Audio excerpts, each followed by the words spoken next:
Hi, everyone. Good morning. My name is Jake Orlowitz. I'm user Okasi. Welcome to Introducing the Citation Watchlist. I want to introduce the main speaker today. This is James Hare, user HareJ. He is the brilliant developer behind Citation Watchlist. I'm kind of the product guy and naive user. And so he makes it so I can use it, and then so hopefully you can all use it. And James is going to be talking about how we made the tool, why we made the tool, and then we're going to give a live demo, which is extremely risky in the world of public speaking. And hopefully it will work. And then we'll take questions and hopefully get feedback from you about what you like, don't like, want, need in a tool like this. So here's James. Good morning.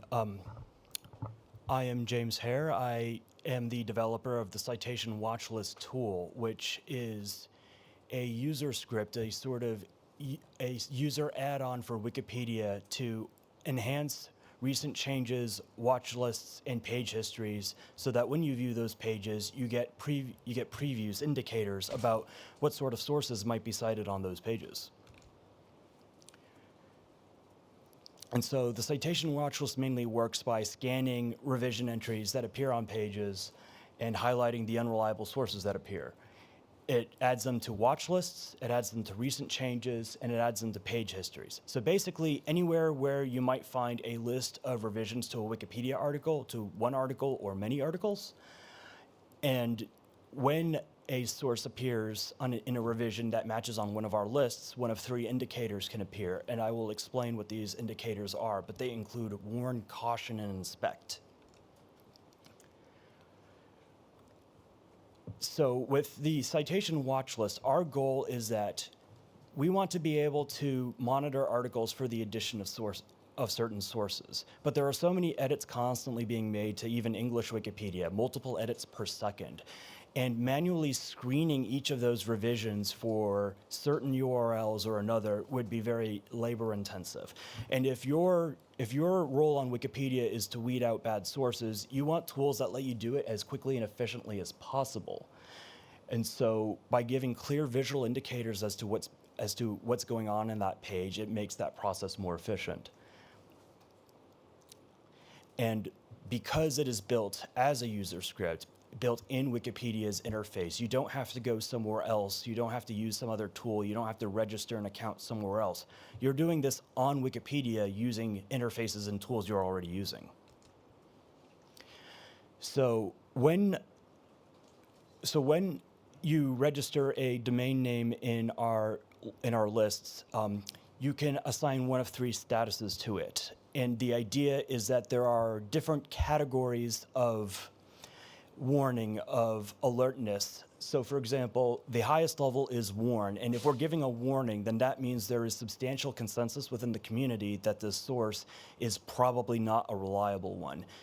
So if something appears with the red exclamation point, you can have pretty strong reason to believe that it's not considered a reliable source by the Wikipedia community. Caution is a sort of intermediary level where something could be perhaps not officially designated as an unreliable source, but something where there is significant controversy. And many of the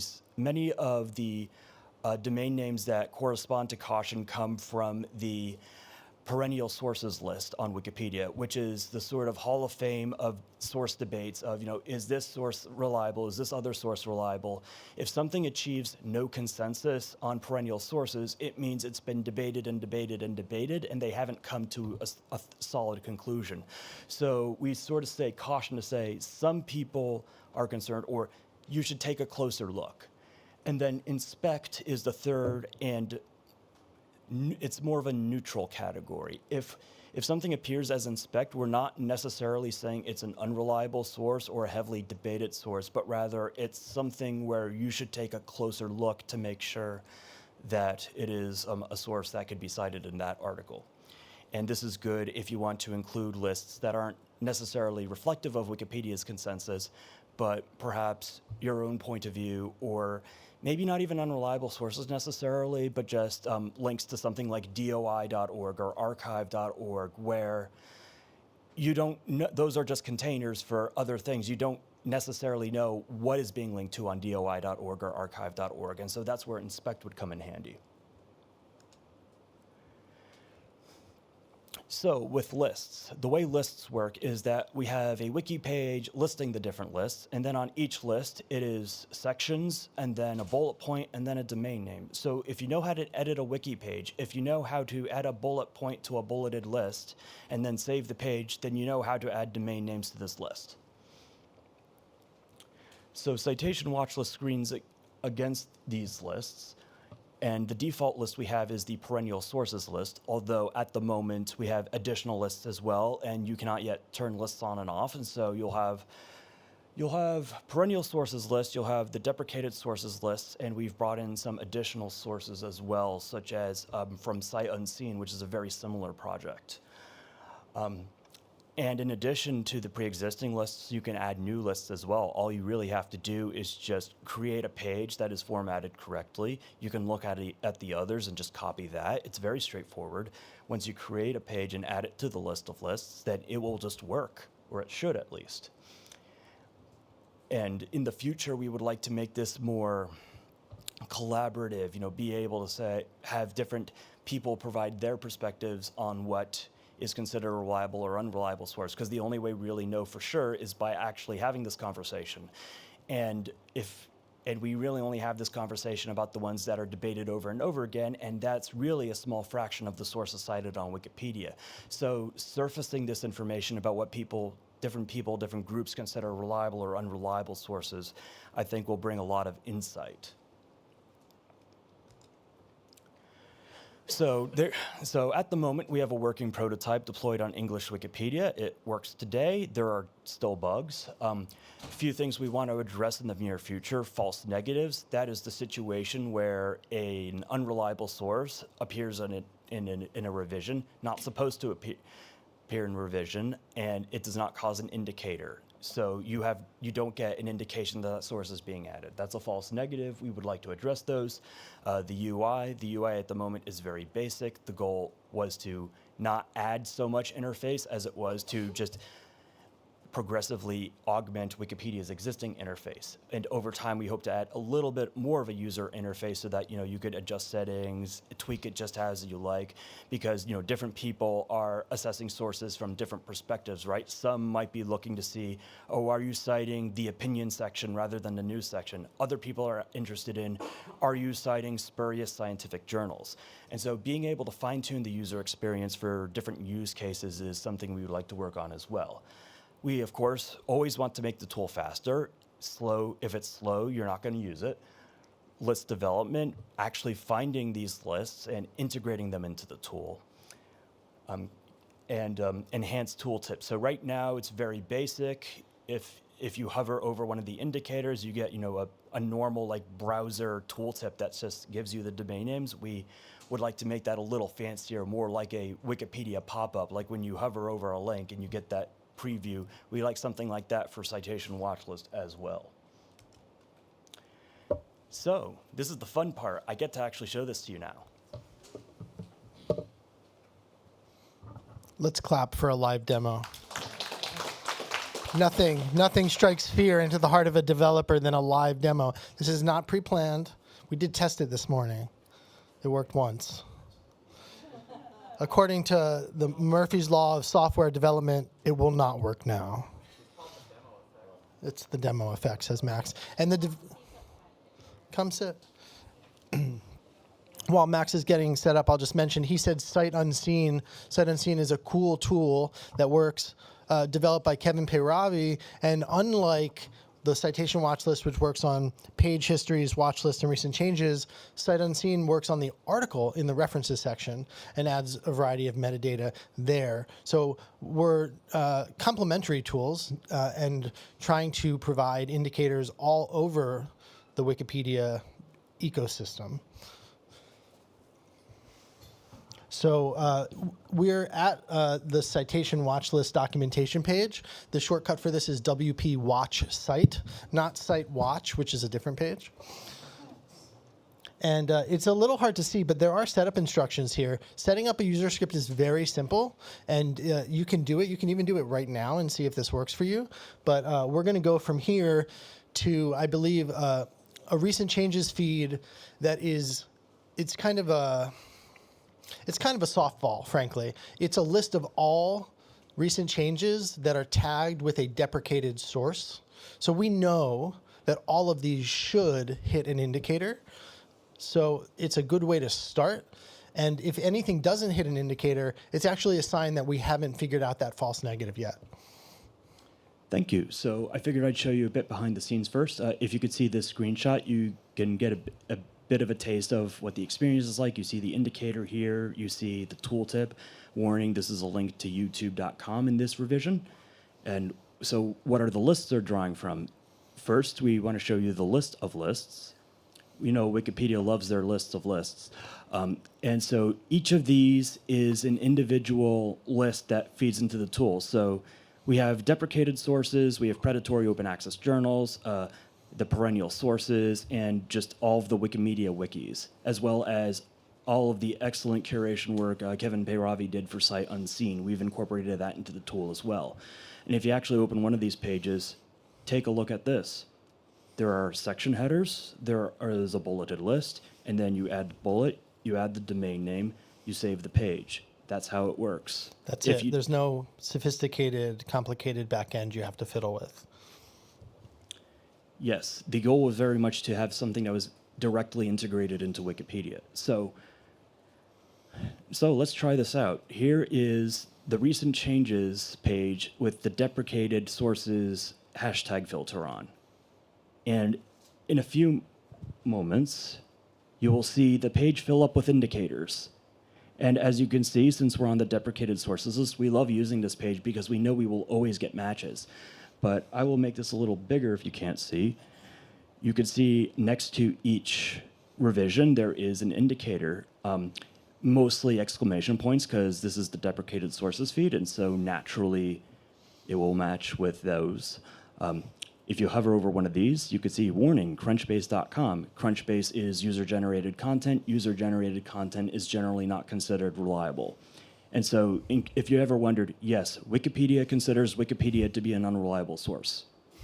James, can you go to the 0027 that has 3 indicators on it of different levels? Oh, yes. So here you have, sometimes you get all 3 in one, and that's a nice treat. Here you can see we link to aa.com.tr, Al-Mayadeen, Global Security, and YouTube. Those are not considered... A buffet of unreliability. Yep. A caution, and as well as inspect. Sometimes things show up in multiple of these. There's supposed to be sort of a precedent thing where if something is both warn and inspect, then warn takes precedence. This is something we hope to work on soon.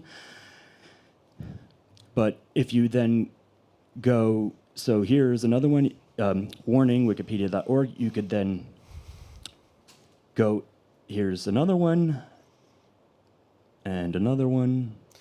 So if you actually then go into this diff, you can actually inspect the edits. Like, okay, we have a sense Wikipedia is being cited, and is it being cited? Look, Hungarian Wikipedia is being cited. And I probably wouldn't have been any wiser to that unless I had an indicator point that out to me in a sea of potential noise. And so now I want to show you how the experience carries over from recent changes to the page history. So once you see a page and you see one unreliable source show up in a diff, you can then do a deeper dive if you want and say, okay, let's look at this page, let's look at the history.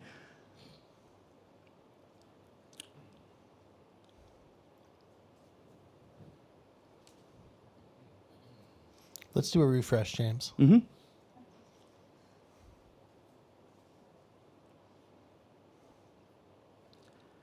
All right. Here is another preloaded example we had. This is another page that showed up in our recent changes feed. And we decided, okay, this showed up, warning linkedin.com. And sure enough, LinkedIn is being linked to. But, you know, his edit summaries just added more information. how would I have known just from looking from that he was going to link to LinkedIn? And so you could then say, okay, are there more edits like this where unreliable sources are being added? And cursory glance so far is hopefully not.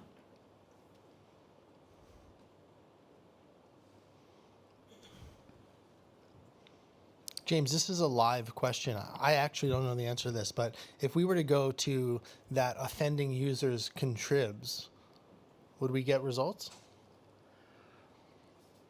I don't think I have it set up for user contributions. I actually haven't tested that. This may be a feature we want to add. Yeah. This is very much a tool in development, and we want to hear very honestly what would make you use it. James, can we go back to depths? Sure. And very transparently, I want to actually ask you to look at a false negative and show some of the examples where we're not matching. Unlike a tool like Sight Unseen, which I'm going to Sight Unseen explain for a second, or there are other, Novum has a great tool, Headbomb has a great tool. There's multiple of these tools that work on the articles. I don't want to say it's easy to parse an article, but we're doing it differently than just reading the page. We're actually parsing a diff, and there's 5 types of diff, and we have to hit the API, and then we have to parse the citation that comes up. And so certain things are harder to flag than others. So I want to show an example of a false negative, and what we're trying to do, of course, is show indicators on more and more and more pages and miss fewer and fewer and fewer links without including any false positives. So let's look at a false negative. If you go to depths, James, the recent changes. Are we getting One thing that happens sometimes is that the Wikimedia REST API imposes hard rate limits. And if you reach those rate limits, you're done. And there is no way around this. do you want to check the console? Are we there? If anyone knows what inspect is in Polish. The last one, thank you.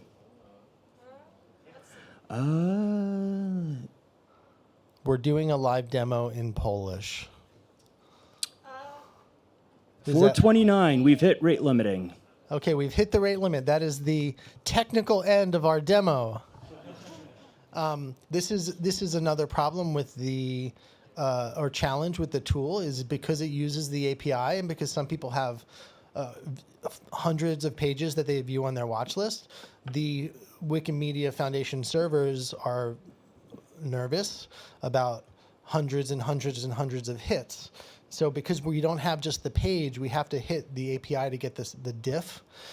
This is also a challenge, and we're trying to fail gracefully, kind of warn or preempt people from hitting a hard limit, because it does take some time to reset. Unfortunately, in this case, I think we actually did hit the hard limit. Oh, darn it.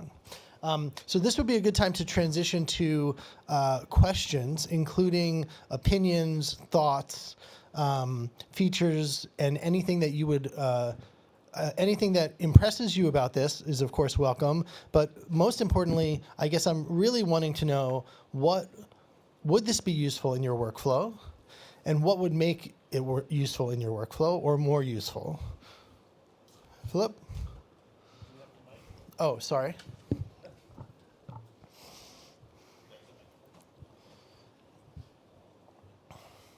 And we have 7 minutes just to give a sense of time. This is a really interesting tool. One suggestion maybe to have an indicator where everything seems fine. A green check mark might be a little too much maybe because we're not sure probably. But something indicating that, it hasn't failed.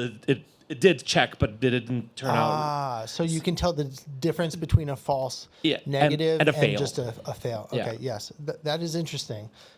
It would be a trade-off. Obviously, it would provide some visual clutter, if you will, because most edits don't have an unreliable source. But maybe we could do something small, like just a dot. Or my idea, honestly, was to just have a status indicator up top.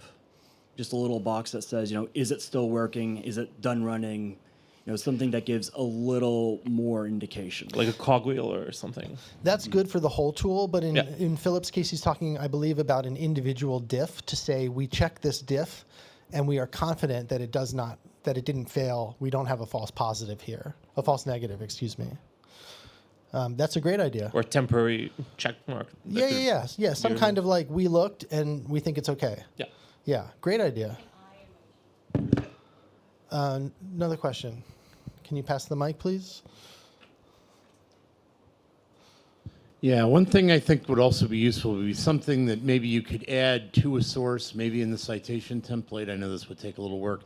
That would basically, if you find yourself in a position where you have to use an otherwise unreliable source, like somebody notable talking about themselves in the Daily Mail, this has Sure. happened, and this would let the watch list, the script, know that you have a good reason for using this otherwise unreliable Bad source used on purpose. Yes.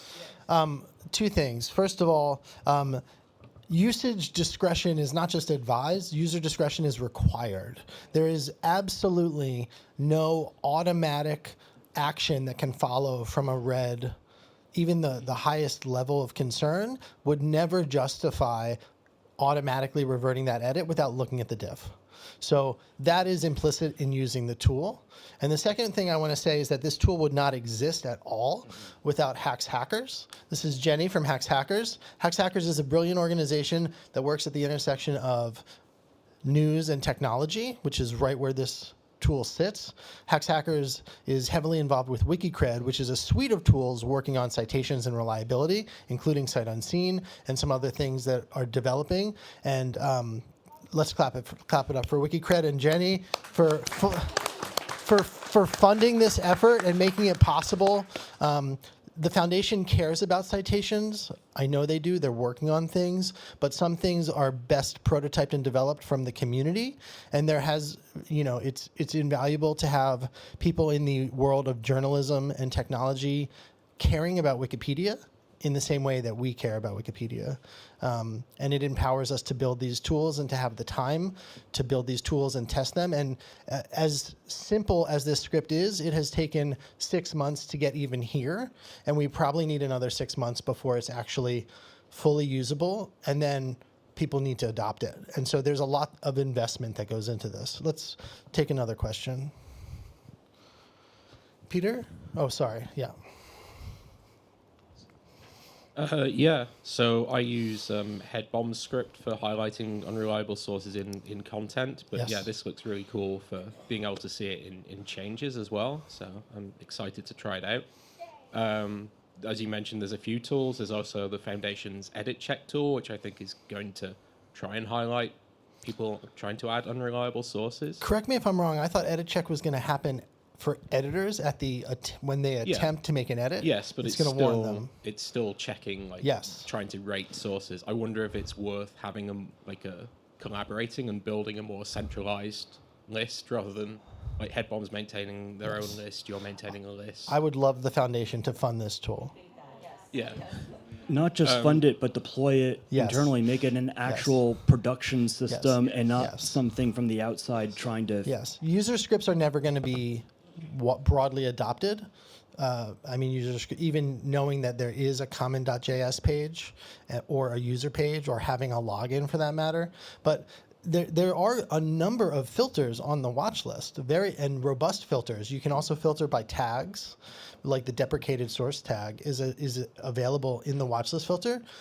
It would be relatively trivial to integrate this into the existing watch list technology, but we have to show that there's demand and a use case for it. This is where the fact that technology grants are permanently on hold is sort of a little bit of a blocker. Just for noise, yeah, there are no tech grants to the community at the moment, and that's for complicated reasons, but it's not good. Sorry, second question and quick feature suggestion. I don't know Yes. if any of these tools have it, and I'm sure it's very difficult, but is it possible to rate sources by date? Because, for example, like CNET on the list of sources, like it was reliable before 2020. Yes. After 2022, it's like AI slop. So Yes, so it's not easy. that's why like something like CNET would get the caution indicator. You'd have to go in and look at the date, grabbing the date metadata, and then having that structured is something that having a centralized reliable sources list or perennial sources list with metadata and machine readability is something we need, because then you can say if before okay, if between bad, if after really bad, you know. So it's a great suggestion. I think we'll make note of it. It's not trivial. It might work in like the next generation of this, which will have a completely different. It will work in a completely different way, and at that point, I think having date sensitivity might be an option. Yeah. Let's take one more question if there is one, and then we're out of time. If not, we can just wrap up. And I really appreciate everyone sharing their thoughts. I encourage you, James, can you advance to the instruction? Or I can do it. Wait. Yeah, so can we, it's on the back, but setup instruction is so trivial.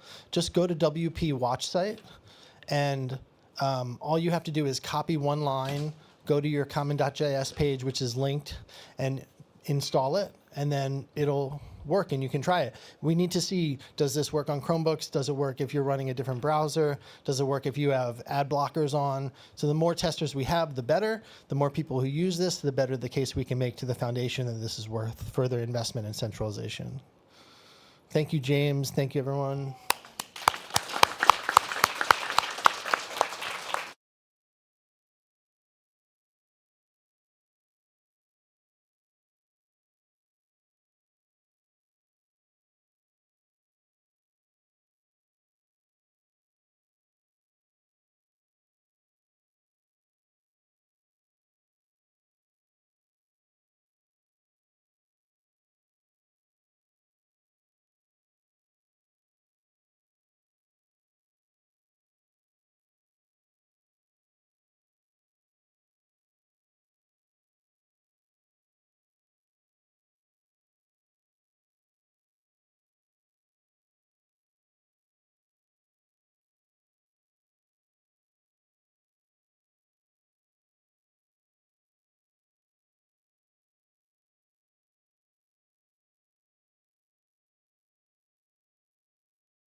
Okay, thank you. Shall we start?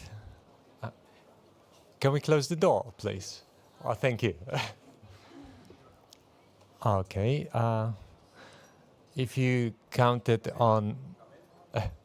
okay. If you read the description of the session, you probably noticed that the author of the session was marked as Natalia Ćvik, but instead you got me, so you get 10 seconds to leave if you counted on Natalia. Okay, my name is Grzegorz. I'm from Wikimedia Poland. I will speak a bit about the multimedia gap in Wikipedia project. Mostly about the audio gap, and you probably know there is a problem of multimedia gap, but we come with the solution, and these are the people who are behind this project. For many different reasons, they couldn't be here today, so again, I'm the replacement. So the project exactly was started by Borys Kozielski, a Polish Wikipedian who passed away a few months ago. Borys was one of the very first podcasters in Poland. He was the man of the radio, but he was also devoted Wikipedian, and he worked strongly on enlarging the sources of audio files on Wikimedia project, and unfortunately he couldn't finish this project. So his friends and part of Polish Wiki community helped to continue this project. That's Borys. As I said, he was one of the very Polish podcasters. He did podcasts before it was in fashion.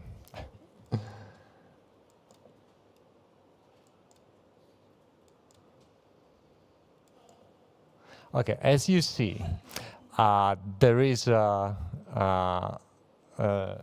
multimedia gap in Wikipedia and Wikimedia project.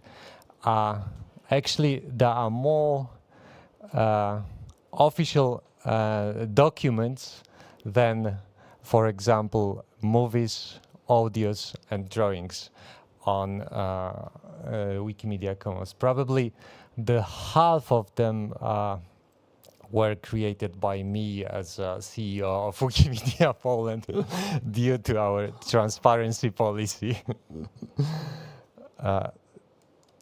So, why there are so few audio files on the Wikimedia Commons?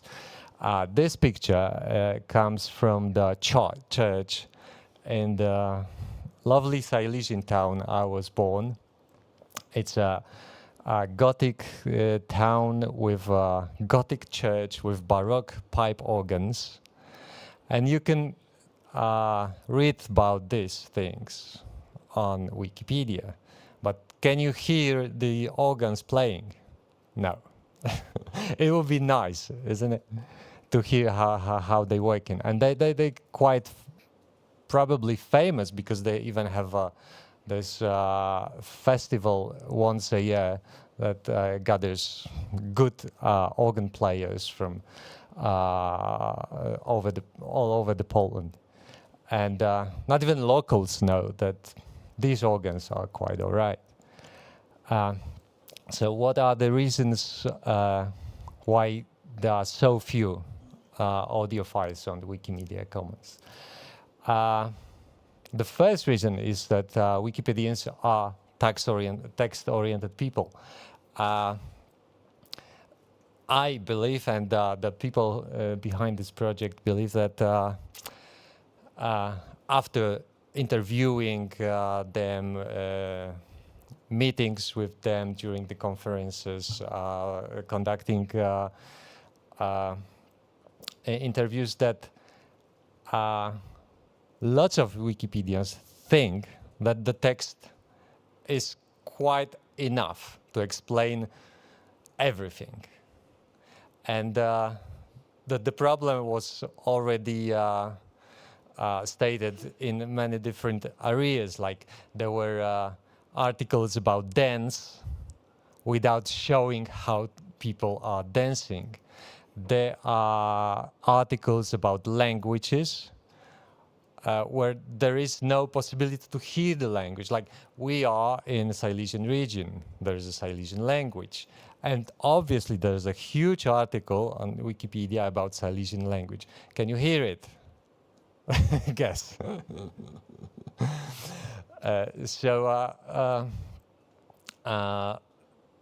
There's a lot of Wikipedians that they think that they believe that the form of encyclopedia created ages ago is quite enough, and only should it be updated more than the previous ones. Like, I don't know, the Britannica was updated every year, so it's okay if we update the text every second. But the younger generation is looking for something else. And what I believe is that this way of absorptions of knowledge are changing. And it's not only about the fashion. It's not that we can say that all these, I don't know, YouTube projects are just the glimpse and they'll disappear like, I don't know, myspace.com. No, the way how we absorb the knowledge is changing, and the trend is not only 20 years old. We see the trend changing in a very long perspective.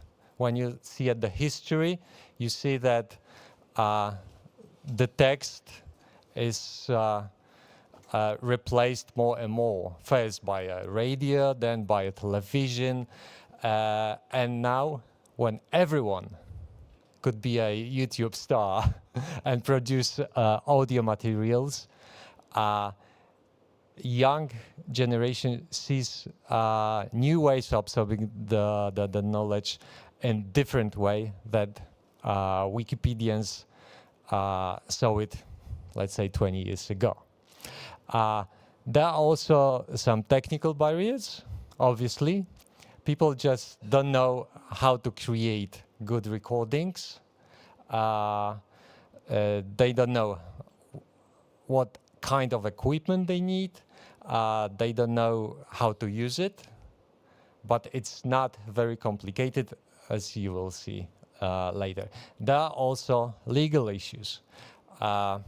People don't know if they can record each other's and then use it. They don't know if they can record, I don't know, the organ concert in a church, because they are worrying about the copyrights. They are worried also about, going back to this previous reason, the quality of the recordings. So the project is to solve all this problem. Why do we need more audio? For obvious reasons, as I mentioned.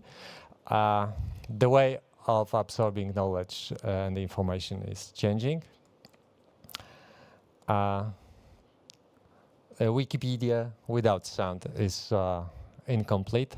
So it means that if someone will search for example, Silesian language, and will not be able to find the audio recordings on Wikipedia, he or she will just bypass Wikipedia and go somewhere else, probably to YouTube.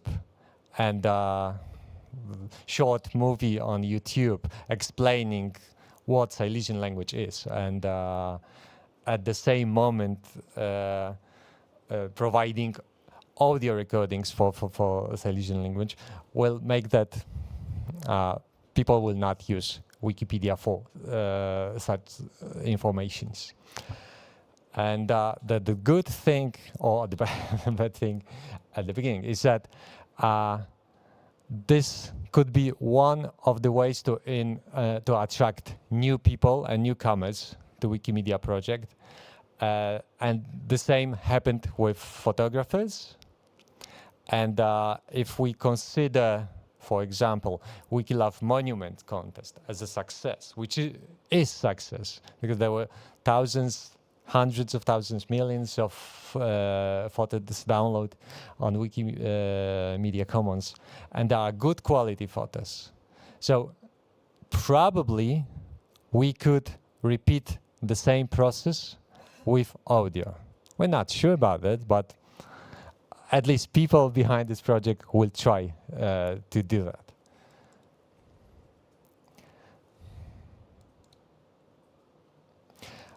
There are many, obviously, examples of sound illustrations that could be very useful in Wikipedia articles.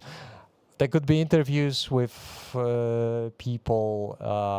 There could be voices, ethnic languages, like I said, the nature sounds. It would be great to have birds singing during your reading the article about them. The sounds of civilization, the music, traditional song, chants, and things like this. Yeah, that would give a new dimension to the whole project and actually make the Wikipedia and standard education platform, which is one of the strategic aims and goals for the whole movement. So what the project is about is to create a diverse repository of good quality files under open licenses. So everyone can use it, everyone can share it, and we are sure that the materials have a good quality. Like, as I said, the photos we tried and we succeed to add to Wikimedia project. So if we succeed with audio, these materials could be used in many different activities. So there are mentions only a few of them, but the sky is the limit, obviously. So having an audio materials with video materials, with photos, with text, Wikipedia could be really the global and primary educational platform for everyone. As we succeed with photographers, they were not probably interested in editing articles, but they were interested in taking photos. The same thing could happen with people interested in audio. The more people we attract to Wikimedia projects, the better project is.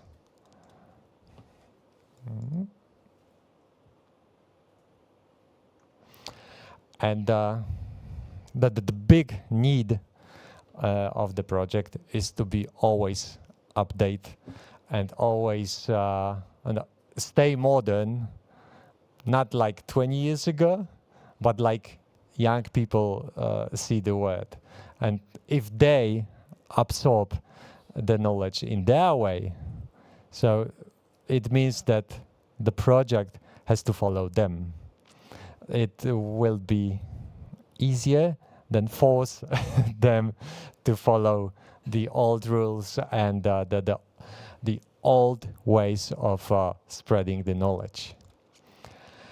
And the obvious word for everyone is that adding audio materials to the Wikimedia projects, we create more accessible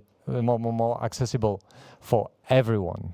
So I'm not talking about people who are mentioned here, but I'm talking about everyone.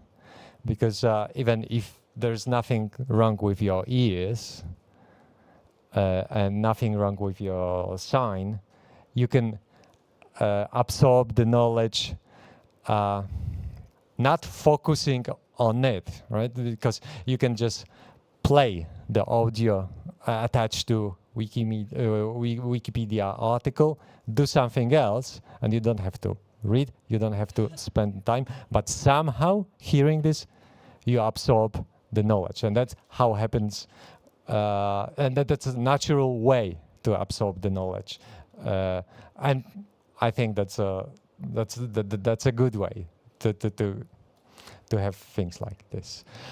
So that's everything, and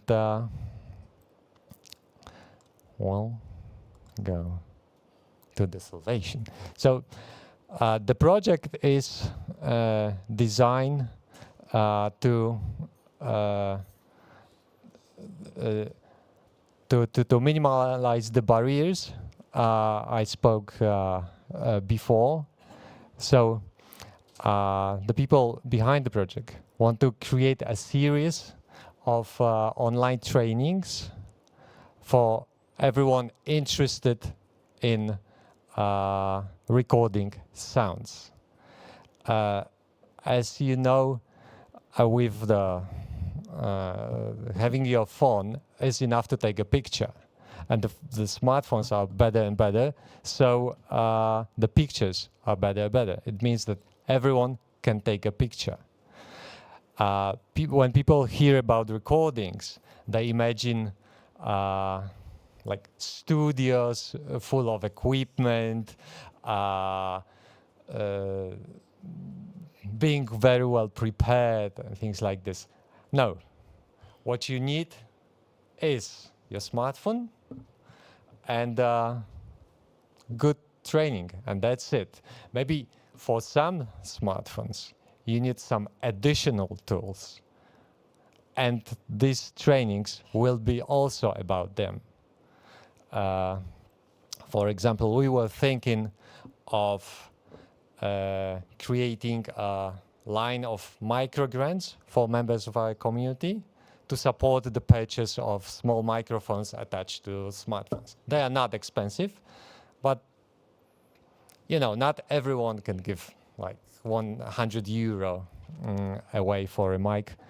And this could be the part of, for example, Wikimedia Poland microgrant program, to buy a mic that you can attach to your smartphone. So this is the first part of the solution, the online trainings that could be attended by anyone, that will be recorded and spread all over the world. The second part is to repeat the photos took before. So that would be great to organize a global competition called Wiki Loves Audio for best recordings. And in this way, we could popularize the idea of adding audio files to a Wikimedia project. And that's obviously, these things will stay in Wiki universe forever. So the project is designed to be a universal. So it's not only for Polish community. This could be used worldwide. And this is actually it. That we organized this session to make new interviews, gather new ideas, collect your thoughts, and prepare a better project. Because we did already interviews, but they were only with Polish community members. So I would like to hear your global voice, what you think of it, if you have any ideas, why it could be successful and why this is not going to be a success. We have to think about everything. So we will start a quick panel session with your thoughts, and we will gather them and we'll pass to people behind the project. So I would like to hear your opinions. Oh, thank you. Who is first? Yeah, okay. One thing I think before we, that would, probably leverage the use of, getting people who are good at making recordings to come in, is thinking, how can we use them? I like your example of the sound of a specific organ in a specific church. My father-in-law is a pipe organ enthusiast. I don't know if he's been able to travel here to Poland yet. But yeah, he's gone on many trips here to Europe and going to see organs in particular churches, so recording. And I know from what he's played for me that there's a difference in the sound. So recording a particular church's organ, yes. I was also thinking and just looking through another obvious is bird calls. Yes, that the English, we should have the call, the song of every specific bird, and you literally have to record that in the wild. But sometimes there are archives of these, and I don't think there's copyright problems with the recording of a bird call. That's another issue too. Is that people record things that I did the recording, but what you recorded is speeches can be copyrighted, and having to write a fair use justification. That's a hill a lot of Wikipedia, I'd say I'm maybe one of the 10 or 20% of English Wikipedians who know how to do that. But we need to, we should identify places where record sounds that we record can and should be used. That, as a way of targeting this effort. Yeah, so the legal issue will be also explained in these workshops and trainings, and technical issues as well. The trainings and workshops will be addressed to actually everyone, not only to professionals, because everyone can take a picture, so everyone can also record things, but it's not easy to record. Even if you have a good smartphone with a good mic, probably most of the people in this room don't know how to handle the smartphone during the interview or during the recordings. So during the workshops, all this issue will be explained. Yeah. Yeah, you were second. Notes. First of all, have you thought about Wikiquote? Because quoting is obviously a thing that can be done by sound, and often is. But this adds quite a new level of technical issues, of course. I mean, we can have, for example, on Commons a nice interview with someone, but if we want to quote it, we have to extract the audio of an exact part of it, omitting perhaps all these natural O's and R's, which, they are quite natural for anyone speaking, but those don't look good in quotes, especially when written down. I can assure it as a journalist and editor who has had to edit an interview filled with written as, and if I cut it, then the half of the page would be empty. That's a problem. That's true. Also, one of the main problems, of course, would be all kinds of metadata issues, because there is the question how exactly we should categorize these things on Commons, how or how much we can connect it to Wikidata, because not every audio file obviously should have its own item, but then again, we rely a lot on Wikidata, and the metadata handling on Commons separately is not so good. So that just has to be analyzed a lot. Also, I wonder whether you have done some kind of meta level analysis. I mean, for example, if you think about the basic ways you can use audio on wiki projects, first, of course, is providing accessibility by just reading any text.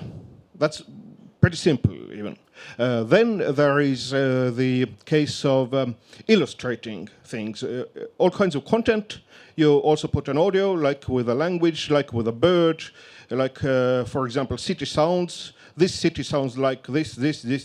That's very cool. It is content. But then there are quotes, there are all kinds of other things. So maybe there are ways I haven't thought about. These are the basic categories of usage. Yeah, probably there are much more issues we didn't think about. Yes. But most of them will be solved by the community. Because if the problem will arise, the community will solve it. That's how we used to work. Yeah. And finally, of course, there is... yes. Also, there is the findability problem. I mean, for example, I used to have in 90s some vinyls with sound effects issued for theaters use. So you could illustrate bombing or city sounds in the background or whatever. But if we these kinds of files would be, I think, used a lot by different kinds of people, but we need to think very thoroughly how they would find them, because, again, Commons currently is not very great at that. There is a little bit of room for improvement, I'd say. and also, finally, the copyright issues, I think I could hold already a lecture about those. I am kind of a copyright expert in Estonia. I have worked with, against the copyright directive thingy and all that. So I'm used to analyzing all Wikipedia things by copyright, and I also see some solutions. But that's quite another theme, and yeah, well, I could offer some help. Could you repeat your name? Well, Raul Vede. Okay, so the session I is also have been for 2 days trying to join Wikimedia Polska, and Wikimedia Polska has evaded me. So, well, if you can offer any help, I would be very happy. Yeah. Dziękuję bardzo. Dziękuję. Now this. I think the biggest obstacle is it's difficult to quantify what is good sound, and I think the biggest pushback is whether perfect sound is the enemy of making good sound, like good audio files, because it's very difficult to quantify whether that sound is good. Some people might think it's good, some people might think it's terrible and nominate for deletion because of poor quality. Like, I think that is probably the biggest obstacle, and whether someone should, for example, the example was create recording bird sound. Are we gonna record an okay sound and wait until someone records a better sound and upload that, or do we want to wait until we got the best sound before uploading that copy? That's true, but that's how all the projects work, right? The first edition of article, let's say, is okay, but then people are coming and improving it instantly. So. Have you connected with Wikiproject Spoken Audio? To Raul's point about reading articles in a number of languages. Wikiproject Spoken Audio exists in a number of languages, not in Polish to my knowledge. No. I know the English one best. Worth looking into because they are dealing with a lot of these issues, and I think it runs very much parallel to what you're trying to do. Okay, so yeah, we'll remember this. But in this project, it's not about having read all the article, because it will be done sooner or later by some machine that could read just the whole article. That's probably not a technical issue, a big technical issue in the future. That's about adding original materials, new ones reflecting original sounds. The readable version of article will be artificial.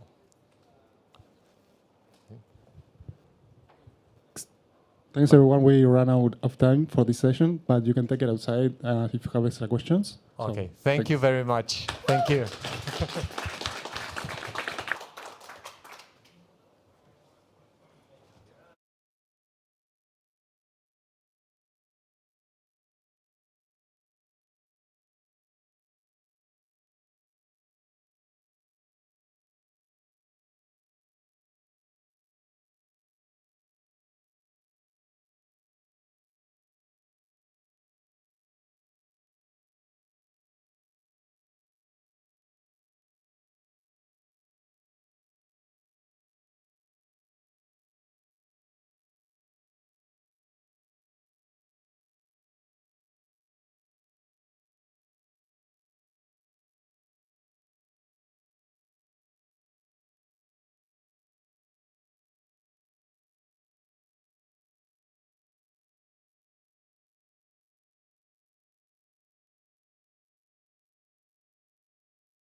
Hi, everyone. Thanks for coming to this talk. My name is Jake Orlowitz. I'm user Okasi. I want to give a quick introduction to the main speaker, Maximilian Dorr, user CyberPower678. I was working at the foundation in 2015, and I came across this post on the blog request board on English Wikipedia where someone says, you know, it'd be really cool if we archived links automatically.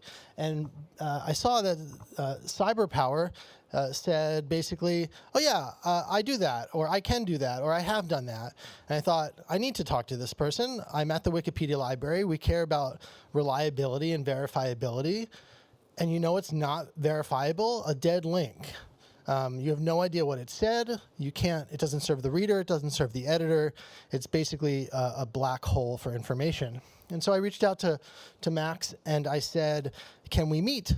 And he said, I've never talked to another Wikipedian before. And I said, well, you're about to. And we had a video call. And I thought, this guy is perfect. He doesn't know how good he is. He doesn't know how powerful his code is. He doesn't know how deep this problem is. And then I connected him with another friend at the Internet Archive. You may have heard of the Wayback Machine, run by Mark Graham. And within 2 years, Mark, Graham, and Max were working in collaboration, and we are still at it today.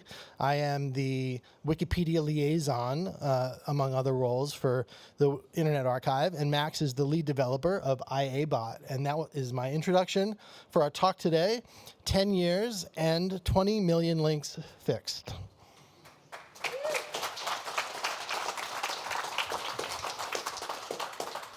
Thank you. So what Jake has said is right. I basically am pretty much socially secluded. I have never talked to another Wikipedian before I met him. The bot project itself started in 2015 when I was just looking at some bot requests because I was kind of bored one day, and I just thought, hey, this looks like an interesting and probably useful challenge. So I took it up and I just started writing some code. And I ran it through approvals, and it initially only handled URLs that were explicitly tagged with a dead link, but that obviously wasn't enough because we needed to be able to detect them at the time. So it was kind of a bit of a process. And just to talk about what the problems of link rot generally are, is that, as Jake mentioned it a moment ago, is that we have websites that are just going down all the time, and a lot of links on Wikipedia use URLs to back up the content that are on their pages. and you can't really verify them if they're dead because they've either moved or they are no longer maintained, somebody's purchased them or usurped them, or they just have ongoing technical failures. And then we also have a variation of link rot, which we call content drift, where the website is still there, but the content has changed so significantly it doesn't really truly back up what was originally posted on Wikipedia. And that's just one of the core principles of Wikipedia, is just to be able to verify what's there. And so I knew that was kind of a problem at the beginning, so I took on this task back in the bot request, and then Jake recruited me, and he asked me, it's like, hey, can you actually make this run on more wikis? And I was just like, I initially coded the bot to explicitly only run on the English Wikipedia because that was the Wikipedia I usually worked on. That was my home wiki. And I thought, sure, I'll give it a try. Can you do it on the Swedish Wikipedia? This was like the second largest Wikipedia at the time. And so I coded it for the Swedish Wikipedia. And then my next job was how hard would it be to deploy it to all the other Wikipedias? And I'm just like, yeah, that's going to be a bit of a challenge. So it took some time, but we are scaled to almost every Wikipedia language out there. And so the program back then was called No More 404s. We've since renamed it to TARB, Turn All References Blue. So it opens the scope up to beyond just fixing dead links. We're trying to add links everywhere that makes the information more easily accessible to people. And so Internet Archive Bot, as many of you may know, it just automates this process of repairing those broken links on Wikipedia so users just don't have to do that. And so we've hit a milestone, which is why this presentation was founded in the first place. As of February 12th, 2024, we've rescued 20 million links on every language Wikipedia we're running on right now. And actually, as a matter of fact,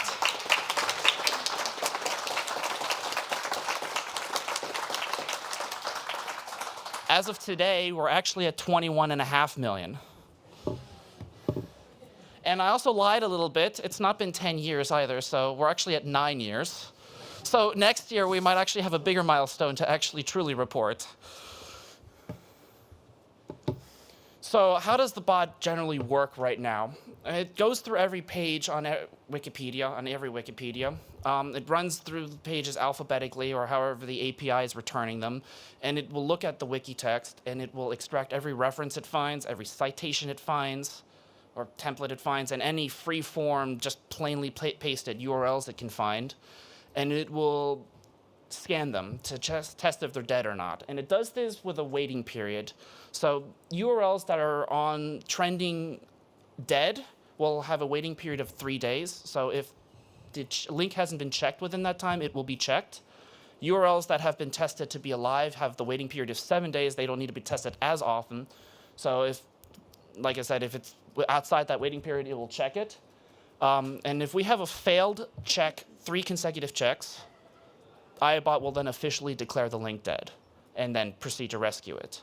Users using the bot can also manually override the bot by just updating the URL metadata using the website at iabot.wmcloud.org. But most of the time, there's no need. But some cases, such as geo-restrictions or just soft 404s, are still a reason why we'd need to manually tell the bot, hey, this link is dead. So that option exists to helping improve it. But moving on, then the next step is, after the links have been scanned or assessed, it will proceed to query the Wayback Machine for a copy of those links if they're dead. And optionally, if the links are live, it can be submitted to the Wayback Machine by the bot. And on Wikipedia, IABot doesn't actually do this at the moment because there's another separate process running over on the Wayback Machine side, which is actively looking for new links in real time and just submitting them automatically. So in theory, when users add a link, it should almost immediately be visible on the Wayback Machine at the time the link was added. After we've done all of our work, we've added the archives where we needed to, we just apply those changes to the page, and then the bot does some basic cleanup on the wiki text, such as deduplicating references in places so we don't have redundant references plastered throughout the wiki text.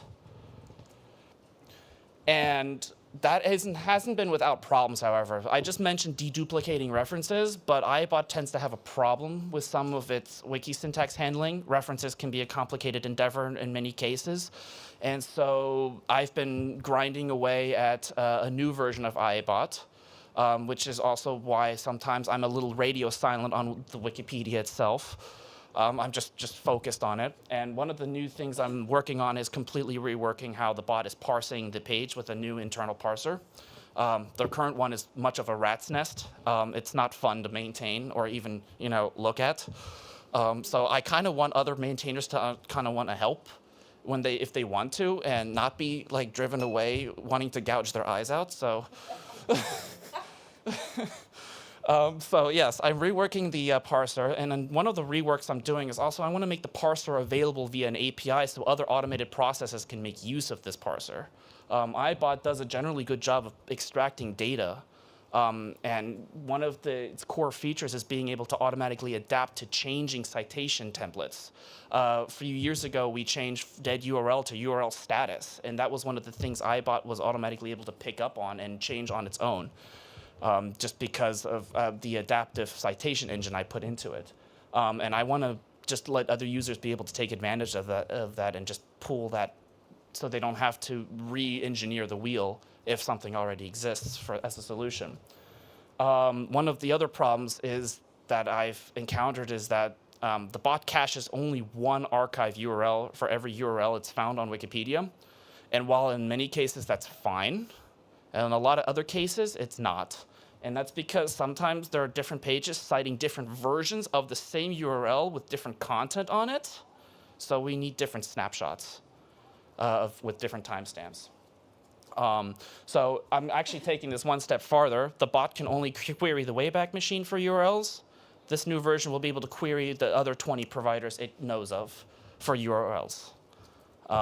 So it's going to be no longer confined to a single URL. It'll have an index of multiple URLs from multiple providers, which as current count is at least 20 of them it supports. And then just some other improvements to the hardware utilization. While we are scaled to 300 plus wikis, there's performance being left on the table. The hardware utilization is sometimes under half of the hardware allows. So it's not. You can definitely speed things along. Wiki takes about 3 months to process for Internet Archive Bot. It's a little too slow. So we want to speed that up by just enhancing how fast it runs by just adding more parallelization to it. And like I said, there's some other optimizations being introduced. I'm adding more security by switching it to OAuth 2, which will further add more options like users being able to integrate iBot and have it interact with the REST, Wiki-based REST API. So better Wikidata support in that sense. And just some other things. And then I also have some other features that I'm further down the pipeline that I want to work on. And for one, iBot is written in PHP, not the best language for a application that needs to scale like this. I want to rewrite it into Go, which offers compilability. So users that want to actually run the bot can actually just run it by executing a single binary instead of deploying this, which is not the most straightforward thing to do. And I also want to rewrite the web interface. I initially wrote it to try and make it user-friendly. He told me I failed miserably at that. I'm not a tech guy, so. So yeah, we need to rewrite the user interface again. So that's going to happen down the road as well. And one of the biggest updates I want to do is change the workflow of the bot. And instead of iterating through each article like it does right now and what it's going to do in the future version, I want to actually have it just trawl through recent changes instead and just work on articles the moment they may have edits made to it. And what with the links that go down in the meantime, a background process will just be checking all the links that it's already indexed from previous scans. So the bot will just directly target any page that has had a link go down on it, and it should be near instant. In terms of links going down, as long as once the waiting period has elapsed, the bot will just immediately target those pages. It's supposed to be nice. So overall, we've like 20 million links is impressive, honestly. So, and imagine if the bot didn't exist today and nobody's written a solution for it. Like, where would the reliability be? So we're maintaining the reliability. We're maintaining the verifiability. We're enhancing it in that sense. And then the readers that are reading our pages can actually go to those pages. So we're enhancing our user trust in Wikipedia just because the references we're referencing are actually accessible still. And so, yeah, so to conclude, the TAR program, like I said, is also working on other things, but just outside the scope of iBot because we want to add links everywhere. But in short, we've done a huge accomplishment. I just want to toot my own horn on that one. And I'm working on further enhancements to make it do its job better. And I'm looking forward to any questions or any feature requests you guys might have of me in the process. 1 sec on questions. I just want to mention that it is not trivial or should not go without mention that it is the Internet Archive that has funded this effort. That is their specialty. It is a sign that our movement does not function alone. The foundation is great at some things, and the Internet Archive is the best archive in the world for digital assets. And Mark Graham has been a huge supporter, a very selfless supporter of this effort. He employs, I think, 4 to 6 people on just this project. So, kudos to the Internet Archive. Thank you to Mark Graham. It's his vision that this is necessary that brought us on and funds our efforts. So we'll take questions, and I'll call out, but technical questions will go to Max. First, wait for a microphone, please, and I'll move around the room. Thanks for the presentation. So 2 questions about Wikidata. The first one is, I know, as you said, that Internet Archive preemptively archives the links that are in the Wikipedia pages, and if you know if it does it also for the links in the Wikidata items. The second one is about if your bot also runs on Wikidata, or if you plan to do it in the future. Thanks. Okay, so, sorry. So for the proactively archiving links on Wikidata, I know it does that for Wikipedia, but I think because of the structure of Wikidata, I don't think it does that. It might. Actually, no, I think it might. We'll get you an answer. We'll get you an answer on that one. As for the bot running on Wikidata, it does, but it's in a very limited state. It's not as good as it can be, and I wanted to make that better. So. Hi, thank you for the lecture. I'm not actually having a question. It's more like a comment/conclusion. Because at the end of your lecture you said, what if the bot wouldn't exist right now? Imagine for a second that this bot doesn't exist. What would we do? In our local Polish community meetings, I always encourage when you actually give a source from a website like links. Please always archive with Internet Archive or any other page, Archive Today, for example, and include this into your site template. It will be much easier in the future, so the links wouldn't be dead. So and the credibility of the Wikipedia wouldn't fall down. Sure. Thank you very much. Thank you for that comment. I just want to point out that it's entirely technically possible for Citoid to add an archive link at the point of the reference being added. There is a technical challenge to make it fast enough, but what we really face with what's called born archived links, because basically IABot fixes links after they're dead. You can archive links at the moment they're born. This is a different model. French uses it with WikiWix, and it is an inspiring model, but it's a community problem because it clutters the interface. And a lot of editors don't want extra icons, links, JavaScript on the article page. So this is a multifaceted problem. It's not just technical. It's also about individual user preference around the readability of markup and Wikisource, and it's also about questions about is JavaScript okay or not. But what's hopeful is that IABot 3.0, which is the future version, can work so quickly that it's effectively it's as good as born archived, but it doesn't clutter the page. It only works when the link goes dead, but it's instantaneous. Does that cover it? Yeah. I also want to add something. I also support preemptive archiving as well. And we do that on a few wikis.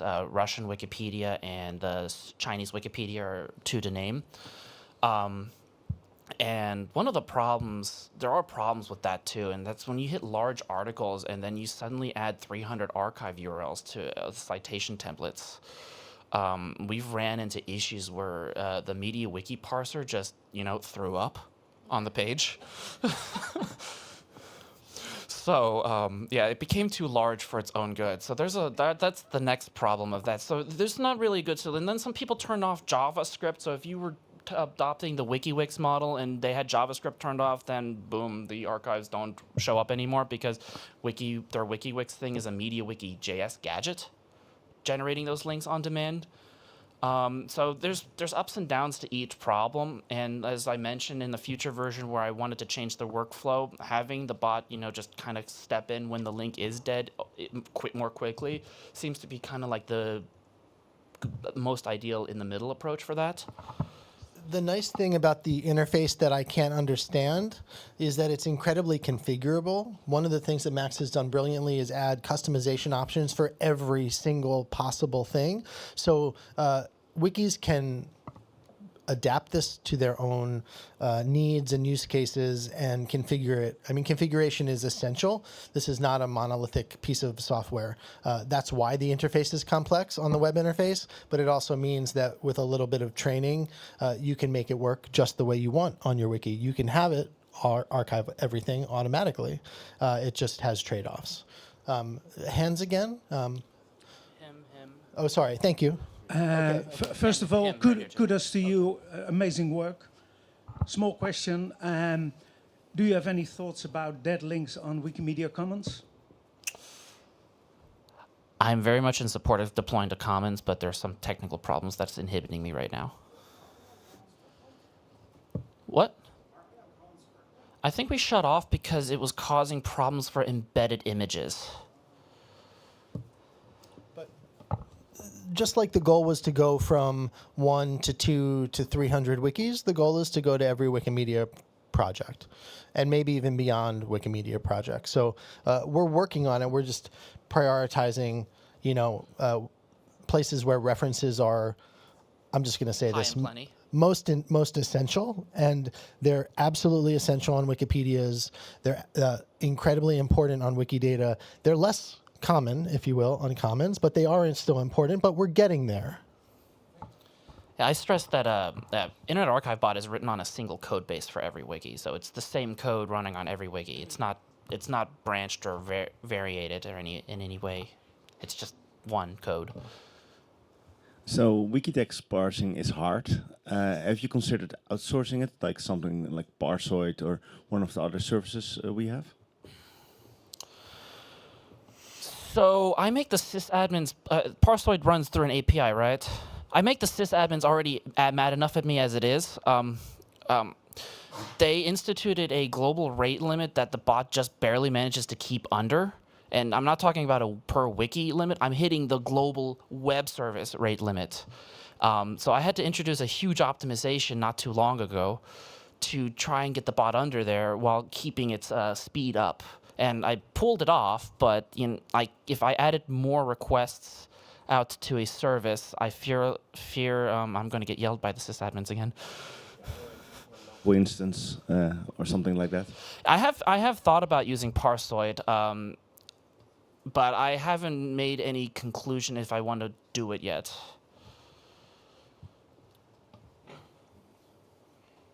James.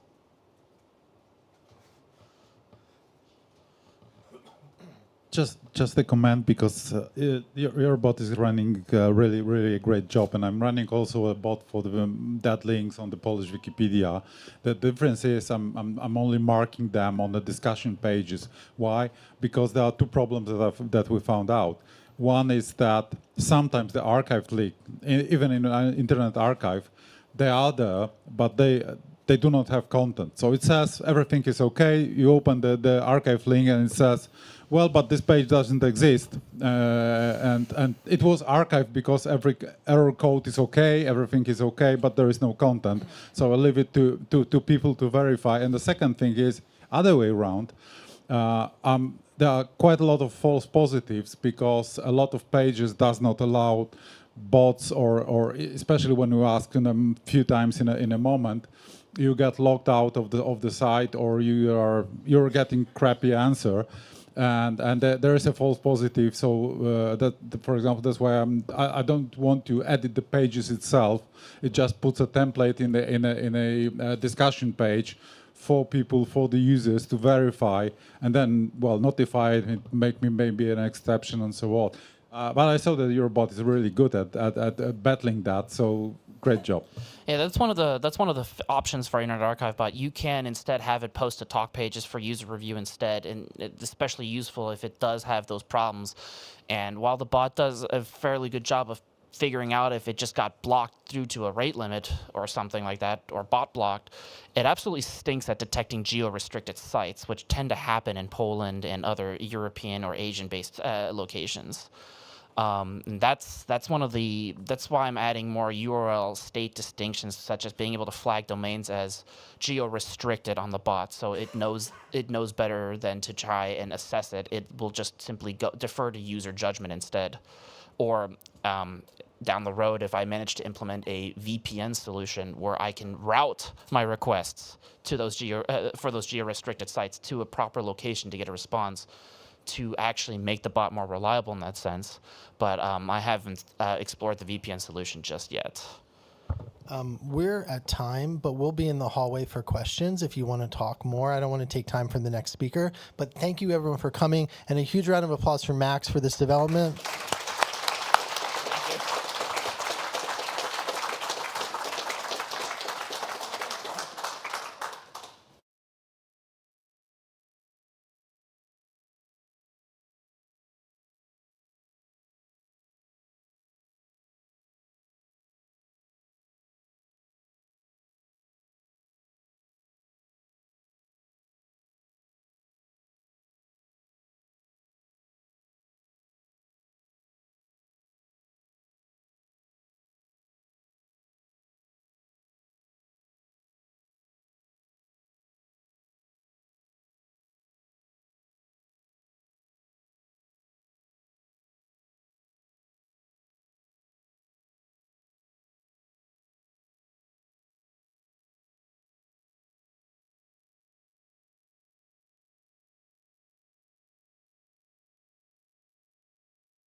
Hello, everyone. I am just making sure everyone can see my screen and hear me so that I can get started.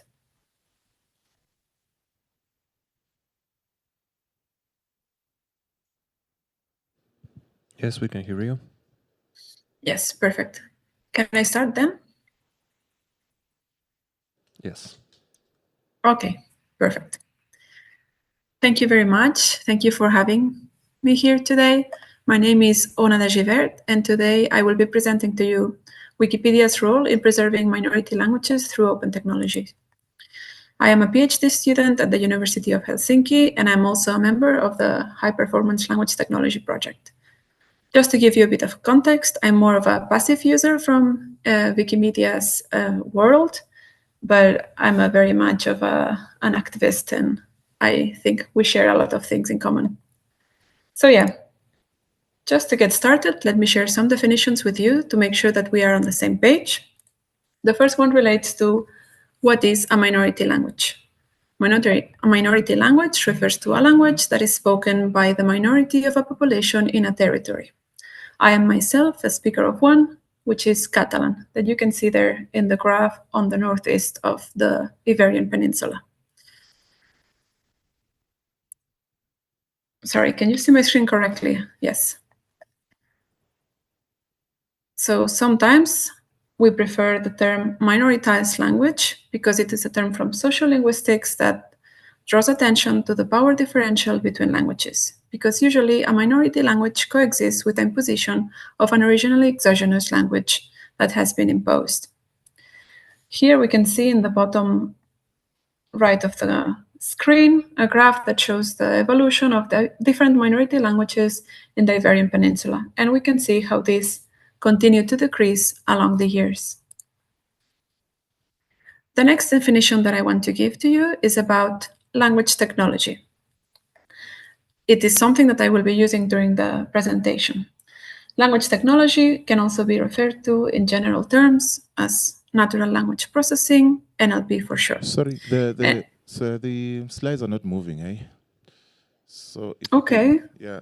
So Should I try to share slide, again? We are at the slide that says some definitions, so we need to continue from there. Sorry about that. Let me maybe just share again. Sure, thank you. Can you see my screen now? Yeah, we can see it. Okay, but I am indeed moving the slides and I don't see them moving in the Zoom.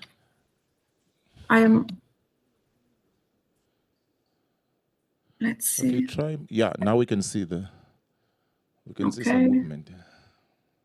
Wait.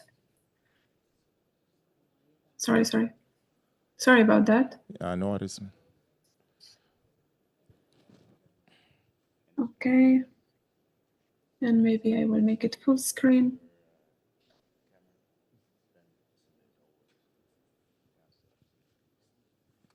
Can you see them now? Yes, great. Okay, so I will just leave it like that without the, you can see it like that, so it's fine. Okay, so let me just recap. This is the graph that I was showing when I was talking about the minority language. So here we have this graph that shows the Iberian Peninsula and how the different minority languages kind of decrease along the years up until our current age. Then I just continue with language technology, which is this field that takes into account artificial intelligence, computer science, and linguistics. And basically, it is concerned with the interactions between computers and human language, and in particular, how to program computers to process and analyze large amounts of natural language data. Maybe you're not familiar with the term, but I assure you that language technology is everywhere. When you use a system to translate from one language into another, when you use like a grammar assistant for your Wikimedia presentations, for example, or when you use a voice assistant such as Siri. Also note that all of these examples I have chosen are in English and they are from proprietary systems. So we will discuss this in a bit. And then the third one is the idea of linguistic resources, which means that every language technology application, it is based on these linguistic resources. They are just data that can take many forms, such as written and spoken corpora, which means large collections of either audios or text, lexical databases such as dictionary, grammars, terminologies, and so on. And a very important source from where we can take all of this is basically the internet. And all of these technologies are data hungry, which means that the more data you have, the better your technology will be. So basically nowadays, everyone is just hungry for technology, for data. Now, let me introduce to you the problem. So in the digital era that we are currently living, language preservation is directly related to the language presence online in the digital era.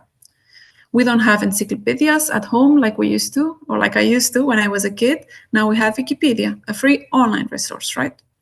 And then with this fact in mind, minority languages face digital extinction.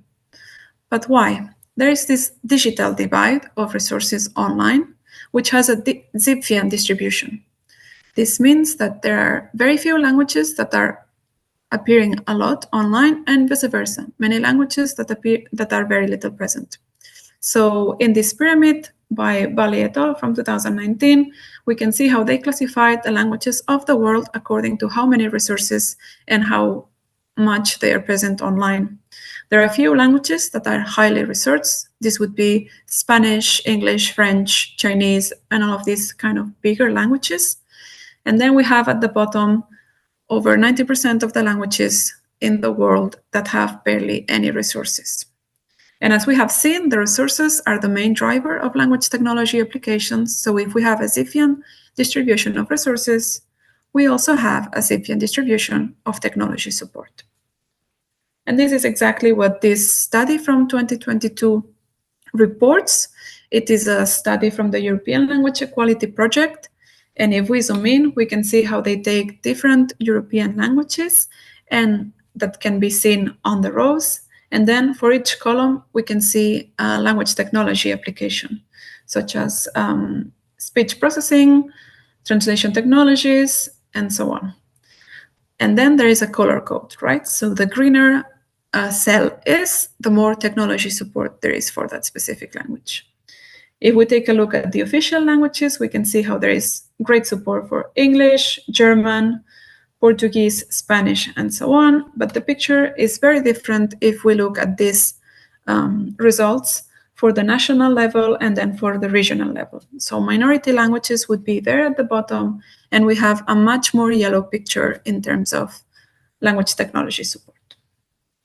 Furthermore, there is not only a digital divide, but also the development of language technology at the moment is led by large technological companies. So it is led by non-open source communities rather by the privatization of all of these systems. And this means as well that they are led by interests and available resources and depending on commercial considerations. So if the data is not there, the development of technology for minority languages is particularly difficult because the invest in the creation of resources from a company, especially from the small ones, is rather unknown. We will not know what's the real impact. So if they don't do it, I guess someone will have to do it for us. And here we enter in this infinite loop where to develop technology, we need resources, and these resources are taken from the internet. So the digital presence of the internet, of the language online. And this also goes backwards. If a language has few resources, we don't have enough digital representation, and so we cannot develop technology. So the real question here is, how do we break this infinite loop? And the answer is by harnessing the power of the collective and increasing our digital presence. And this is when Wikipedia comes into play. So this is now how I envision Wikipedia as a solution to the problem of the digital divide. First of all of the different projects from the Wikimedia Foundation provide valuable resources for many different language technology applications. So for example, from the Wikipedia itself, we can extract text, and this is the basis to produce language models, which would be something like ChatGPT. I'm sure you're familiar with it. For machine translation, the same for Wikinews. We could use it for text and for summarization applications, where basically you introduce a text and then you get a summary of the text, which is very useful, for example, for migration communities. Then from Wikidata, we can extract ontologies, which means that we can extract relations between different entities. And this allows us to build applications that use entity linking, such as this person was born in this year in this country. And also we can extract data to build gender bias models that allow us to study this. From the dictionary, we can derive lexical databases that can be just, for example, dictionaries or terminologies that can enhance machine translation. And even from Wikisource, we can extract historical text, and that would help us do some optical character recognition applications, which means being able to read characters from an image. So we can see that all of these Wikiverse applications actually can be very useful for language technology development. And this is especially possible because of the open licensing of Wikimedia projects. But now let me focus on Wikipedia. I will show you a graph, but let me walk you through this. I have taken a list of the Wikipedias that have more than 3,000 articles, and I have plotted the number of speakers as taken from Ethnologue, so this may be only an estimation, on the x-axis, so on the horizontal axis, and then the number of articles on the vertical axis. Each dot is representing a language, and the more on the right that the language is, the more speakers it have, and the more up the dot is, the more number of articles on Wikipedia it has. So we can see how Chinese has a high number of speakers, English has both a high number of speakers and a high number of articles, positioning itself in the first position. And then when I was preparing this presentation and I did this graph, I actually learned about Cebuano, which you can see up there. And this is a language from the Philippines. And the reason why it's positioned up there is because in 2012, there was a Wikipedian who developed a bot to produce articles in Cebuano. And because he was Swedish and his wife's native language was this one. So that's just a funny fact that you can take home tonight. But yeah, let's go back to our graph. And I would assume that generally you could say that languages with more speakers would have more Wikipedia articles. And this is because basically more people can write and contribute in that language. So if a language is spoken by millions of people, there are potentially more writers and contributors that can create content for Wikipedia. And this is the line that exactly shows this relationship. So dots that are close to the line, they have a number of articles that you would expect given the number of speakers. However, dots that are above this line have more articles than what we would expect by the number of speakers that that language has. So this is a really good sign. It means that languages have a lot of contributors relative to their size in terms of number of speakers. So we can see some of the bigger languages that would be at the top of our pyramid at the beginning, such as English, German, French, Spanish, and so on. However, I want to zoom in this mess that we have down there at the bottom. So this is exactly the same graph, but it has been zoomed in. I have only plotted the names of the languages that are above that line. So it means that these languages have more articles than what we would expect given the number of speakers. And actually, if we check, these red dots show which of these languages are minority language in some state. This means that they have more articles than we would expect by the number of speakers, and this shows us the power of the collective effort and community involvement. So minority language communities are very active on Wikipedia, and this is definitely a very valuable finding. So the way I envision it, Wikipedia is the solution because it leverages collective wisdom. It is a volunteer-driven content creation platform. The community involves itself not only as a passive user, but also as a content generator. And more importantly, it's a bottom-up approach. It comes from the community for the community. Furthermore, the fact that Wikipedia is constantly revised, it provides us with high-quality content, which is a very valuable resource, and also it is open source. So again, the open source community benefiting from itself. So since minority languages have a lot of presence in Wikipedia, we can further develop more language technologies. Now, we have said that Wikipedia can serve as the solution, and we have said that the way that we have to break this digital divide is by increasing our digital presence of our native language. Well, one way to do that, that's very important at Wikipedia as well, is to create new content using translation technology. While human contributions are at the heart of Wikipedia, technology plays a crucial role in increasing this digital presence. So let me just give a few words about it. Translation tool at Wikipedia is a very important tool for content generation, where basically you can just create an article from an already existing article in another language. And there has been over 1.5 million articles created using this tool.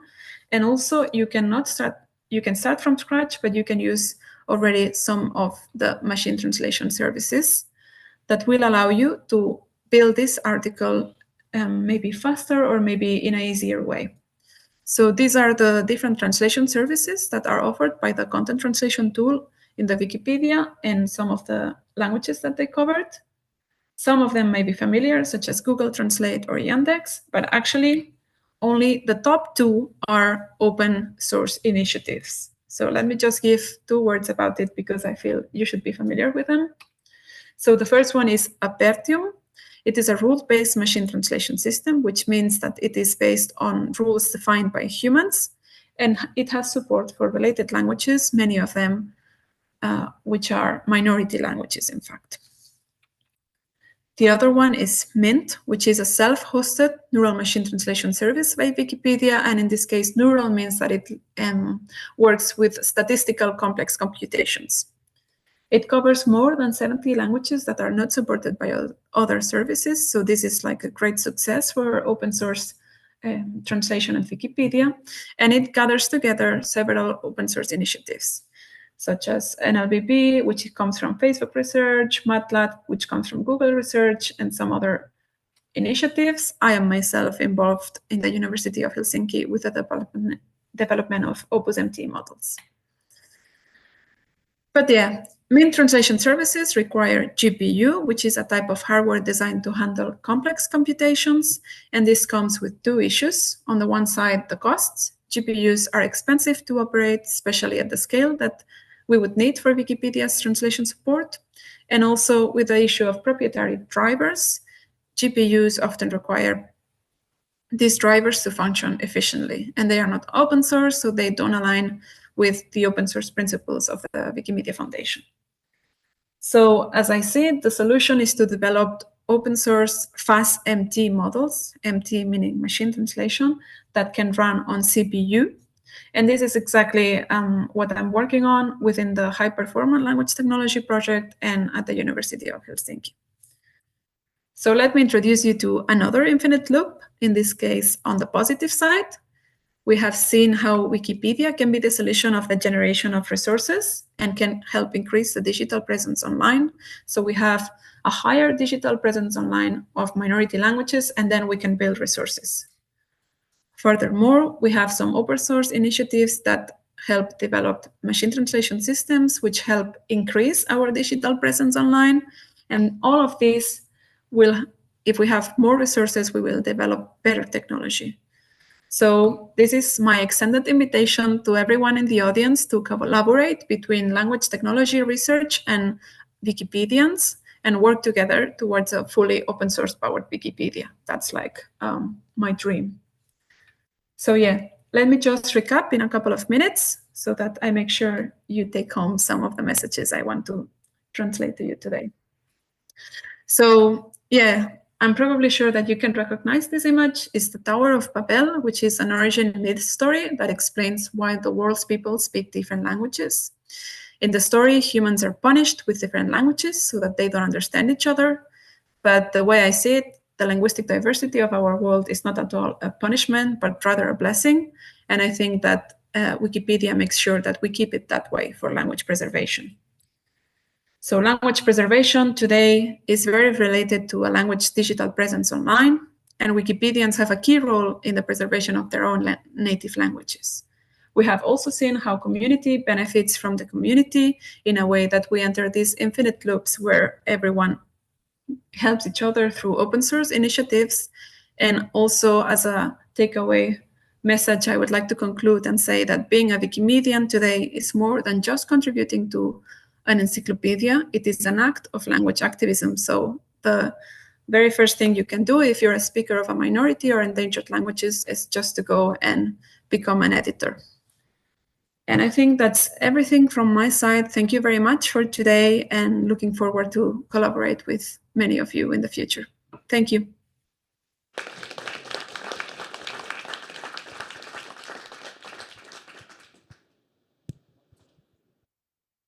Okay, we have time for 3 questions. Number 1. Please speak to the microphone so people online can hear you. Mm-hmm. Good morning. I just want to thank you because I am Galician. And, okay. Yeah, and in October, we are going to start a work group to edit in Wikipedia in my region. So this presentation has encouraged me even more to start this work group and to be part of put out effort to make the Galician language a little bit more present in the internet, to get the resources and the technology that we still need in the Galician language. So thank you very much, and I will follow your work, and it will be a pleasure for me. Thanks very much for this presentation. Yeah, thank you. Thank you for starting this work group. I'm sure you're going to be really successful, and Galician will be put out there. Also, just to mention very quickly, like this pyramid that I showed at the beginning, we can regard it this one. Not only as a pyramid where we have like very different separate categories, but it's rather a spectrum. So I'm probably sure that if you work on Galician, this will move from under-resourced to moderately resourced, and we will keep changing the pyramid until it's reversed and looks down, hopefully. So thank you. Anyone else?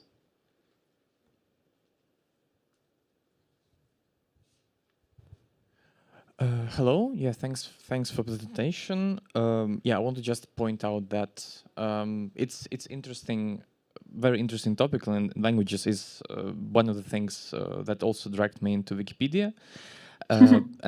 But I think what's important in like preserving, especially minority language, is not only Wikipedia, but also this collaboration with possibly with quite big media companies like Google. Especially with the translate issues, like just recently we had new update, and I think about 20 languages were added to Google Translate. They draw some criticism because of some incorrect translations, but it can be rebooted. So now with these resources, we can make more articles and make languages more visible. So it needs to be such a collaboration on quite high level, I think, to do real change. But yeah, thanks.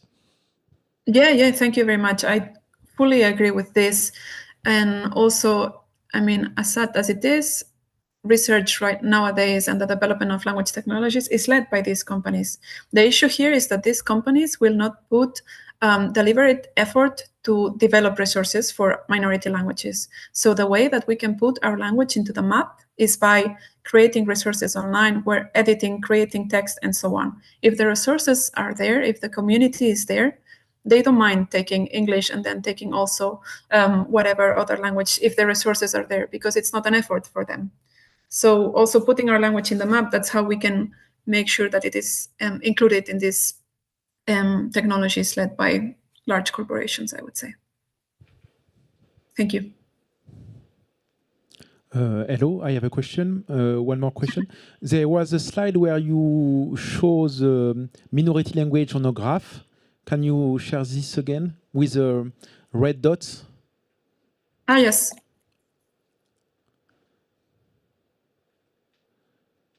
Yes, this one. Thank you. I check the name of the language, and a lot of them, even the minority in red, actually have the support of local government. So in terms of status, it is important to point out that all the above the line, or a lot of the language above the line, they have a status with a government supporting them, and that's maybe why they do better than other language. That was Yeah. Thank you very much for that contribution. True, and also I'm myself speaker of one that is way above the line because of specifically because of the institutional support. So yeah, that's why I focus the presentation on minority languages, not so much on endangered languages, which would be there below the bottom. But my idea would be that all of those dots would go up. But yeah, thank you for pointing that out. I will add it to the presentation. Okay, we have time for one more question.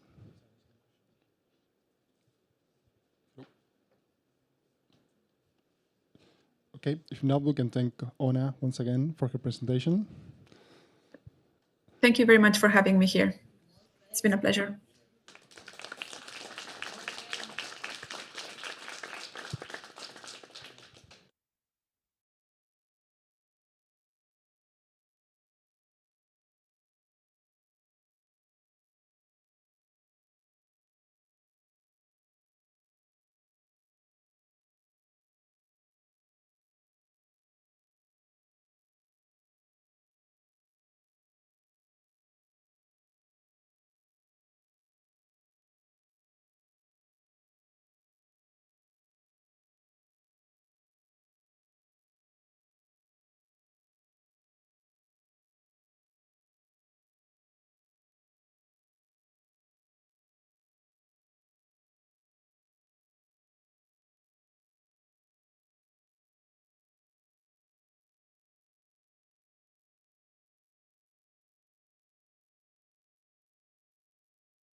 We'll kick off very soon.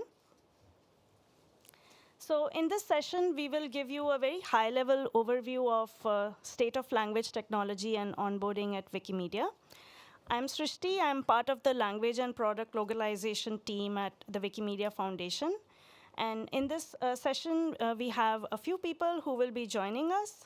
We have Amir here, John. We will be presenting in person. And there are 3 people who will be joining us remotely. I think it's super early for some of them right now.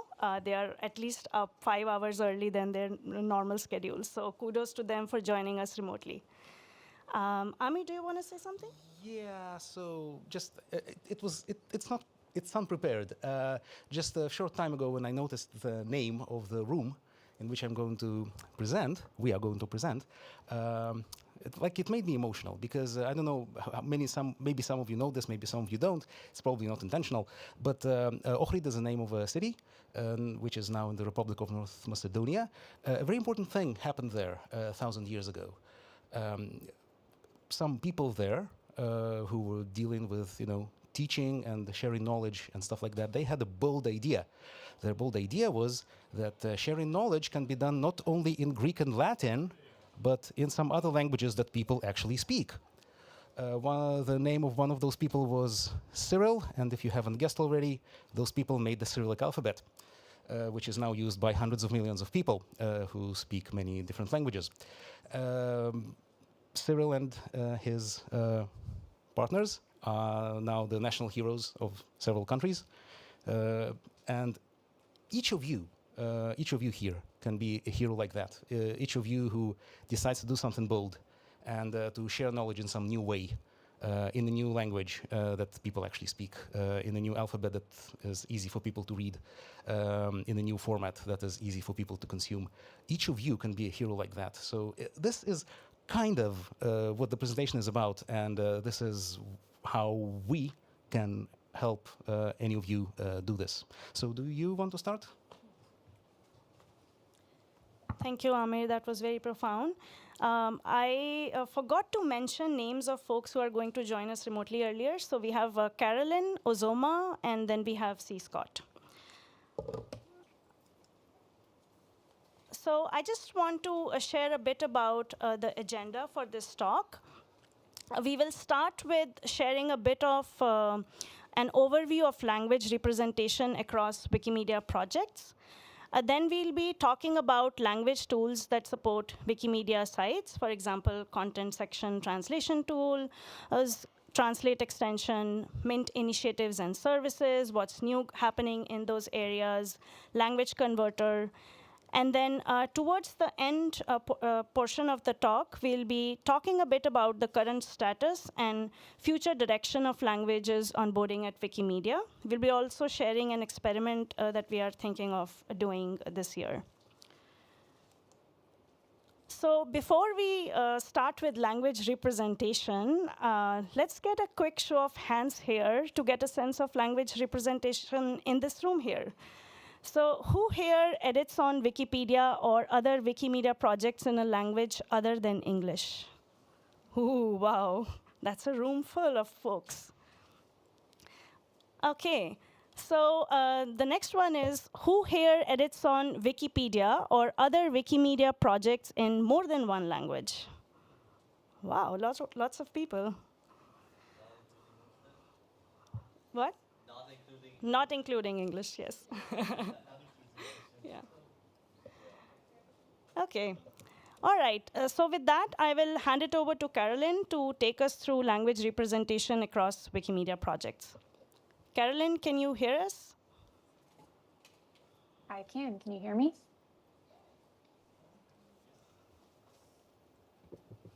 All good? All right. I'm Caroline. I'm on the research team at the foundation, and I and my cat are going to provide a brief overview of language representation across Wikimedia projects. So the Wikimedia Foundation, as you might know, supports more languages than any other large online platform, which is amazing.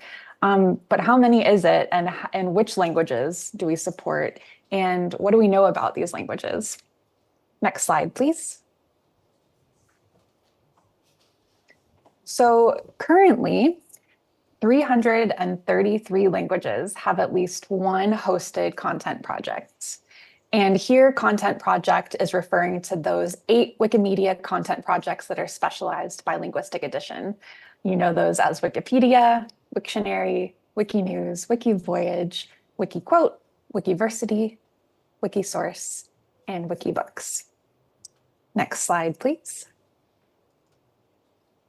Additionally, there are hundreds of languages, over 700, that currently have no hosted content projects, but do have test projects. These test projects are located in the Wikimedia Incubator, the Wikiversity Beta, or Multilingual Wikisource. And we'll be talking more about test projects and the incubator a little bit later. So for now, let's look at some more statistics about these 333 languages that have hosted content projects. Next slide, please. Of these 333 languages with hosted projects, almost all of them have a Wikipedia edition. About half of them have a Wiktionary. About 1/5 have a Wikibooks, a Wikisource, or a Wikiquote. And fewer than 1 in 10 have a Wikinews, Wikivoyage, and or Wikiversity. Next slide, please. Of these 333 languages, most of them have 1 or 2 content projects. Some of them have 3 or 4 or 5. 13 languages have all 8 content projects. Does anyone have any guesses as to what languages those are? Feel free to shout them out. I can't hear them, but I'll give you a couple seconds.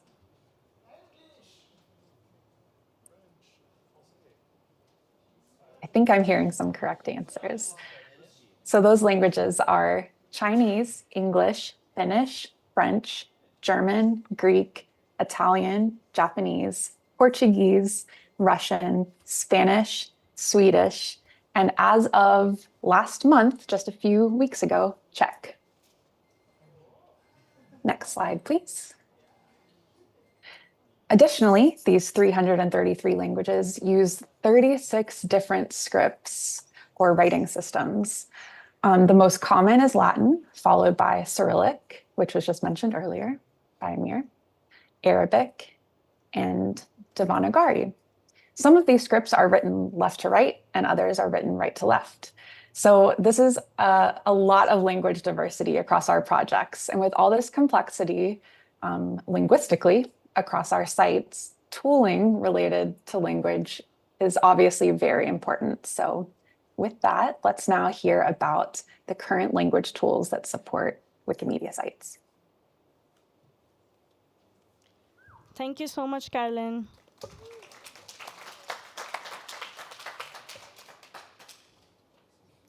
So before we talk a bit about language tools, we wanted to get a sense of what language-related tools that you all use in your work. Would anyone like to share? We can take 1 or 2 answers and then move on to the next slides.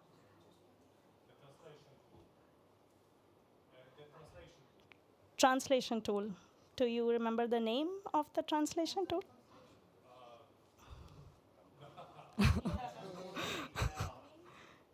Mint? Someone said Mint? Yeah. The transliteration tool?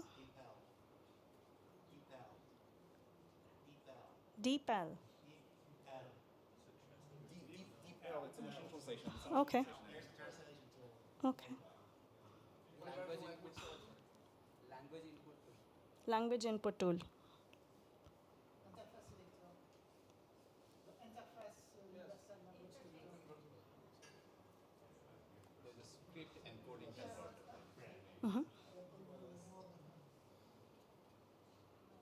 Those are a lot of tools. Okay, so with that, over to Amir to take us through the next section. The green one. The next. Okay. Hi. So my name is Amir, and we have developed all kinds of tools over the last many years. It's quite possible, so you mentioned some of them already. I will briefly mention what they are, just to put you in context about what have we been doing till now, and maybe try to give a hint about where we are going with that in the future. So again, it's possible that at least some of you know about them.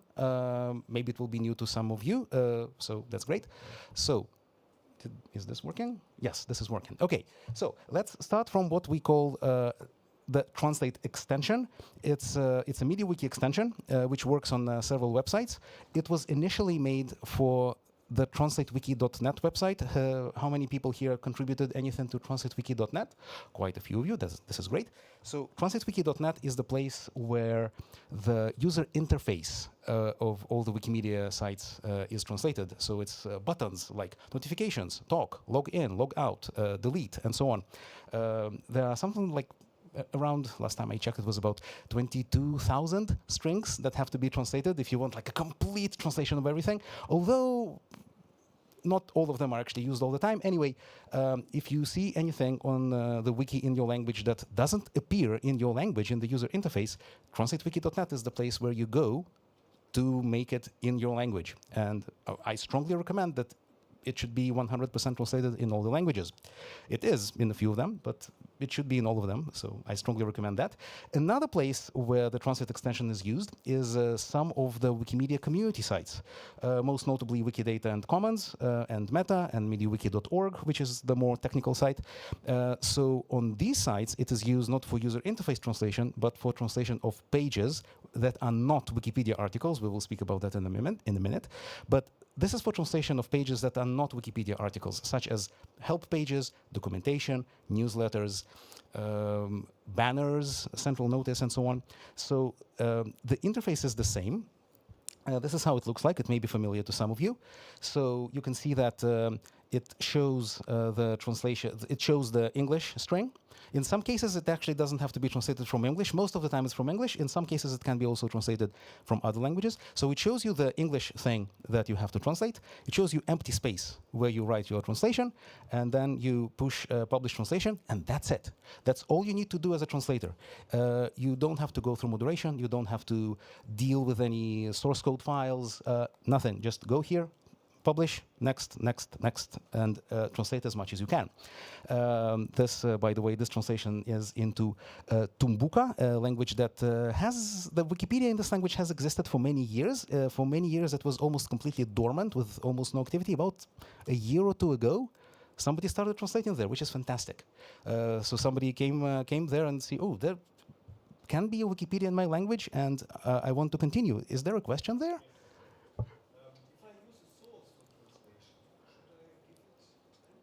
What's that? I don't know if I'm not only translating myself, but I use a source.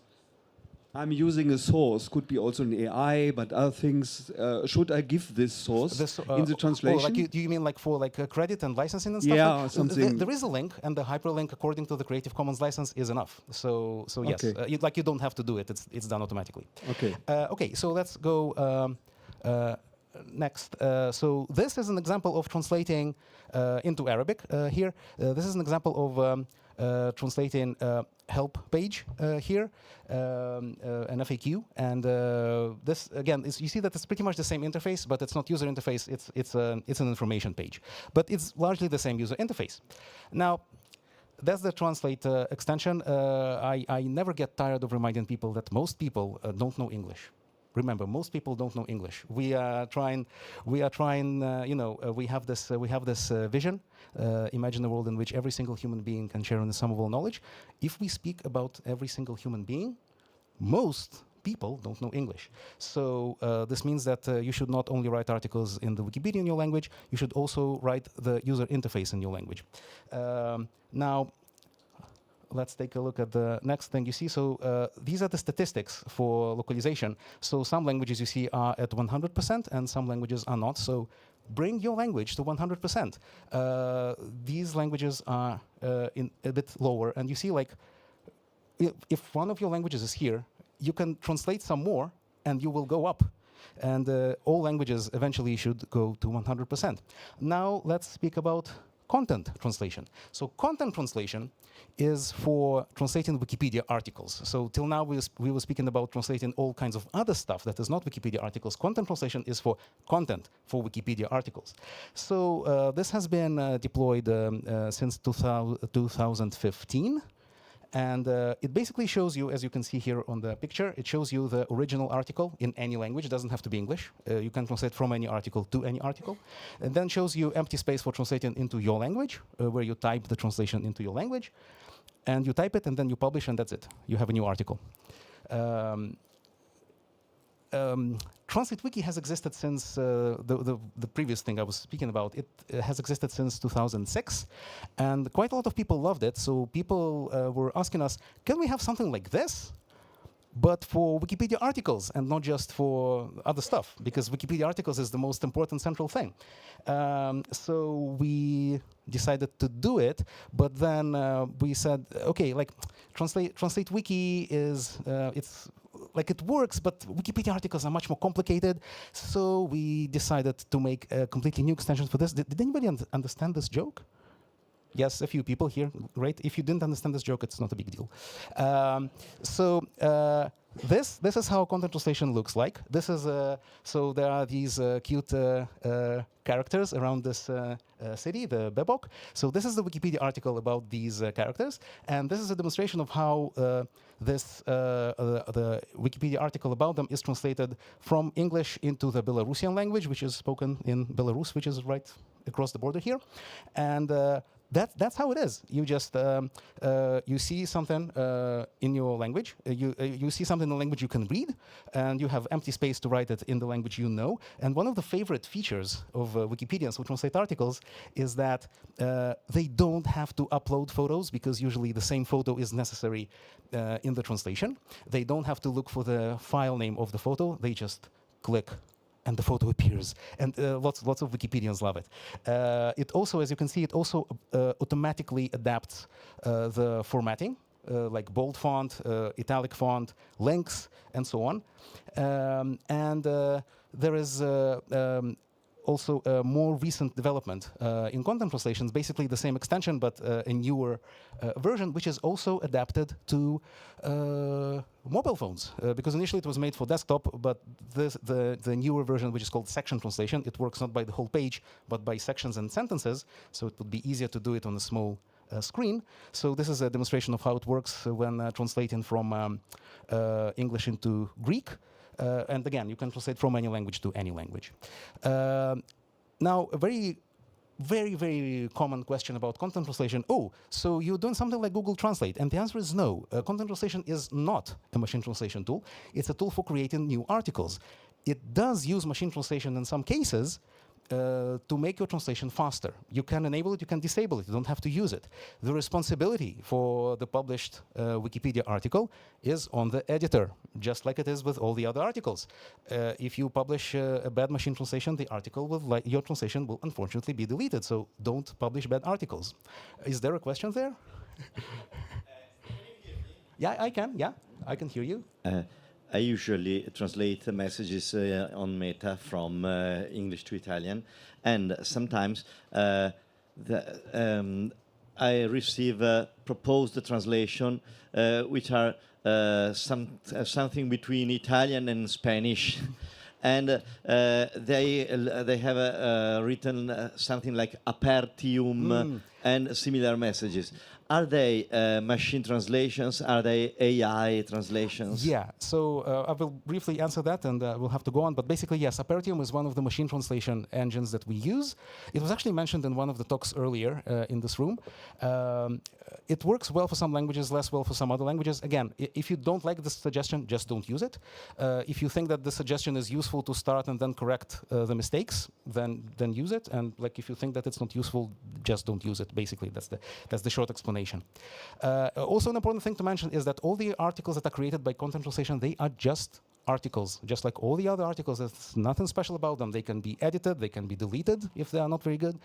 Although the statistics of deletion for translated articles are usually much lower in pretty much all languages than the deletion statistics for articles that were created not using translation, which we are quite proud of. It was used, so in the presentation earlier, it also mentioned content translation. It was probably prepared a few months ago when it was 1.5 million. By now it's already 2 million. So in less than 10 years, we had 2 million articles translated using content translation. We are quite proud of that. Thank you, actually, because some of you, thank you. Some of you used content translation to create those articles. You are the really important heroes here. So yeah, and with that,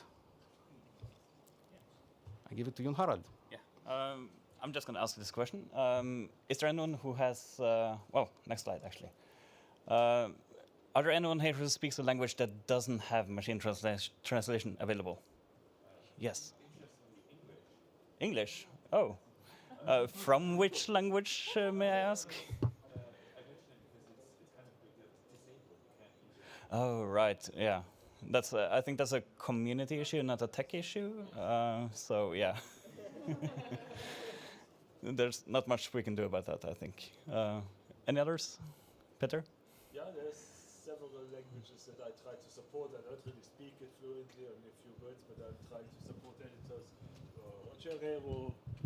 Ocherero, Oshindonga, Oshikwanyama, Kwekwegowap, all those southern African languages that we have in Namibia. There's apparently too little material to have a machine translation available. Yeah, and those languages, I assume they don't have Wikipedia editions yet. Incubator with a few pages, not more. But we do see that a lot of the languages they add for, Google Translate and Mint and stuff are languages that have recently gotten Wikipedias as well. So I think that might be a major way of influencing what they support as well. Any other languages that are not supported? Yes?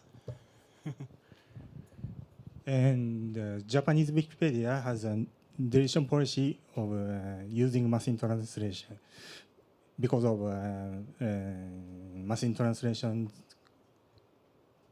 makes Japanese sentence is low quality even now. Right. Yeah. Yeah, Santali language also supporting the machine translation. That is Mint, I think. But there is many tools which are better than Mint. I think that should be implemented for Santali language. Thank you. The right people are here for that. All right. Behind you. So next? Someone more? Okay. So next we have Uzoma. She should be with us online, I hope. Yes, I am. Sadiq. Can someone hear me? Yeah, so 2 of my community languages have been approved recently, the Dagari and Kusal. I wanted to know if content translating is already available for that. And then with Dagbani, we started with Amir. I remember we had a session with him to introduce us to content translator. I think it's been like 2 years now. I want to know the state of the contribution by volunteers at this time. How many of them are translating? Because most of them are doing manual translation from English Wikipedia. I don't know if people are really using content translator for Dagbani. Do you want to answer? Yeah, a quick answer. I will have to dig in the statistics. I cannot answer immediately. Content translation is supposed to be available very shortly after the domain is created for Dagara and Kusal. If it doesn't work, please tell me. It's a bug. But right after the domain is created, content translation is supposed to work. We will actually speak much more about that topic later in the presentation. As for statistics for Dagbani, I cannot tell you immediately. Talk to me after that. I will check the statistics. Oh, yeah. I just wanted to add about the languages that's not in machine translation. I work with Caribbean islands where they speak Papiamento in 2 variants, and one is machine translated and the other one isn't, I believe. So, yeah. Yeah. It's complicated. Yeah. Right. Yeah. All right. So let's give it over to Uzoma online. Hello, everyone. Good to be joining you online. My name is Uzoma Uzrumba. So in this part of the presentation, we'll be looking at an overview of an initiative called Mint. I've heard someone talk about Mint here today. So we'll be looking at how it has evolved in just over a year and its future directions. Mint is an acronym for Machine in Translation. It is a machine translation service hosted in Wikimedia infrastructure. It runs translation models from organizations that have released them for use, modification, and sharing by anyone.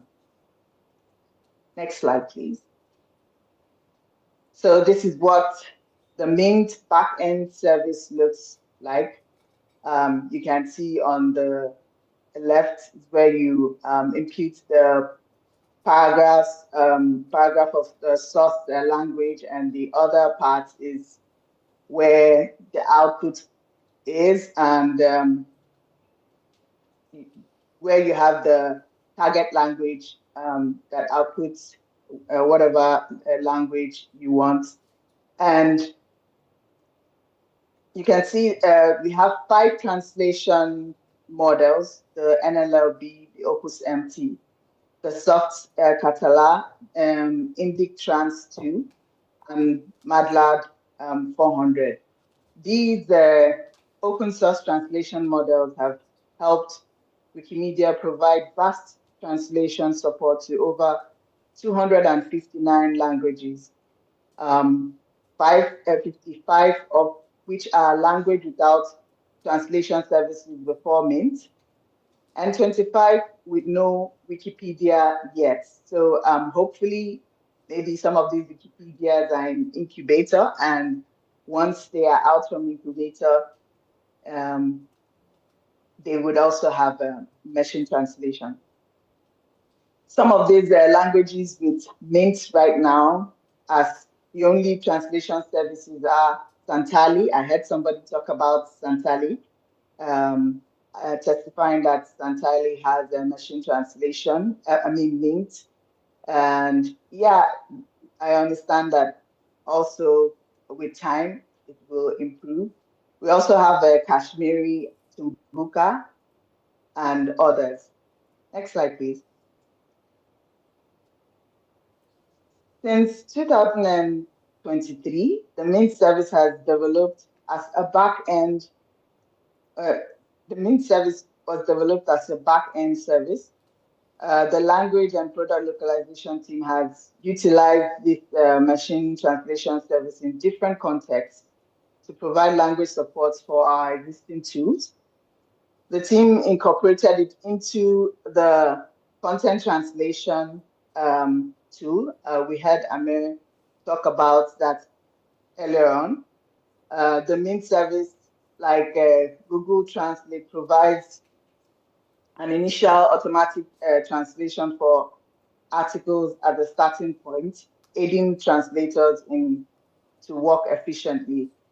I mean, it's just like Google Translate in the content translation tool. It's a machine translation, like I said earlier on. The Mint service is also integrated into the Translate extension to provide translation suggestions to contributors while they translate our platform to interfaces, user interfaces, and also in MediaWiki and meta pages to different languages. Remember, you can also decide not to use the machine translation or use it, or but it's there aiding translators to do their work efficiently. Next slide, please.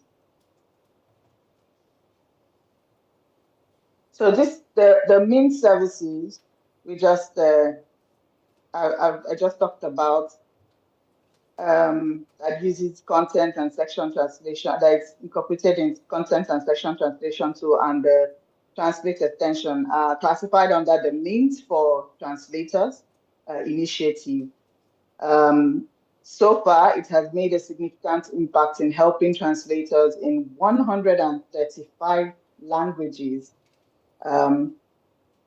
135 languages translate Wikipedia content efficiently.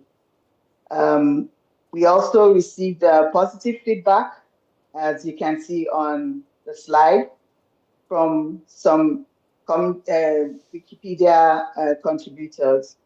This is one of the feedback we got about Mint. And this community got Mint for the first time, and this is what they had to say about Mint. Next slide, please. With the integration of Mint for translators, it yielded an increase in the translation activities and a fast growth of content in Wikipedia, especially in those 55 languages where Mint provided machine translation for the first time. You can see in the graph the spike after Mint was enabled in these 55 wikis.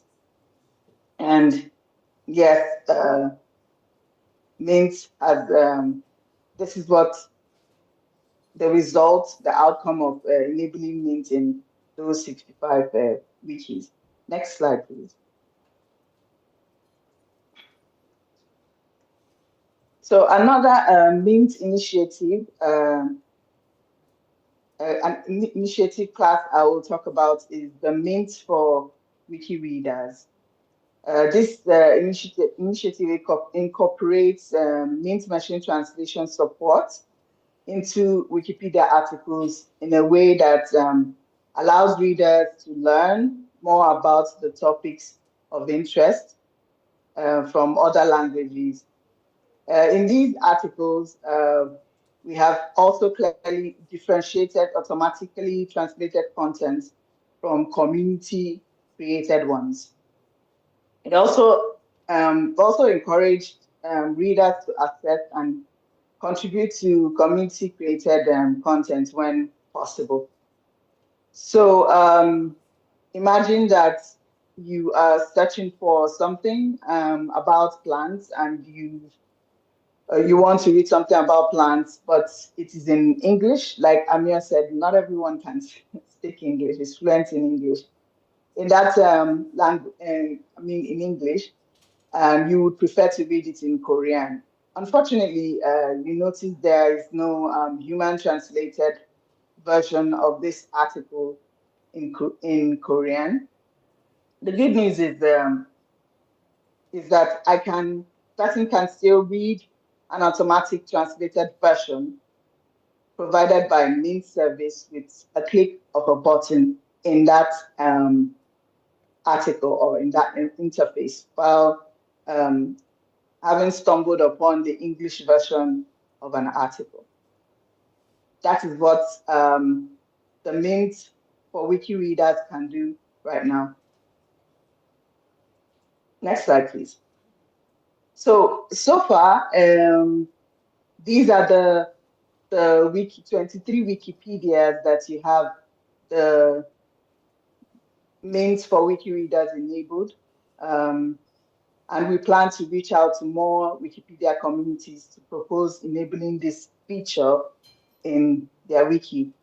Since this feature was enabled for the listed Wikipedia in June and July this year, that's like a month ago, we have seen a 300% spike in Mint usage, which is a good indication. And we're looking forward to what we'll learn so far with this initiative. You can see we have Igbo, we have Persian, we have Korean, we have Hindi. All these Wikipedias now have Mint for Wiki readers enabled in them.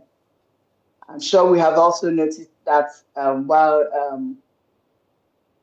reading an article, all you need to do is go to the language selector, and like we demonstrated on the screen record, and you'll be able to access Mint in any language, provided it's enabled in that language. Next slide, please. So with what the Wikimedia Foundation language and product localization team has achieved so far with the different Mint initiatives, we hope to continue working to one, make Mint APIs available for the broader internet, solidify the services to other projects based on needs. So in conclusion, the team's ambitious goal is to reach a state where the sum of all human knowledge can be accessible to every person in the world, because language will no longer be a barrier. That is the team's future direction with the Mint initiatives, and we hope to continue evolving this service and making it better and using it in all ways that can help make sure that language is no longer a barrier. Please follow this work, and you can also read more about Mint from the Mint Media Wiki page. Thank you. We have a question. I think someone from the on-site can help us with this. Thank you so much.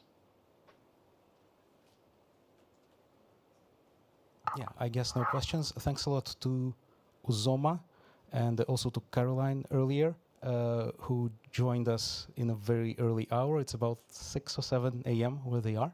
So thanks to them. 4 a.m. My mistake. So yeah.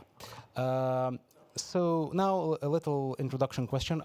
Is there anybody here who speaks a language that can be written in more than one script? No, well, maybe you also, no?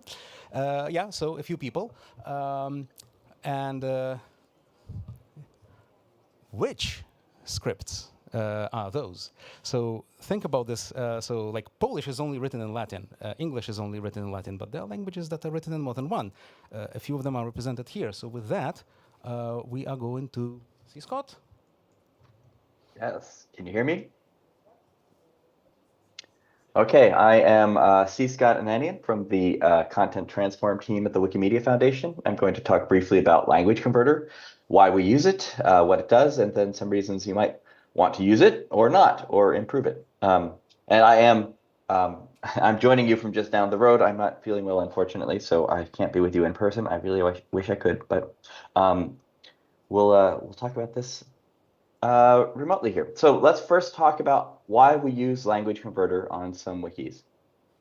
Amir had mentioned it. Languages can be written in more than one script. In order to keep this talk as broadly accessible as possible, I'm going to try to use English throughout, so I'm not going to require you to be literate in multiple different scripts or languages. German speakers are familiar with black letter calligraphy, and it certainly can be considered hard to read in its most extreme forms. This one isn't so bad, but in most languages, the script differences are more fundamental. The third line here is an IPA transcription of English. That's a phonetic transcription. This has a symbol for each sound in the original sentence, and apostrophes mark stressed syllables. And as with the case of most alternate scripts, there's no longer a one-to-one relationship between the usual Latin script and the symbols used in this transcription. So the next line is an actual alternate script for English. It's an alphabet called Desiree, used in the 19th century. And the symbols in Desiree correspond to the phonetic symbols in the IPA transcription, not to the letters, the Latin characters in the usual English spelling.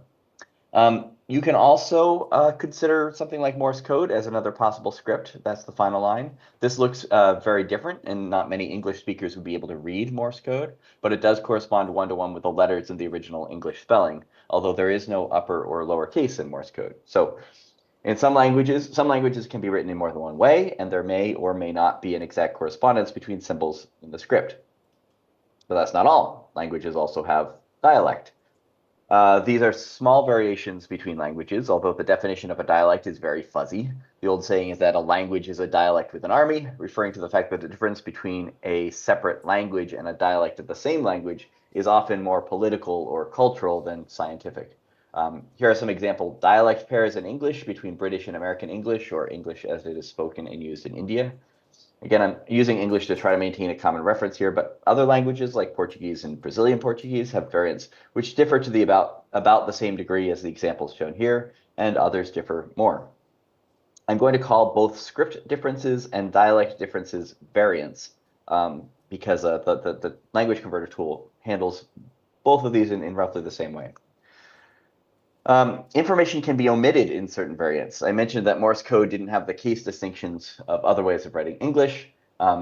Conversions between some variants may be reversible, but it's more common for that not to be the case. In American English, an elevator is what would be called a lift in British English, but both British and American English will use lift as a verb or as a dance move. In our phonetic Desiree alphabet transliteration, we have the word but those symbols are also the spelling you'd use for Dame Clara Butt here. There's a distinction in our traditional English Latin script, but not in Desiree. Again, that's a pattern that holds for many other variants in many other languages. So language converter is used to bridge script and dialect differences on Wiki, differences between variants. Here are some of the larger wikis which use it. On Chinese Wiki, we have two major writing systems, traditional and simplified characters. There are also numerous dialects represented, some of which stretch the definition of dialect for political reasons. Most readers on Chinese Wikipedia can read and write only one of the scripts. Those who read and write traditional characters usually do not know simplified characters and vice versa. On Serbian Wiki, in contrast, most readers and editors can read and write both scripts equally well, Latin and Cyrillic. There are, however, dialect differences which are also reflected in spelling. Kazakh Wiki has 3 writing systems, Cyrillic, Latin, and Arabic. Currently, Language Converter can translate to Arabic, but not from Arabic. Kurdish has Latin, Arabic, and Cyrillic, and in this case, MediaWiki doesn't yet support the Cyrillic. There is an indigenous language in Canada, which has a syllabic writing system. That's another example of a writing system which loses case distinction from the Latin script. So running quickly through others, these are the wikis which have full language converter support. These also have partial support from language converter. These use a language which has multiple scripts and has an automatic language converter available, but it is not yet integrated in MediaWiki, so this is potential. And these languages use multiple scripts and could benefit from something like Language Converter, but doesn't yet have an existing conversion system we could use. Note that Polish is in the potential category here. Quoting from MetaWiki, Polish is sometimes written in Cyrillic, and a Cyrillic converter for Polish wiki could reach a potential audience of 300,000 readers across the border in Belarus. So, languages with script or dialect differences exist. We're going to call these variants of a language. How does Language Converter help? Language Converter allows editors to write an article in their choice of variant and allows readers to read an article in their choice of script or dialect. There's a drop-down menu. You can see the arrow on the left, which lets you select your preferred variant. There's also a specific URL for each variant, which is the downward pointing arrow, so that, for example, search results can direct a reader directly to the appropriate variant.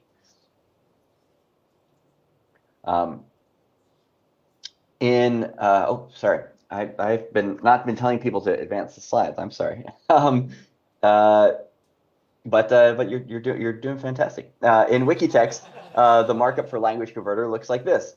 There are bidirectional rules which say that every lift should be converted to elevator and every elevator should become a lift. That's not actually correct in this case. So there are unidirectional rules as well, which say convert elevators to lifts, but leave the lifts alone.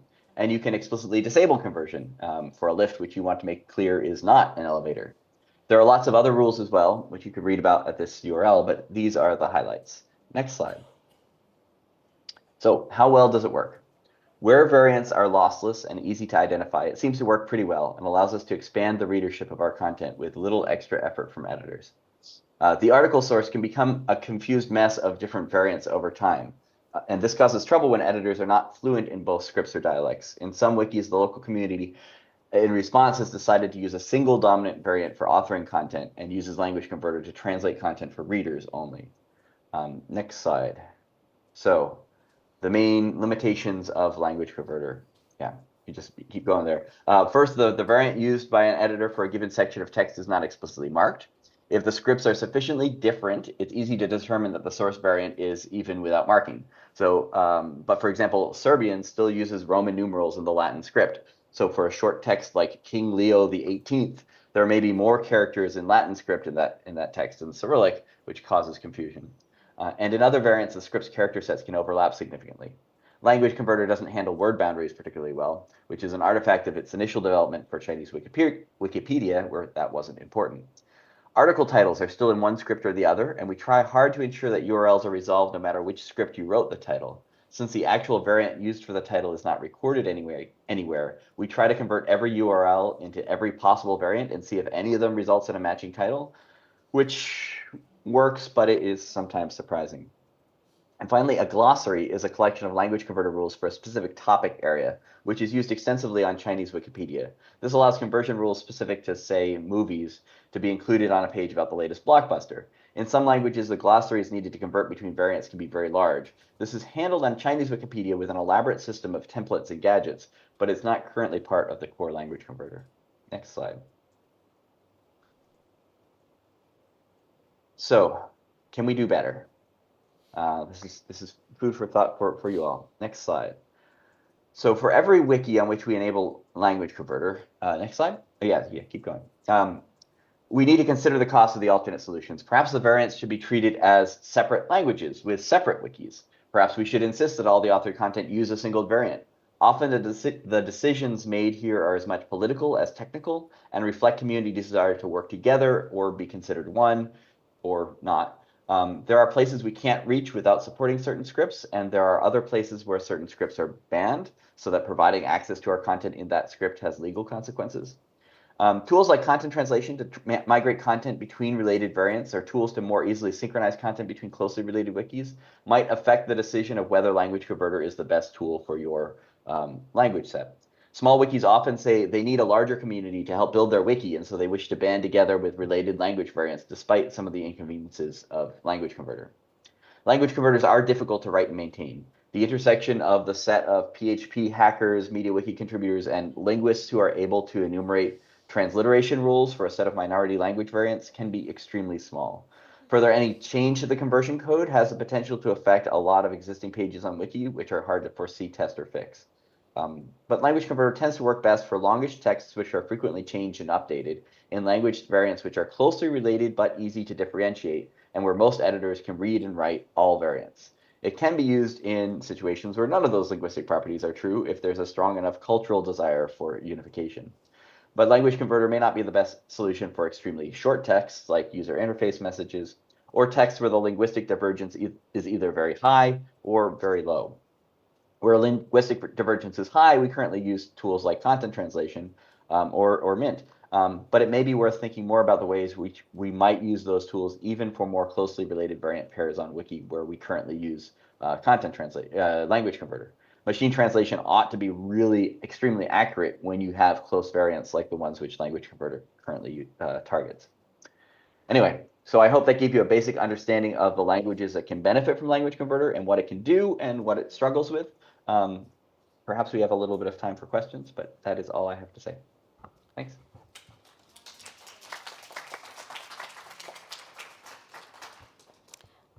Thank you, C. Scott. We miss having you in person here with us, and we hope you feel better soon. Does anybody have any questions for C. Scott or any of the presenters who have shared about their topics with us? There's someone. 2 questions. First, why a script converter is called a language converter? And the second question is, there are a lot of communities that build their own data, particularly parallel data that could be used for machine translation and training. We often see mistakes in language models, and the translation engines that are used on Mint particularly have a lot of mistakes because there's a long way to go. I was wondering how communities could contribute to training data, and they should be attributed in return. It's at the least violation of their human rights when they're not attributed for the labor that they do voluntarily. And that's what Google, Meta, all of the popular language models do. They scrape data off of the internet, use that for training, and then when the translations happen online, there's no attribution to the people that have actually contributed to creating that data. Wikimedia movement has a role to play here, because the Wikimedia Foundation particularly is working with these companies to get their language models for Mint. Yeah, that's my question.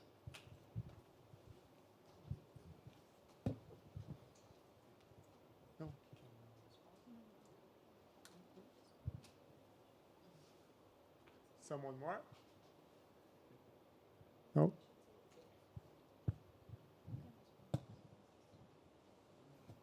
I can take a stab at answering the question if no one else wants to do it. I'll just say I agree with you. I think, in my opinion at least, and this is speaking for me personally, the most effective way to contribute training data is just to continue working on Wiki, translating articles. We have a huge resource every time that one of our editors translates an article from one language to the other. That is useful training data, especially in a lot of languages which aren't well covered by commercial data sets. I don't think we take advantage of it well, and I think the attribution question is definitely something that can that ought to be addressed. But the good news is that we can already start building that training data, even though we haven't figured out how best to use and exploit and build things with it yet. Does that make sense? There's one more question here. Hello, a question for the language converter. If we want to test or to implement this on a new wiki, who should we contact? And is there documentation for that? That is an excellent question. I would, Amir, I might toss it to you. I do the technical maintenance of the backend for language converter. So if you need to actually implement a language converter from scratch, I am certainly the person that you could ask to help. But in terms of guiding the process for whether or not language converter is the right tool for a particular wiki, for a particular language set, I would probably defer to the language team on that.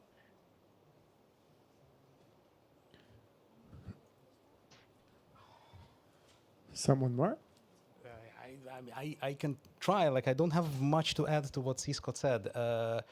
Yes, so C. Scott knows the technicalities, the internals of language converter much better than I do or anybody else in the rest of the language support team.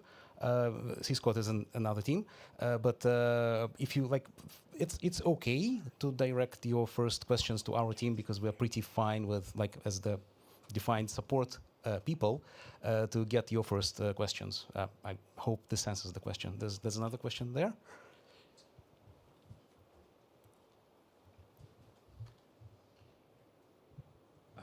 I just learned today of an interesting challenge that some languages have, that their script can't be entered on mobile devices.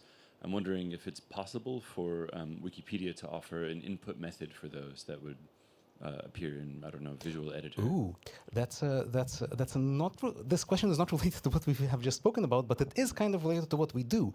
I will answer quickly. It was kind of not planned. Many years ago, around 2011, 2012, we did develop a tool for desktop that helps people type in their languages. We actually still maintain it and develop it and add some new languages to it. I didn't have time to speak about this, but I mean, it's a thing. We did this for, we are doing this for several languages. These days, the situation with input is relatively better than it was like 10, 15 years ago. Most languages do work well on mobile phones. If there are languages that cannot easily be written on mobile phones, I really want to know what they are. So please send these people to me. I really, really want to know what they are. It's a bit less good on desktop operating systems, but you know, these days phones are becoming more and more important, so like I would gradually shift the focus to phones. So that's all I can say about this right now. I would really love to know what these languages are. I'll just briefly say that the visual editor team, the editing team, definitely did a lot of work with input methods in the 2012 era, as Amir had said, and that code is still there if there is need to brush it off, I think.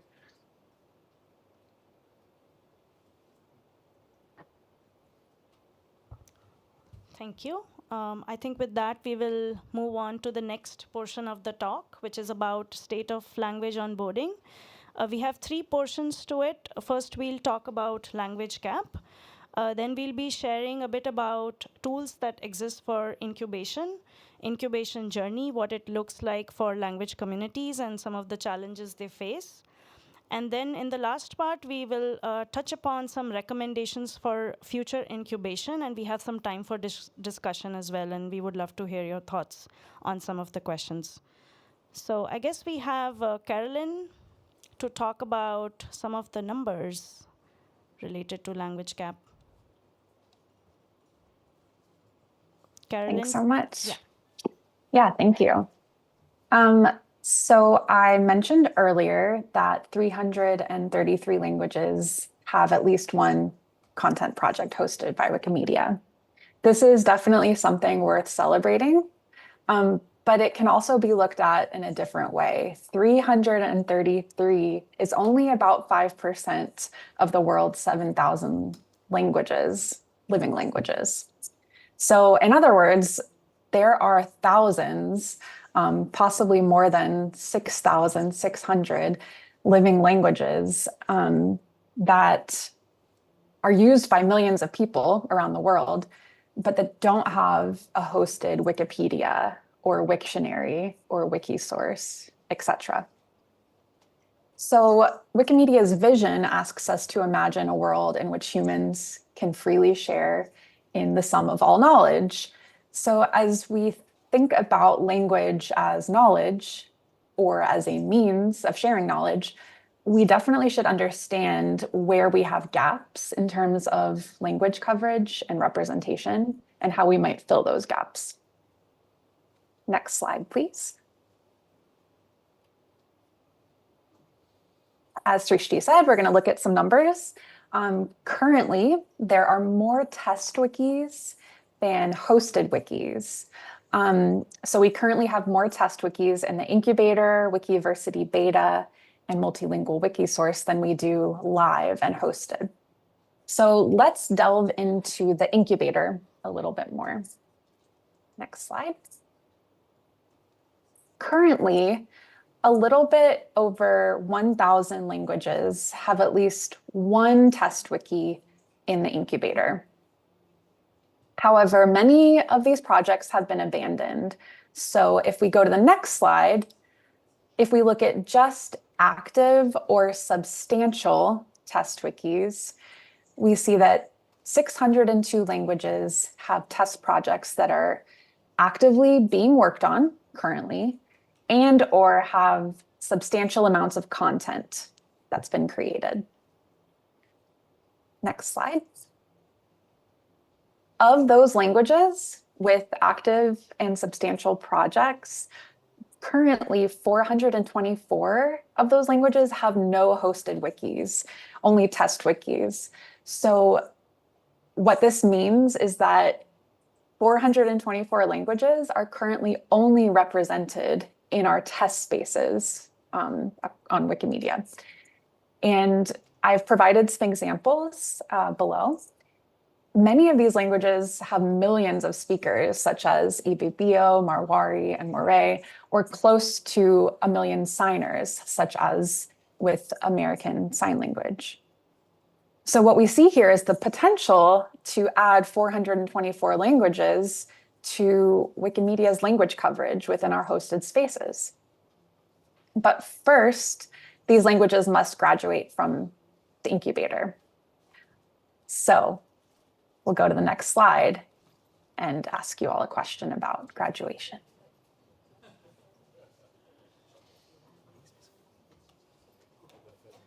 Would anyone like to respond to this question?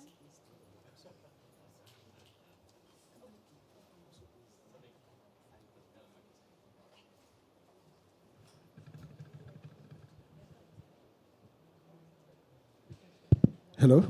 Yeah, so my name is Sadek Shahadu. I work with the Dagwan Wikimedians User Group, a language affiliate in Ghana, working to support 16 mutually intelligible languages spoken across Ghana, Benin, and Burkina Faso. I'm also one of the steering committee members for the Wikimedia Language Diversity Hub. So I will start with, we started in 2021, like actively 2019, 2020, actively working on the Dagwan Wikipedia project. And it took us 1 year and 1 month but one of our language graduated in less than 1 year, which is the Dagare Wikipedia. And then Kusal took more than, I think, 1 year, 3 months. Since 2020, we've been able to bring on board 5 language projects, 4 currently live.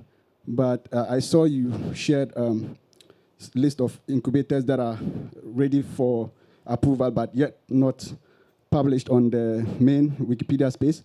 And I see one of the languages that I work with, which is Mori, and I have a lot of questions about that right now. We've done everything that we can to be live, and I understand from the language committee that everything works well and we are good to go. But there's a very big challenge that I face with the community. They've been asking me when language is getting approved, and there seems to be a very difficult task right now for the language committee because they are stuck and they don't know when the language will be approved, even though they met all the requirements. And the reason is that there's a namespace on the English Wikipedia Manual of Style, which has the same name as the Mori ISO code, which is MOS. Though Mori have done so well, like working extensively on the incubator and meeting all the requirements, creating over 1,000 articles, fully fledged articles, they don't have any hope when the language will be approved. And the simple challenge, I'm happy Amir is here, Yon is here, a lot of people are here. We need to find a solution. At least I need to carry some information to the community because I'm frustrated right now. I don't know what to tell them. Even though there's a general, challenge with similar, I see in the fabricator discussion, similar cases that happen. So I would like Amir to say a lot about the challenge. All I know is there's a conflicting name between MOS for Mori Incubator and then Manual of Style that the English Wikipedia committee don't want to let go. We also need it because Mori is the largest of the languages that we work with, spoken in Ghana and Burkina Faso, about 11 million speakers. Yeah, so the question is, what can we do at this stage to get the Mori out of the incubator? This is a very specific question, although it's wonderful. I love it. So for those of whom more or less know the background, what happens is that every language is identified by a language code. We use the ISO 639 standard for language codes. In the ISO 639 standard, the language code for this language is MOS, which is also the abbreviation for Manual of Style on the English Wikipedia. So the English Wikipedia uses this in links, and if you want to link to the Mori Wikipedia, you have to use the same thing, so it's kind of like a technical problem, like same name.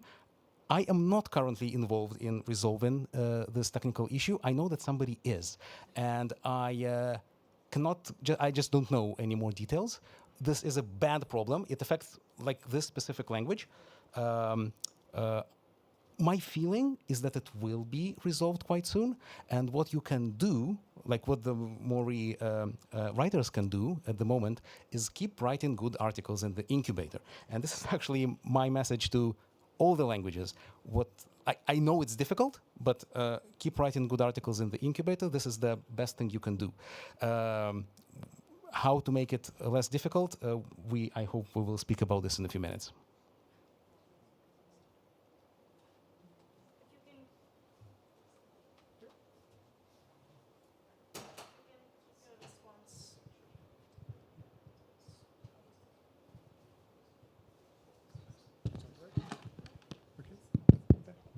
If you can keep your response under 1 minute.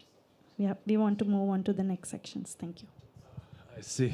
Okay, so none of the languages that I tried to support has ever made it out of the incubator. And so you hear another somewhat frustrated response here. I presented in 2014, I believe, in London. I presented at not at Wikimania, but at Wiki Indaba. I presented this classical dilemma or vicious circle that editors come from readers. So people who read Wikipedia start writing Wikipedia. That is at least a very, very strong stream. Now, if you have a language which doesn't have translation available, so it belongs to the same class of stories, right? And if you Google for something, even if an article is available in the incubator, it will not be among the first 8 or 9 pages of results, right? So now I wonder what kind of problem is to be solved by keeping languages in the incubator the first time. It can't be the $50 for a domain registration. So what's the point of forcing us into the incubator and keeping us there? That's a very good thought there. I think we are going to touch upon this topic a little bit later in the presentation. Carolyn, you can resume now. Great, thank you. Thanks for sharing various times that y'all have spent with projects in the incubator. In terms of how long, actually, if you could go to the next slide, I'd like to do that one first, I think, based on the conversations that we just had. Perfect. So, oh, perfect, yeah. So how long does it take to graduate from the incubator? This varies pretty widely. When we analyzed graduated projects, the average amount of time that it took to graduate was about 3.5 years. And the range was 51 days to 15 years. So quite a lot of variation there. And we can see that there's variation depending on the project type as well. Wikipedia versus Wiktionary versus Wikinews, etc. And if you can go back one slide, thank you. The amount of time that current projects, many of you mentioned that you currently are working on projects that are in the incubator. Currently, the test wikis that are in the incubator right now have a wide variety of amount of time that they've been in the incubator. Current projects have been in the incubator anywhere from 12 days to 18 years. So again, we are seeing a lot of variation in terms of how long different projects are spending in the incubator. So with that, we might wonder, how does one graduate? What steps are involved, and what are we working on at the foundation right now related to this? So I'll hand it over to Srishti to tell us more about that. Yeah, Jon, actually. Hi. Perfect. Thank you. For those of you who don't know me, I'm Jon Harald Søby, and I've been part of the language committee since it started in 2006. And I'm also part of the Language Diversity Hub, and I work in Wikimedia Norway. So the incubator was started in 2006, but it wasn't actually started because of the language committee. It was started before the language committee existed. And the reason was that test wikis that didn't have a proper wiki actually did that in MetaWiki, and people didn't like seeing all those test edits in the recent changes on MetaWiki, so someone just created Incubator to sort of just get rid of those pesky edits for new languages and stuff. Who cares about that, right? But the Incubator is a tool that we use in the language committee when we look at, which languages to approve or not. Thanks. So this is an example of a landing page for a test wiki on the incubator for the Silheti Wikipedia, which is a language spoken in India, I believe. And there you can see the infamous prefix at the top, and then you have a bunch of hopefully useful links in the box down there. One of the links goes to this tool that I wrote this iteration of the tool, but it's like an improvement of a tool that stopped working that we had for many years, called Code Lookup, which gives you an overview of some of the things that a language community needs to do in order to get approved, including like translations in Translate Wiki, because we want to have a bare minimum of the interface translated into a language before we approve it. And we also use this tool called cat analysis. This is how we, track the changes that go on in each wiki. Not many people use this tool except for us in the language committee, I think. But it's very useful, but it could need an upgrade. This tool and the previous iteration of the code lookup were made by Robin Pepperman, who is here in Wikimania, but not in this room. There is, yeah, awesome. And he also made the Wikimedia incubator extension, which has hugely improved the way the incubator works, because without it, it would be, very bad. So thank you, Robin. So the journey for a language that comes into the incubator is that, in theory, we should try to follow this path, but sometimes people skip a few steps, but that's okay. So first they should request a creation in MetaWiki after hopefully checking that their language is actually eligible themselves. And then we will, it says approve language creation, but we will verify that, okay, this language is eligible to get a wiki. And then the community should work in the incubator for, in theory, they should work 3 or 4 months, but we're looking for active communities. So we're not looking for number of articles or anything like that. We're looking at the number of, active contributors over time. So that's the most important criterion. That, in addition to, like I said, having a minimum of the what we call the most important messages in MetaWiki translated in TranslateWiki. And once those two criteria are met, the language committee will approve the language after verifying it with an external expert, and that can be somewhat of a bottleneck sometimes. But usually it goes relatively fast. But there have been some instances where it takes us a long time to find the experts. And after we do that, we will request the creation of the wiki, and the developers will create it. And I have to give a real big shout out to especially Amir Sarabadani, Lads Group, who has made some huge improvements in the process for creating new wikis, because it used to take months and months, and now he can do it in a few days. He and a few others. And the final step is that we export the content from the incubator and then import it into the new wiki.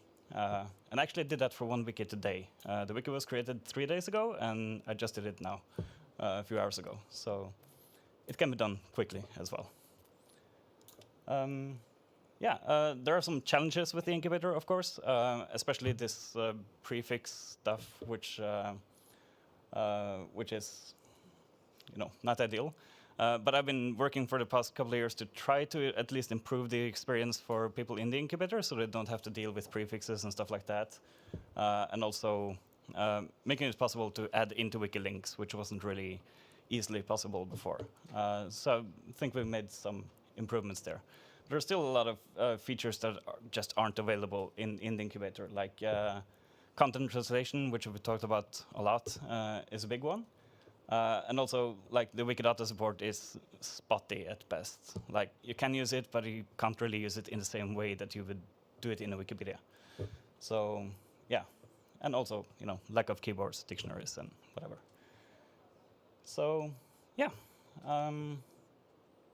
the language committee, which I mentioned, was founded in 2006, and we have 13 members. A few of us are here. Amir and Sadiq are part of the language committee, and some others, but we started as a subcommittee of something called the Special Projects Committee, which doesn't exist anymore. So we became a standalone committee in 2012. And we had 13 members from, like I said, from many different countries and languages, and So, I think that's it.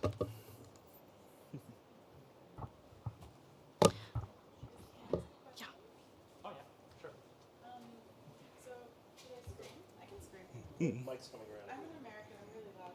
But I think for the recording purposes, Okay. So I have a question about languages that are approved in the incubator. that have ISO are not approved in the incubator for the lack of vocabulary indigenous to that language. So there are languages that have ISO codes but have been denied or haven't been able to get out of the incubator because they have been told that their language has too many loan words, such as the example that commonly comes to mind is Noongar. I remember in Stockholm we were talking about that, and she was really struggling with getting her language approved because due to history of oppression and all of that, their language has a lot of English loan words. And then there's another example in the U.S. With Afro-Seminole Creole. Their language has, because of history, utilized a lot of English loan words, and so they have been intimidated in even trying to start a Wikipedia because they have just assumed they won't be able to get it through. So is there reasoning behind that? Are there any changes and discussions behind that, especially when there are ISO codes approved for these languages? I can't answer about the Afro-Seminole one because I haven't seen that case. But I do remember the Noongarpedia project really well, and it's a difficult case because they obviously want the wiki to support their culture and language and stuff, but most of their test wiki was actually written purely in English about the Noongar culture and people instead of being in the Noongar language, and that's not really how language editions work in Wikipedia, unfortunately. But I did encourage them to maybe start a third-party wiki about those things instead of having it as a Wikipedia.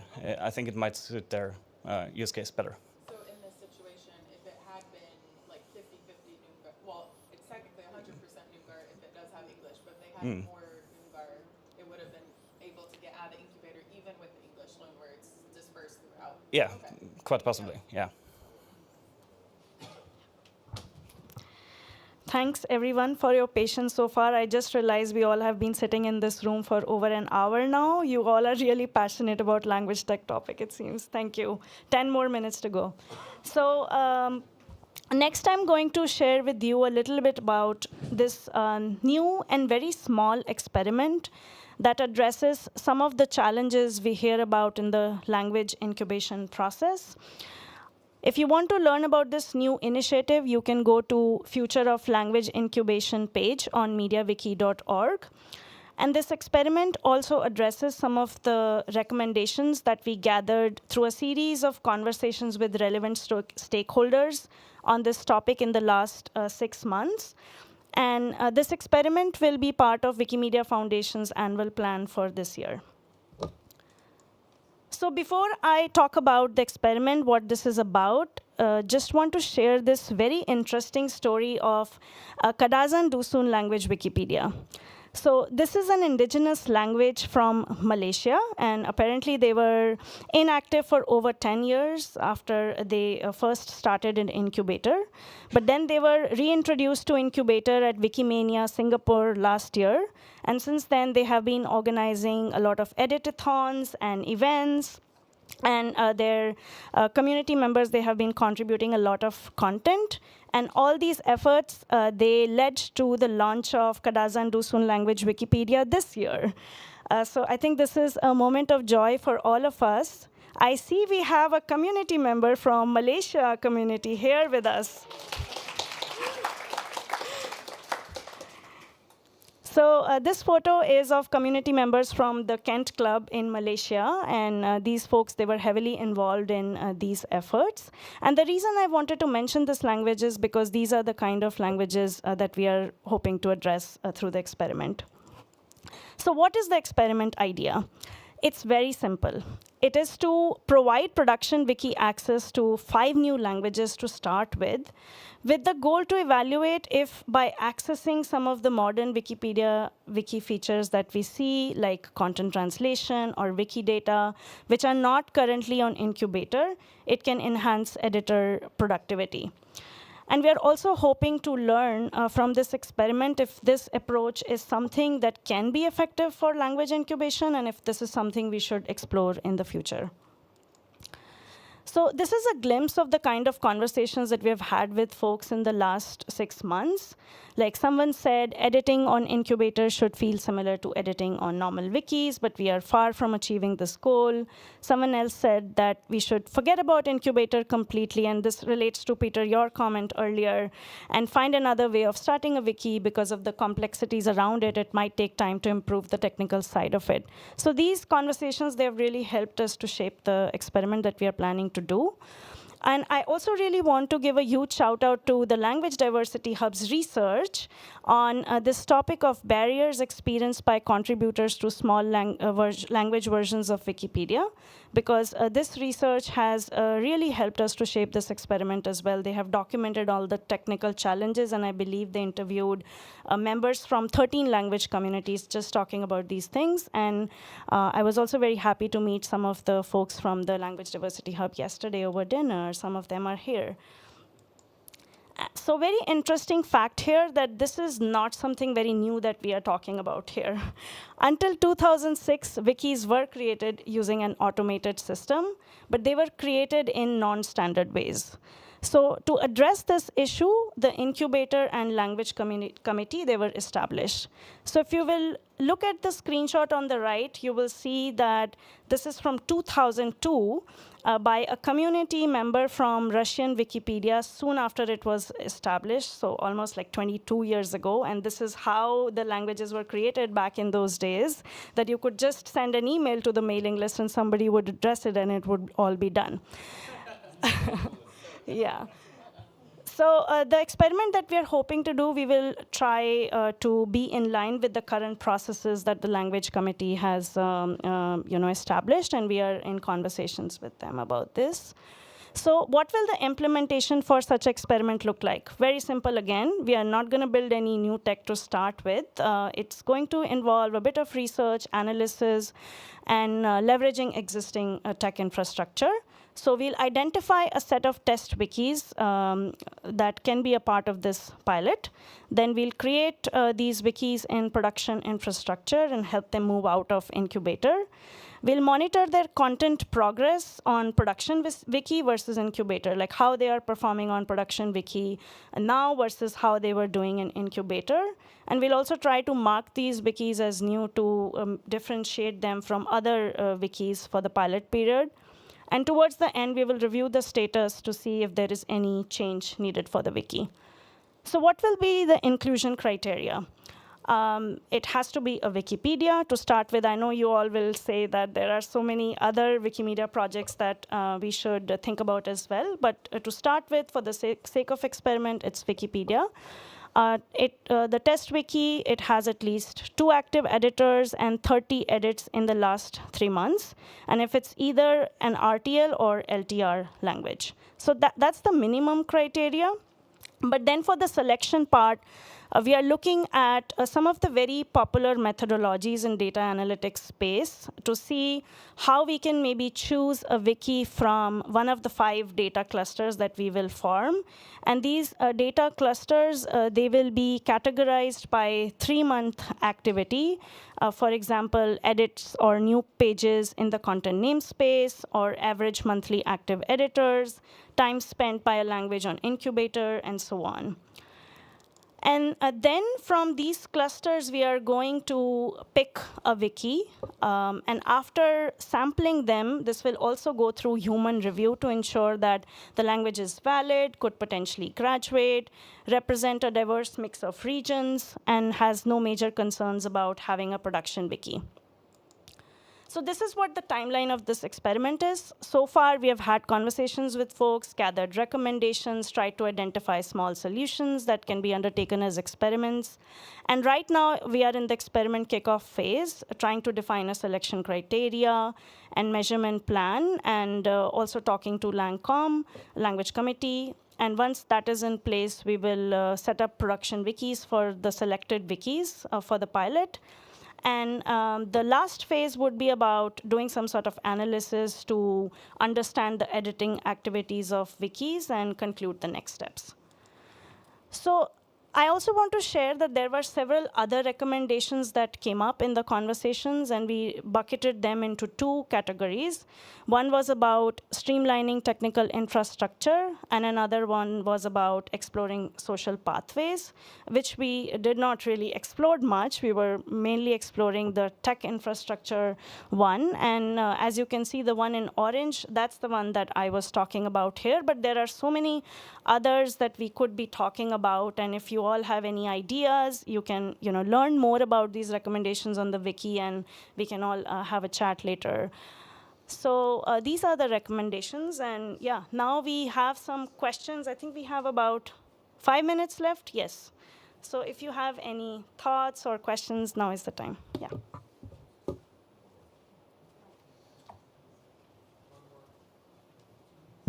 One more question, please.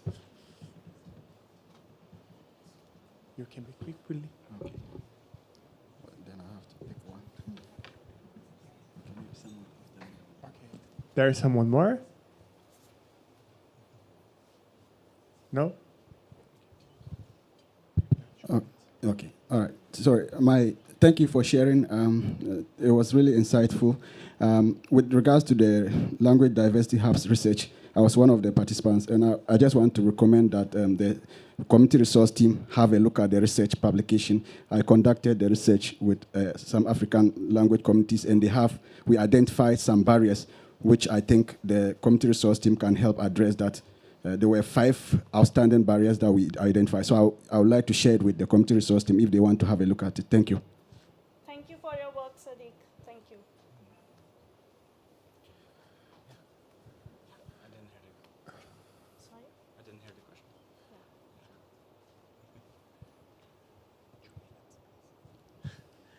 question. Yeah, at the expense of seeming like a pain in the neck.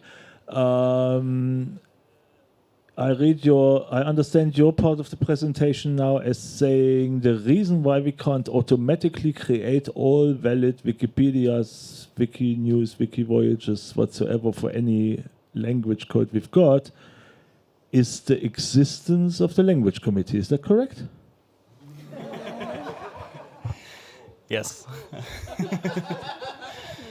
So kind of the point of the language committee and the language proposal policy is to not limit the amount of languages we get, but to make sure that we actually have viable communities for those languages. Because we hate to create a wiki and then there's absolutely no content, and it's a magnet for spam and vandalism and everything. And the stewards deal with that a lot on very small wikis that have no activity now, and we don't want to create any more wikis that have no activity and no community. So the entire point of the process is really to make sure that there is a viable community of more than just 1 or 2 people who can contribute. So, yeah. And if I may add, like I understand your question, but you see, it's not only spam or lack of activity, which are also problems. There's another problem, which is hoaxes. It happened at least twice that people created a wiki. And the language written there was not actually a language that was declared. So to prevent these hoaxes, the language committee has to exist. Can the language committee process improve? Yes, absolutely. But I understand the frustration, but there are reasons for its existence.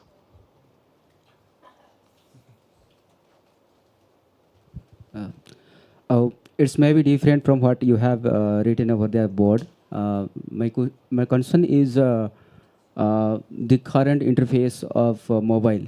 As Unheard also mentioned that we are more focused on mobile devices. I noticed that when I was training a few editors about the content translation tool, that content translation tool in mobile interface, there is a missing of navigation link for the content translation tool. So you can easily navigate in the desktop version, but in mobile version, you cannot navigate to translation page. So that's really important, I think, to add in mobile interface. Yeah. Yeah, Thank you. I actually mentioned this. So there's a newer feature recently developed in content translation, which is called section translation, which can also work on mobile phones, can also work on desktop, but it is mainly intended for mobile phones. It's very new, It's not entirely, doesn't entirely support all the languages yet, but I'm not sure that it supports Santali yet, but I hope that it will support Santali eventually. And that it's still in development. Like, it already works well in several languages, but not all of them. So it's definitely on the way. Important question. Oh, okay, maybe, okay, sorry, maybe I missed it, but like it's supposed to, if something doesn't work, let's talk about it after the presentation. I think it's time it's finished.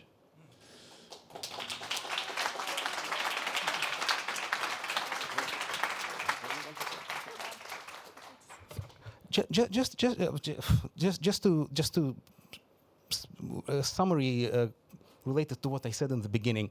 So, like some time ago, Sadiq there in the back, he asked about the support for Dagbani, and then the support for Dagbani is still partial, and there's no machine translation. So recall what I said in the beginning. Like 1,000 years ago, there was no Cyrillic alphabet. And then some people started writing the Cyrillic alphabet. And now hundreds of millions of people write in it. And 10 years ago, there was no Wikipedia in Dagbani. And there was almost no content of any kind on the internet in Dagbani. And now there is, thanks to Sadiq and his friends. So it's heroes like this. It's heroes like this who start this. And we are just here to help. Thank you. Miru miru.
Hi guys, thank you for coming for this empowering Wikidata editors and content with the Wikidata Quality Toolkit.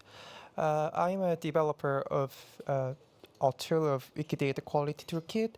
This is about machine learning and AI-based some supportive tools for Wikidata editor.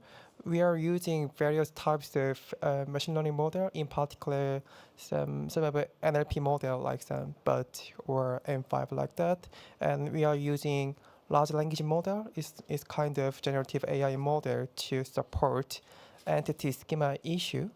So before explaining the detail of tools, I will give recorded video made by our team leader.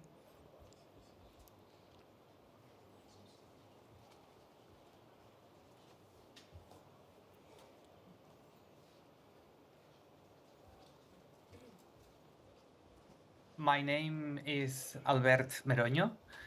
I am an associate professor at King's College London and a volunteer Wikidata developer.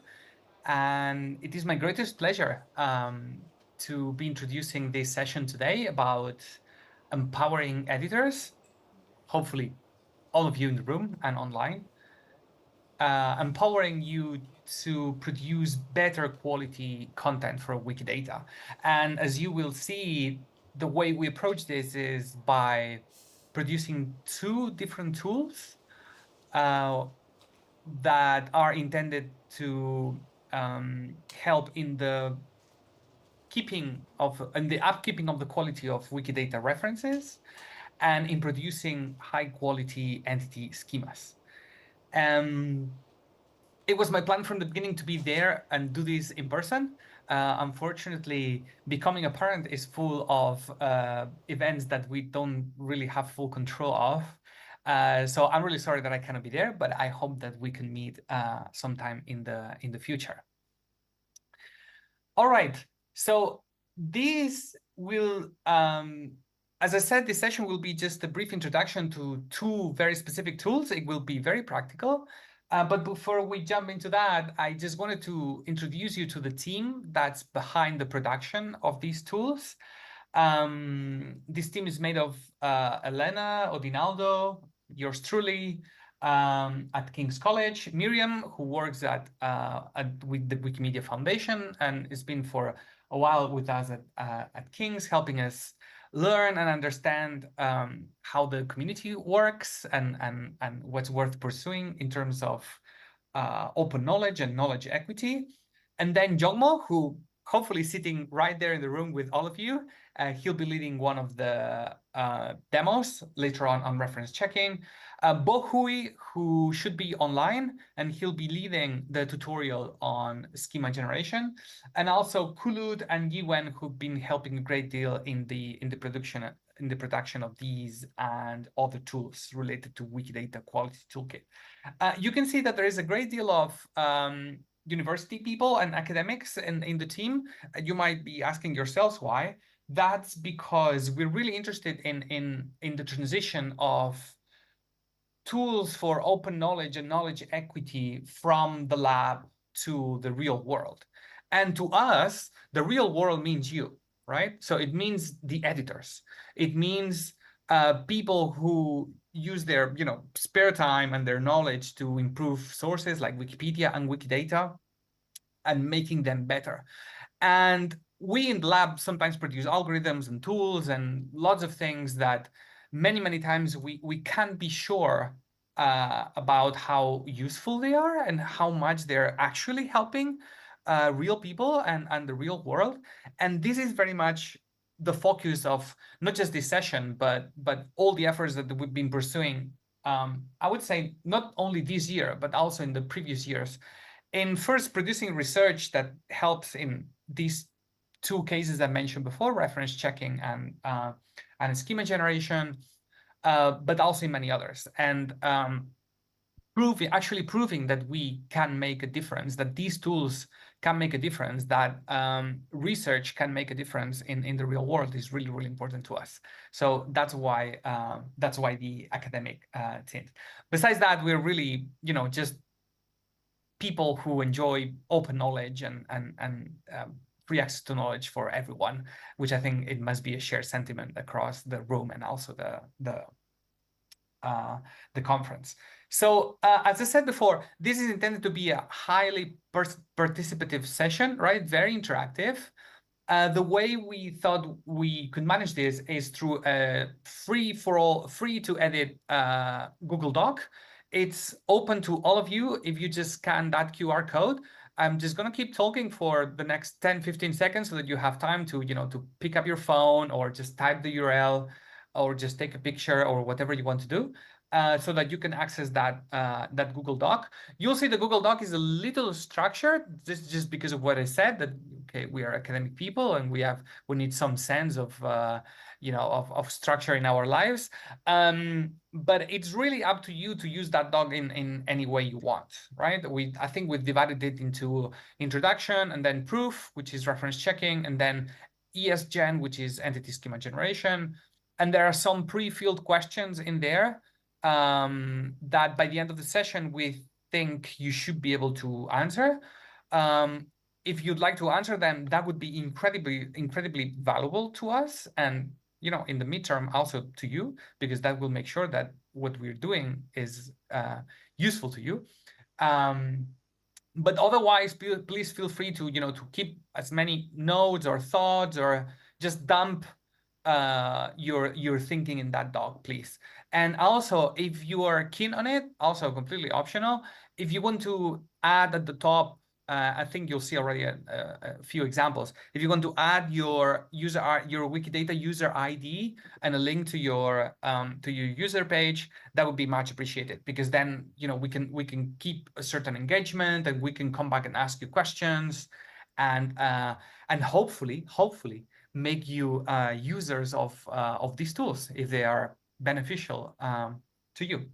Okay, so that's the QR code. I'm going to come back to it in a second, because this is the first interactive part of the tutorial. So this is a question for the entire room. What is Wikidata quality to you?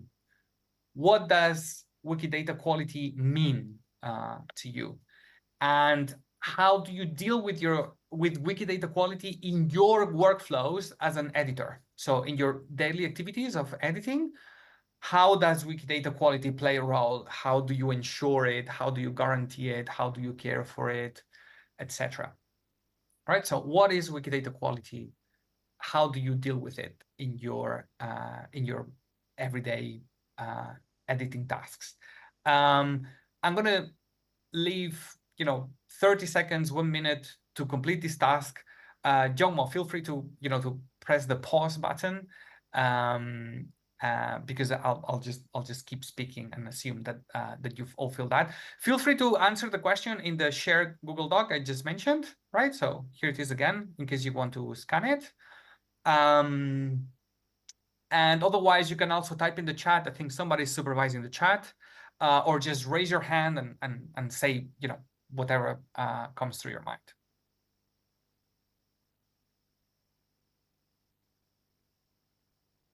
Okay, I'm going to resume. I'm sure you've written. So please give any your idea or comments on that Google Doc, and I will give QR code before giving hands-on activity every time. So give any your idea, because we are really keen to hear your voice. We are quite academic team, so we don't know how Wikidata editor works. So we need some voice from you. Yes.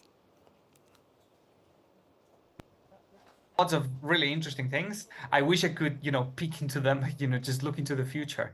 But hopefully you've mentioned things that possibly revolve around knowledge integrity, right? The fact that when we're editing Wikidata items, we have all these things, right? So we have labels and we have item identifiers, we have descriptions and properties, and values for those properties and qualifiers, and we have references, groups of statements, and so on. And hopefully you've mentioned words and sentences or thoughts that relate to data quality, really, right? So in the first place, as in, okay, so how do we know the veracity of the statements in this Q42, in this Douglas Adams item page? And how do we know that, that the references that are supporting these claims come from reliable sources, right? So quality of references. Or, well, why is educated ad a relevant property for Douglas Adams? And why not another set of properties, right? So hopefully you've mentioned words around these issues, right? Words like ontology, which I know is very popular, words around trust, credibility, authority, relevance, accuracy, fact-checking maybe, right? But all these things around the shared topic of knowledge integrity. Whatever you said, again, if you put it in the document and I haven't covered it with this, we'll be really interested in your notions of around data quality. So we'll definitely come back to you. One way we're doing this also, this is the work of Elisabeth Kutsiana, another PhD student at King's, is we're interested in how these issues arise from volunteer conversations, right? So everybody knows Wikipedia talk pages. Less people know, and I'm sure this audience will know better, Wikidata item discussion pages. These discussions are fascinating, right? From the point of view of ensuring this quality, how can we make the quality of Wikidata items as good as possible, or how can we make it better? And how does that relate to issues around data quality and trust? And how does it relate to ontology and schemas? Which I think you can already see that are going to be the big topics of this tutorial. So that is really, and it's not just because we made an interesting observation, right? I think many people within the community and within Wikimedia know about this, right? So Wikidata quality issues is something documented in lots of corners, but there's a wiki project on data quality, right? And there it says, ensuring data quality is of utmost importance as the goal of Wikidata is to give more people more access to knowledge. And therefore the data needs to fit the needs of the data consumers, right? So very clear, right? High data quality, that's what it means. To ensure Wikidata quality. On the other hand, there is this other page about ontology issues prioritization in Wikidata, talking about ontology issues, right? So looking at Wikidata quality from another perspective. Namely, ontology issues have been identified as a major issue reusers are facing when trying to build applications, services, etc. with Wikidata's data. Right, so the fact that Wikidata does not have an inherent and explicitly defined ontology can cause problems to people that are trying to reuse Wikidata to build these applications and services, right? So very important issues recognized by, within the foundation, among you, yourselves. And also, we are also not the first to think, well, it could be cool to have tools to help improve these issues, right? So there is this fantastic tool called Mix and Match for link validation and correction that we've been really looking at for the last year. And we're very well aware that improving entity schemas, which is our approach to solving Wikidata ontology issues, is not by far the most important or the only, for that matter, relevant ontology issue in Wikidata. There are many, but improving entity schemas and giving support to the validation and the generation of these entity schemas is definitely one of them. All right, so more specifically, and you can already see these two boxes, so that's going to be like the two. This is going to be like a very binary tutorial, right? We have been looking, the team has been looking at these two different issues, right? But quality of references and inconsistent modeling of entity schemas. Let's look at references first. So here you can see a very classic example of what can go wrong with references in Wikidata, supporting Wikidata statements and claims, right? So we have here something extracted, I believe, from Q44. That's the Q item for beer. I'm sure most of you know it. And here we have a reference. So here we have a claim, beer, this joint union of a couple of things. And then there's one reference URL supporting the statement. But unfortunately, that doesn't resolve anywhere, right? So that gives back a 404 not found in French, right? Which is not the language that we have pre-configured in the as our users' preferred language in Wikidata for that item. So that means, well, that reference cannot really support that statement anymore, right? Something wrong. There's something wrong with that, and somebody should do something about it. Right, so quality of references, first issue. Second issue, here you got two examples of properties used to model two airports, right? So one of them is Heathrow Airport here in London, and the other one is Katowice International Airport that a few of you must have used to reach Wikimania. And then one would expect that airports, such a abstract entity, share properties. But in practice, this is really just up to the editors, right? Some properties might be shared, some other properties might not be shared. In this case, Heathrow has 72 properties, Katowice has 28. You can already see there's not going to be a full match, but 24 of them are reused among them, right? So, entity schemas are there and they're supposed to address this problem, right? So they can give this sort of template of properties that an item must have.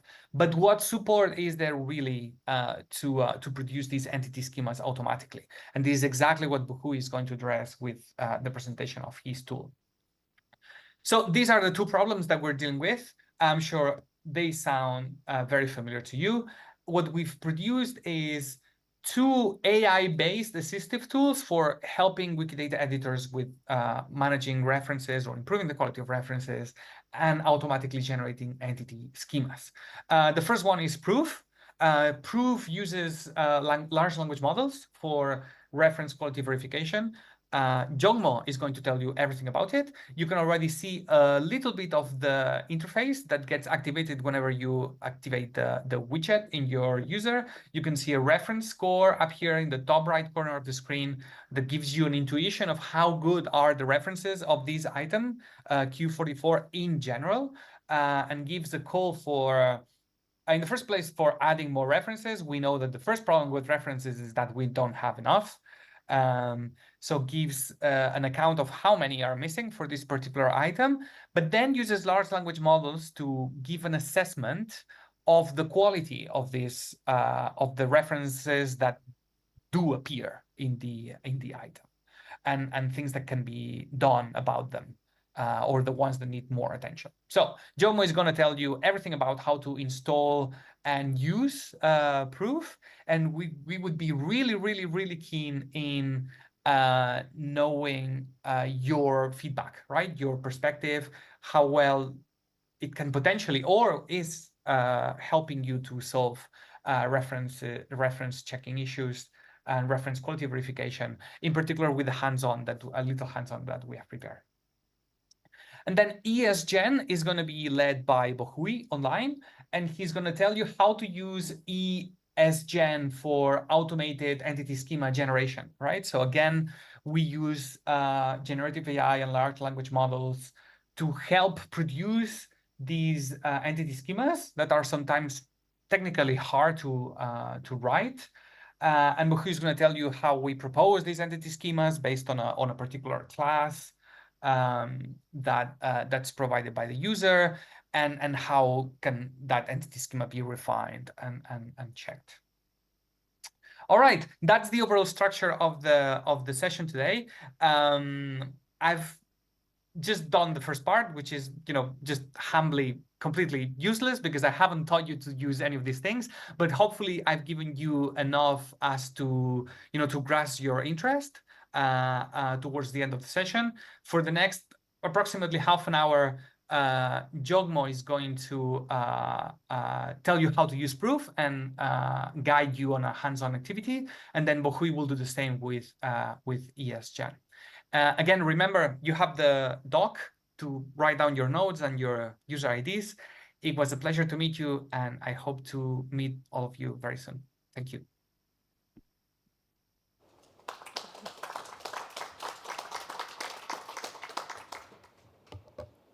Thank you. Yes, our present for Provi. This is a kind of reference checking tool. And then I'm the developer of this tool, but this tool is still under development, so it has a lot of problems, but still we can test it at least.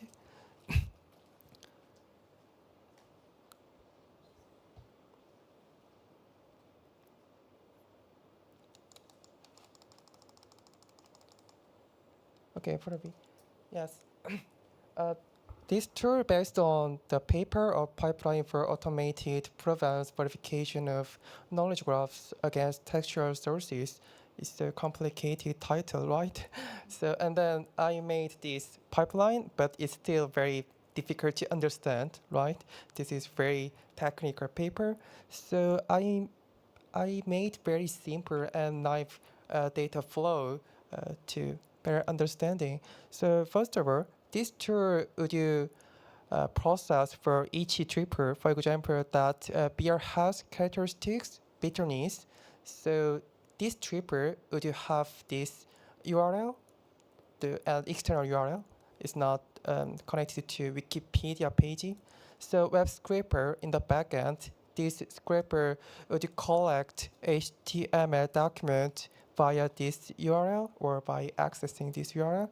And then we can have this HTML document, and AI model should select top relevance sentences because there are so many sentences to be compared to this triple. So we need to select most relevant sentences to avoid exhausting processing time.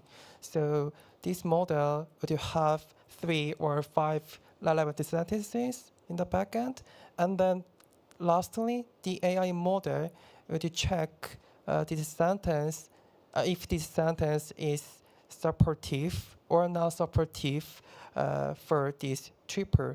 So we can have this result like some beer has characteristics, bitterness, and then we can see the most relevant and supportive sentences from this link. So this is very simple work, how Provi works. And then we have some another related tools for this Provi tool. So we are planning to publish Wikidata gadget to enhance Wikidata editing some behavior. So I will show you how to use this Provi gadget, and we have very simple web page for representing some bad items to be addressed in terms of references. So we called it Provi Watchlist, and this is the very pilot tool to show Provi stats. So maybe user can check the quality of references over the Wikidata. So we are developing for these 3 tools. And then Provi gadget, I will show how to implement this Provi gadget tool. Before explaining how to implement, I will explain the UI. So this is beer, and this is the reference score. Reference score means that this is comprehensive score to indicate the quality of references according to the item for this one, beer. So beer item would have 0.67 reference score. So you can see this score to check this item is good or not. And then this is just a very simple box to recommend edit some items having no references. And this is the result table. A red box will represent very bad references, and yellow box will represent some kind of controversial item to be fixed for the editors. And this green box will present very nice URLs, and then there are some selected sentences and tuple. And Private Gadget implementation, we are still under development of this Private tool. So log in your Wikidata account, and then you can go to this this URL to activate your common.js file and import this script. Yes, we are planning to publish this Private Gadget in a Wikidata Gadget, but we are still under development. So you can try this to test this tool, and then and then I will show you how to implement this tool by my computer in hands-on session. Refreshing the Wikidata page you are viewing, and you will be able to see private components. So yeah, this is the common.js page, but don't worry, I will show how to implement step by step. And then if you wanted to change the UI, or if you wanted to customize the result where you're interested, so you can access this GitHub repository to modify JS file. So this is very simple repository, including a JavaScript file. And this is the Private Watchlist, so you can access this URL to see what is the bad items with bad references. You can see that. And this column and connected site means that a number of connection to Wikimedia pages using the query, because we are struggling to find the most usable items to be calculated by Provi. So we are finding a way we can prioritize these items in the top list to be calculated.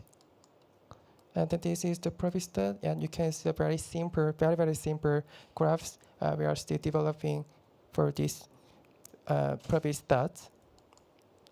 Okay, this is a hands-on activity. So I think this room is not a great place to do something, so I will show you some examples. So you can follow my activity and then give some comments or question. Can you share? Okay.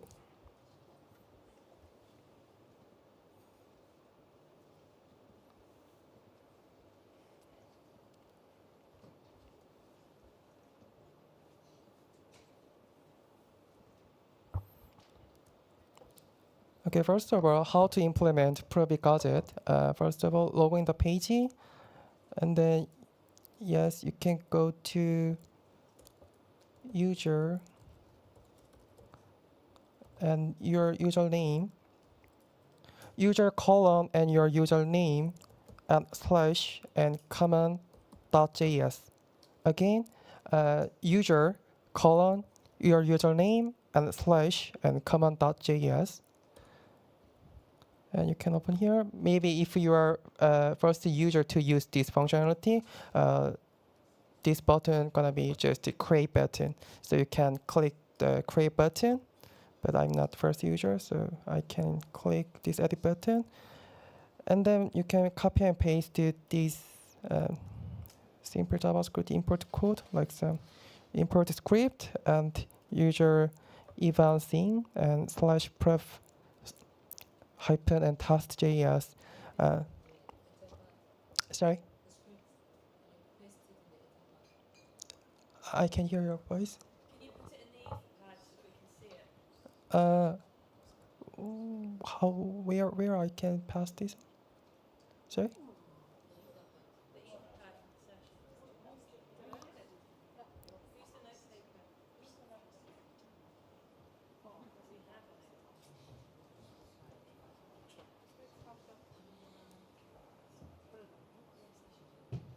Okay, so maybe I will contact her later. And you can copy Yeah, we can copy and paste this script. Sorry for inconvenience, but yeah, we will publish this tool in Wikidata gadget list. So maybe in that time you can just check the checkbox to activate this tool and publish this changing. And then yeah, you can see this script, and this means that this tool will be activated. And go to this page and refresh.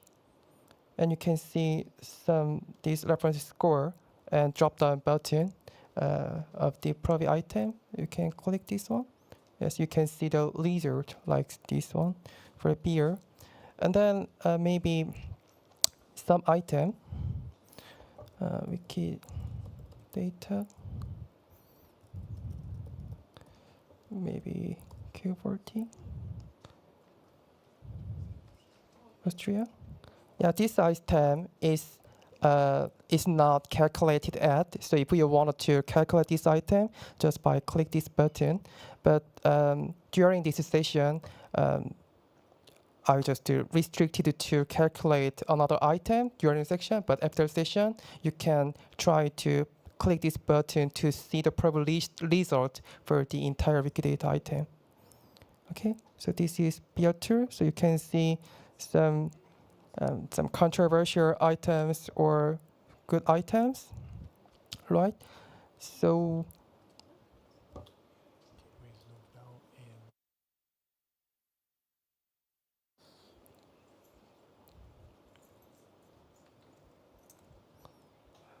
okay. So this is the how to implement Provi. This one. And then you can give any feedback for it. And then this is the hands-on activity. Hands-on activity is that you can update URLs for the existing trippers, and then you can see the difference after adding references, and you can see the result calculated by Provi. So I can do that. So for beer, it's going to maybe very common things, or maybe hops. Okay, so beer made from materials, hops. We already know this is very true. This is very common knowledge, but we can add external URL for it. For example, this page would have enough information for this tripper. So copy this URL and goes to this statement, and then add references.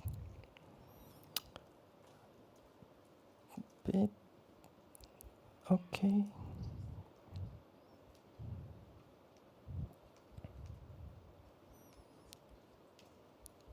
Oh, I can add it because this ID just to created ID. I will.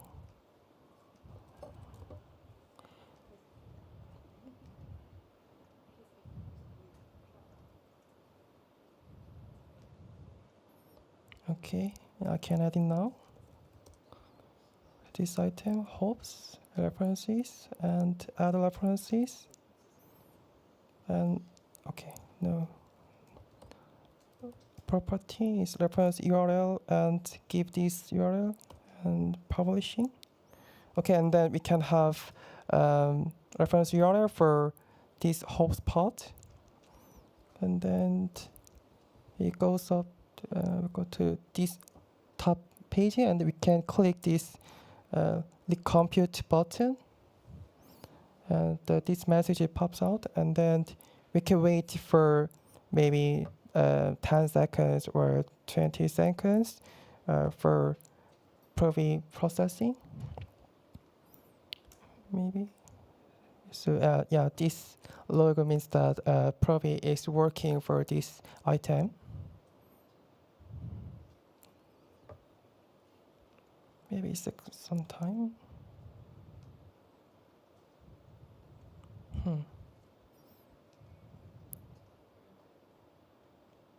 Okay, it takes some time. So because it has the problem to collect HTML document at some time, because server would reject to collect HTML document. So for that, cases, it requires more time.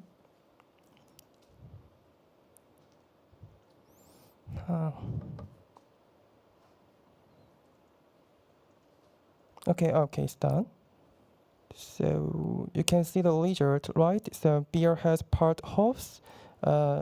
It has these sentences from this link. So Privy can give your very useful or some most relevant sentences from the added references. So yeah, this is the hands-on activity. And then I will explain more things. So because we have a lot of problem for this, because for this tripper, beer has characteristics bitterness. This may take a few seconds, but we can access this link, right? But I mean, this is kind of some web scraping problem. Some web server would you reject to collect their own HTML document by anonymous server. So we are trying to figure out how to improve this problem. And then this is another problem because this is very irregular triple. I mean, it's kind of some special triple, like some. This triple bear disjoint union of list of various qualifiers, and probably would consider more item like some spontaneously fermented beer or mixed fermented beer, but the current code it only can consider a very simple triple. So for this case, probably cannot understand what's the meaning of this triple. So yeah, is there another problem? So go back to this hands-on activity.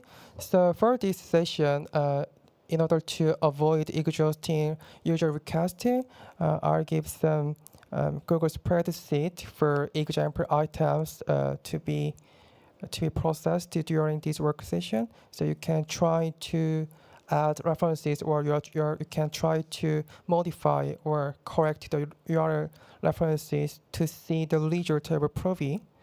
And then you can follow this activity. And then, yes, and then I will show you another activity. It's for Nikijovic. I can pronounce. This is like kind of some historical monument of Poland, but the problem is that our AI model was trained with English-based some training data, but sometimes so this model cannot understand some Polish like that. So we can add more some references for that. And then another problem is that many triple would be written in English, but the references URL would have different language to support English triple. So we have some problem for it. So to improve this reference, I can add English URL like this. So this item I can add more supportive URL like this. Okay, so this triple now can have two references, and then recompute again. And yes, wait some 20 seconds or 30 seconds to see the result. Because this is the very simple Provi activity. You can see the reference checking result by AI model.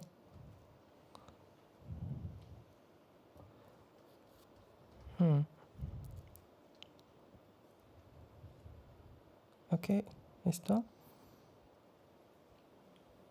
Yeah, but this page wouldn't have. I mean, this is very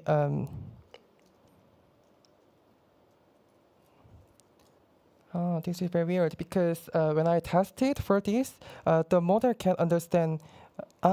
This no level issue.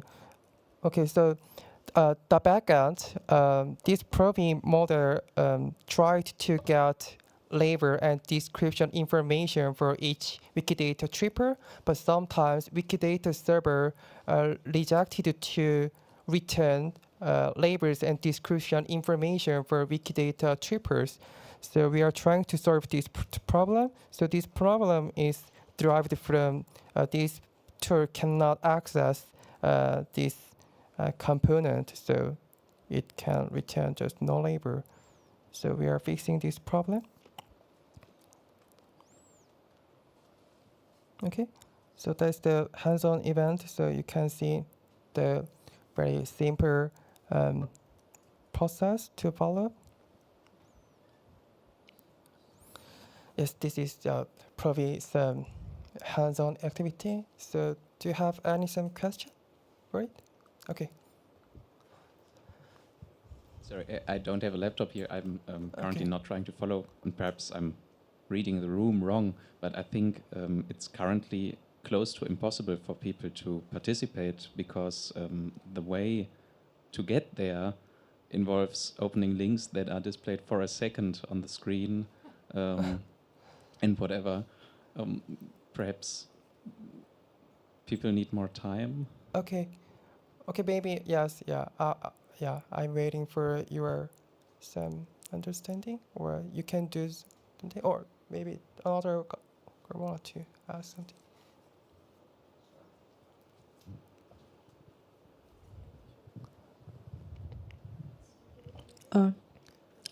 I tried to import the link you told us to use, and this is what I'm getting. This import the script. You mean? I use my username, then common.js. Then this is I imported the JavaScript. This is what I'm getting. It's not showing the proof tool for me. So you cannot access this page, right?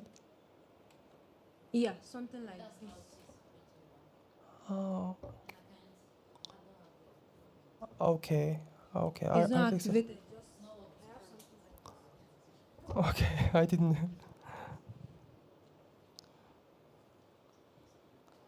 Okay, sorry, I'll fix later. So, okay, sorry. So you cannot access this common.js page, and then you cannot import JavaScript, right?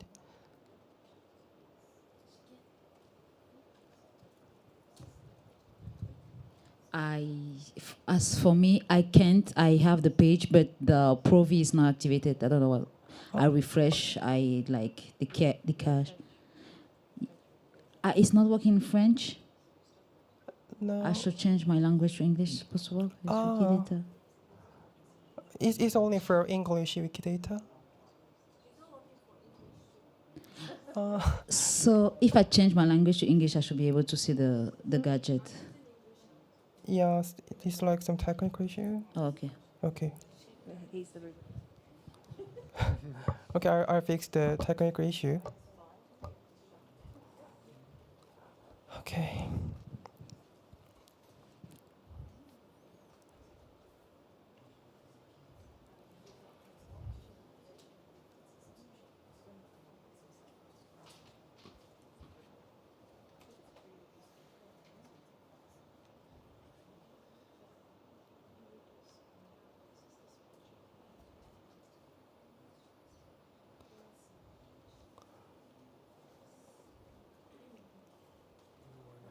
That I find someone to help that in the technical support. No. Wikidata or not? No or not, yes. Okay. Yeah, I'll check it later. Okay. Maybe it's about the JavaScript problem. Okay, maybe I'll give some time and then I'm not sure what's problem on JavaScript.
Okay, so if you have some technical issues, so let me know. And then I think we are going to next part. It's about entity schema generator.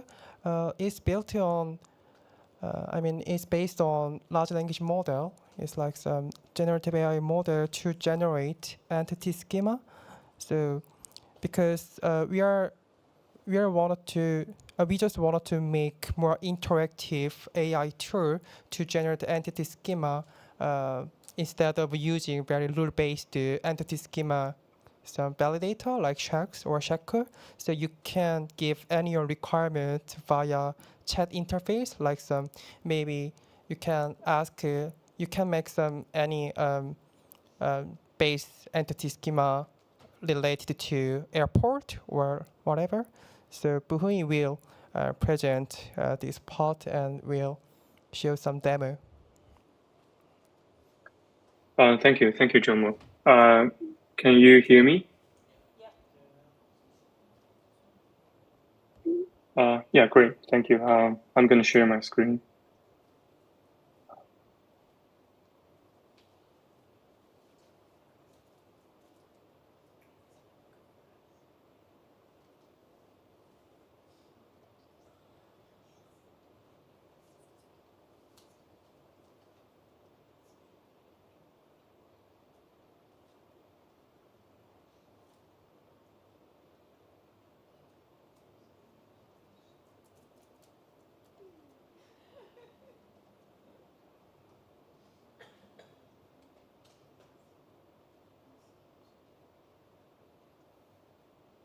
Okay, can you see my screen?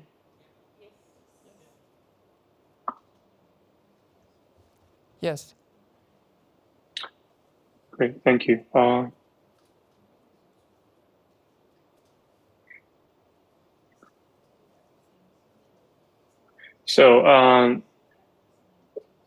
Thanks everyone for joining our session. So I'm going to introduce the second tool that we developed in the WQT project, which is ESGen, Entity Schema Generator. To give a general background introduction for who are not familiar with entity schema and also schema generation, what is a schema? A schema defines the structure of data stored in the database. They are extensively used across the web and they cover thousands of types of data. And Wikidata schemas offer a standardized framework for data in a particular subject area, enabling the creation of models for any type or collection of items. And why is schema important for Wikidata? As mentioned by Albert, Wikidata schemas offer a method to verify the proper structure of data for a specific type of item. And also, it is important to enhance data quality and usability. Also fosters community communication, growth, minimizes the conflicts, and also help the data sharing and reuse for Wikidata data reusers. And also using schemas helps reduce Wikidata ontology issues mentioned before, such as inconsistent modeling and conceptual ambiguity. To give a bit more introduction to the Wikidata ontology issues that we are interested in and also entity schema we're going to solve. Inconsistent modeling occurs when similar kinds of data are modeled in different ways. It happens both across different domains, also within a single domain. For example, the figure on the right is the property counts for items in the class airport.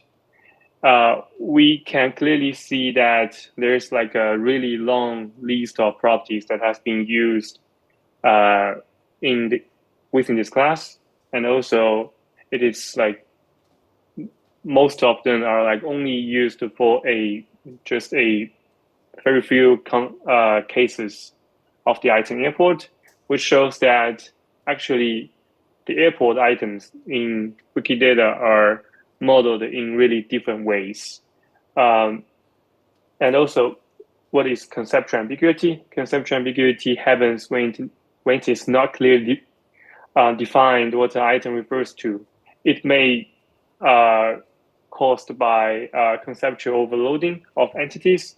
For example, an item occurs like covers an embassy, both as a location or diplomatic mission. So like another case we showed below is the items representing both the application and also the company that developed it. For example, like a social network service, Weibo in China. This item is ambiguously modeled since the application itself and also the company itself is modeled within the same item.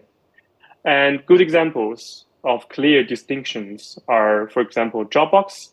They have separate items for the company, the service, and also the Android application. And also Twitter or X. They have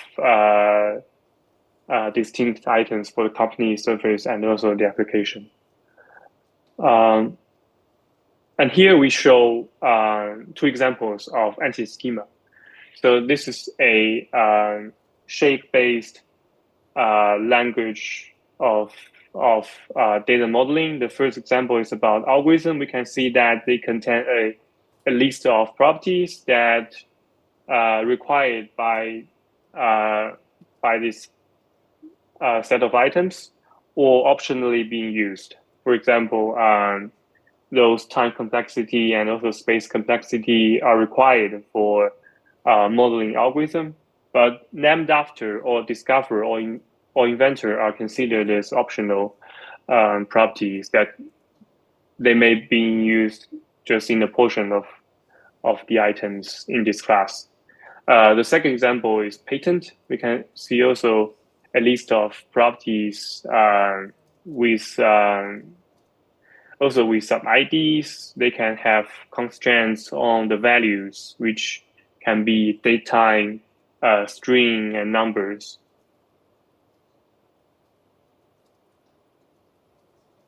And we developed anti-schema generator, and it is a human-in-the-loop tool for anti-schema and knowledge graph validation report generation. And it offers a list of basic functionalities. It generates anti-schema based on analysis of Wikidata items. It enables editing and refinement of anti-schemas. It integrates Shex-based knowledge validation, and also it generates reports of the validation results. And we have already done the first two functionalities. And that's the long-term goal of this project, is that we're going to integrate language models. And we are integrating language models in this workflow so that we're not require like human decisions for every like tiny steps of decisions that are obviously correct. So that language models can cover most of the things, and Wikidata editors or domain experts who are reusing such data can have like minimum effort to just curate some of the errors or defects in anti-schema. And about the hands-on activity, we're gonna show a demo video.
Hello everyone, thanks for joining our. Please let me know if you cannot hear the sound from the video. Wiki workshop session. In this demo, I will be showing you one of our Wikidata Quality Toolkits, the Entity Schema Generator. In this video, we will demonstrate the basic functions of this toolkit by constructing 2 entity schemas from scratch. The tool consists of 3 tabs. The first is the Introduction tab, where we outline the functionalities of the tool and provide relevant resources.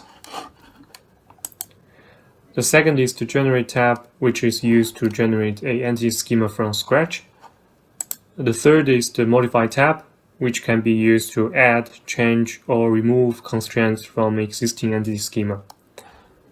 The tool will analyze existing Wikidata items to draft an entity schema for you. Afterwards, you can refine it by answering a few questions from a chatbot.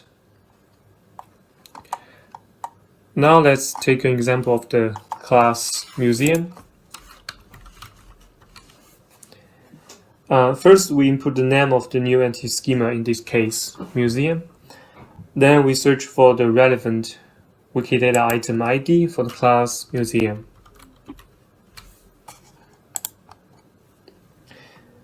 The third input here is the cutoff, which means that we temporarily ignore all properties that are used on less than 50% of items in the class for the initial entity schema generation.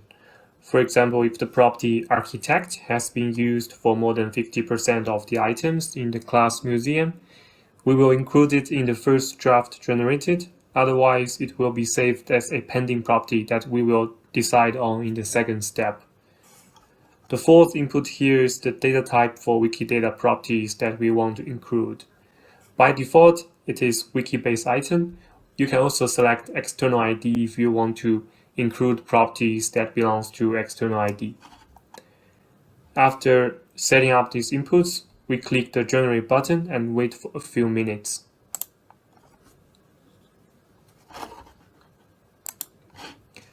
Now we have the first draft of the entity schema. The chatbot has posed the first question, asking about the property heritage designation.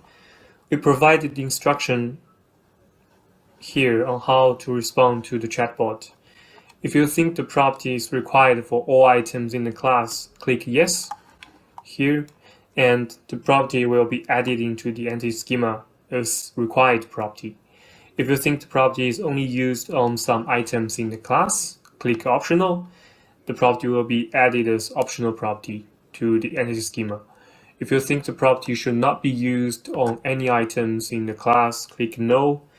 The property will be added as the property should not be used in the schema.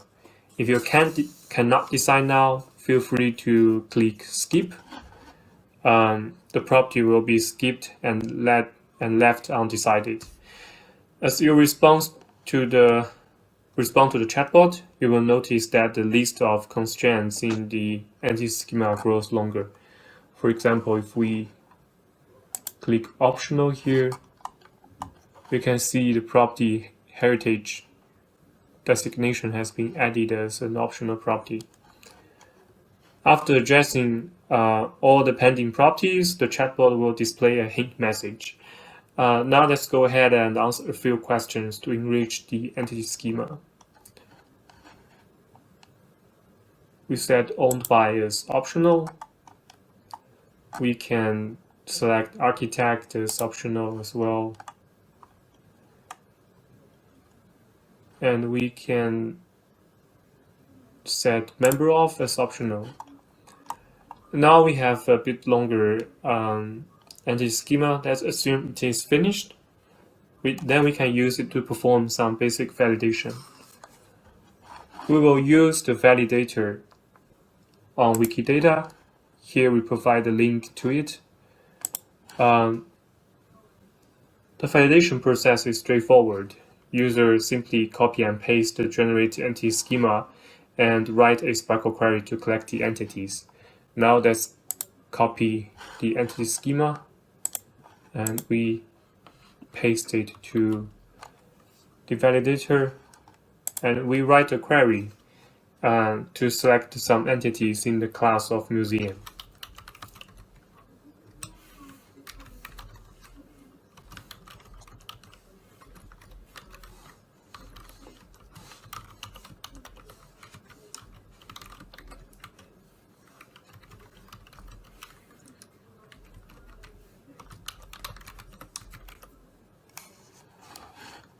We run query to fetch entities.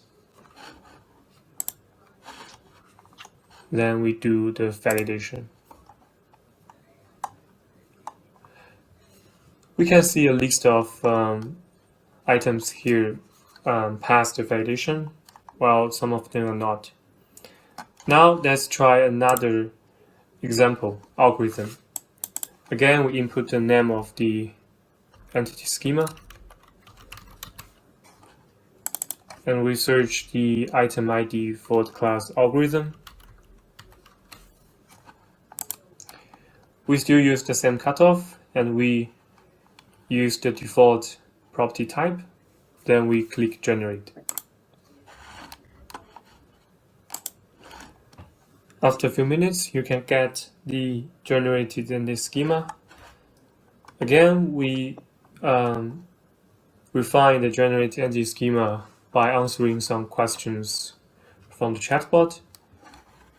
We think the property different from can be optional. So class of can be optional as well. Named after optional. Discoverer or inventor, they're important but still optional.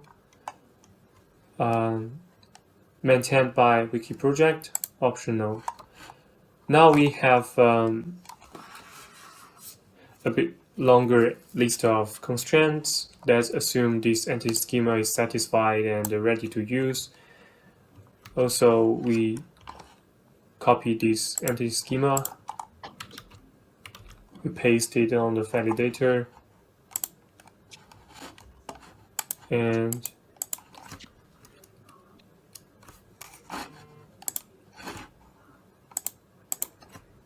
we change the class ID that we want to select.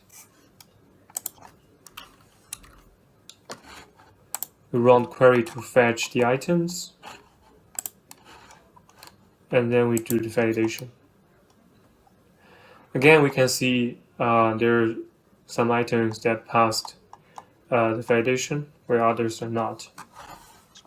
So that's the overall function of the generate tab. For the modify tab, you can modify a existing entity schema. You can load the example or paste your own entity schema into the entity schema box on the right. Afterwards, you can specify the change you would like to make to your entity schema here. But in this tutorial, we're going to focus on the generate tab to have a better experience on using this tool within the time we have. Thank you very much for your attention.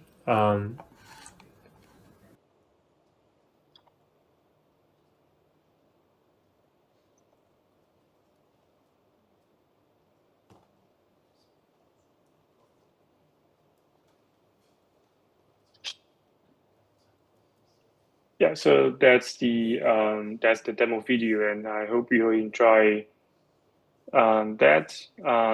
So since you've mentioned, Jomo and Albert mentioned that maybe some of you don't have laptop print with you, and I've just tested that this entity schema generator, you can use that conveniently using your phone.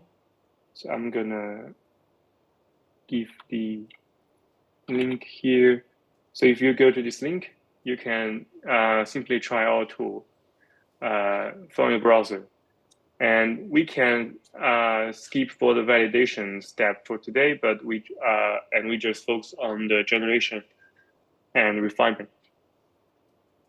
So we have two hands-on activities. If you are interested in trying this tool, first is to use the entity schema generator to generate entity schema for the class language. and also data set. So the steps is straightforward, as we showed in the demo video, that you input the name of the schema, item ID for the class. You can just type the name of the class, and you can search for the item ID, and also choose a cutoff threshold. Usually we use 50%, and then press the generate button. And then you can refine the generated entity schema by interacting with the chatbot. And we have 4 options.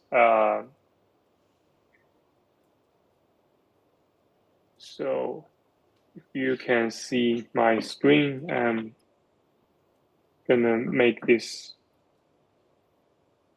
larger so that everyone can see it.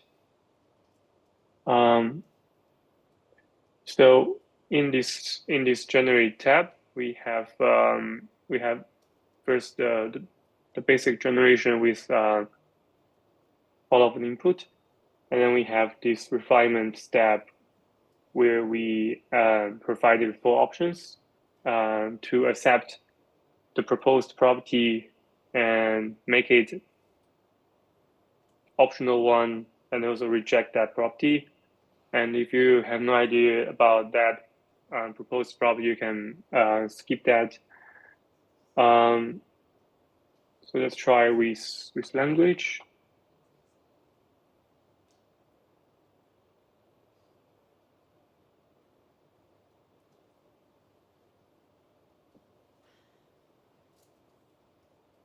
We click generate, and based on the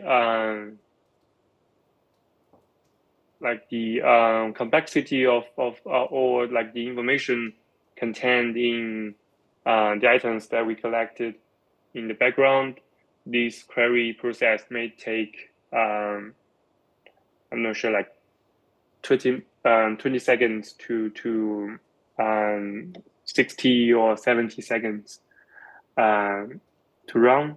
And after generated the first draft, this refinement step will going to be faster.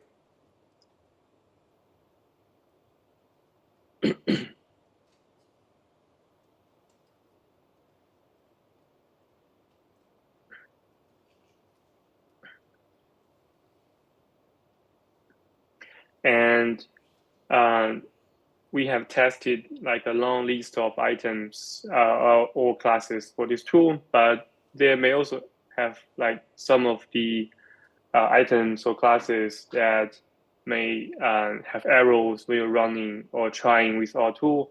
That may be because they have like very corner cases. If you find any issues or bugs, feel free to raise the they have the community tab. Feel free to raise that, or you can just contact us through email, and we're happy to help you to see what the issues.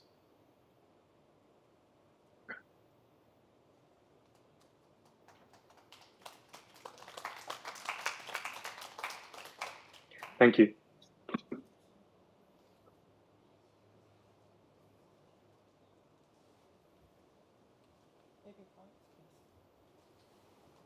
Boys, someone have a question? How long should this take? This schema generation again? Because I'm now up to 85 seconds. Yeah, so now it works. Yeah, so so it's actually because first this space is hosted on like free server of Hugging Face, so it has like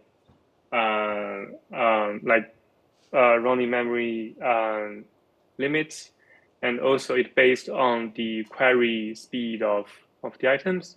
So actually, from the backend, we query 200 items for the classes, and then we filter out those properties with using those cutoff, and then from the backend we can see that we collected 9 properties to the for the initial schema, and we also have like 51 properties added to the pending list. So which means that in the second step here, you're gonna deal with 51 properties to have a complete list of anti-schema. But if you think that, okay, this one's like already quite enough to use, then we can just stop responding to the chatbot, because Shex is based on like closed word assumption. It's a bit different with like RDF or like OWL. But if you think that the proper list is actually quite enough to use or to validate like Wikidata items, I think it's quite optional for based on the input and also the user requirements. I haven't even got to the chatbot stage. I'm at 210 seconds on my query. So, yeah.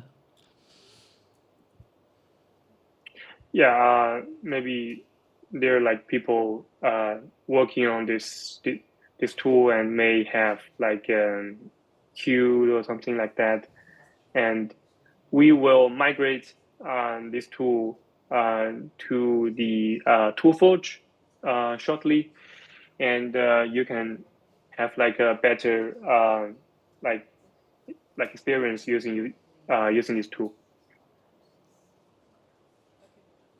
I have a question. This is a super basic question, and I just want to make sure that I understand properly what an entity schema is.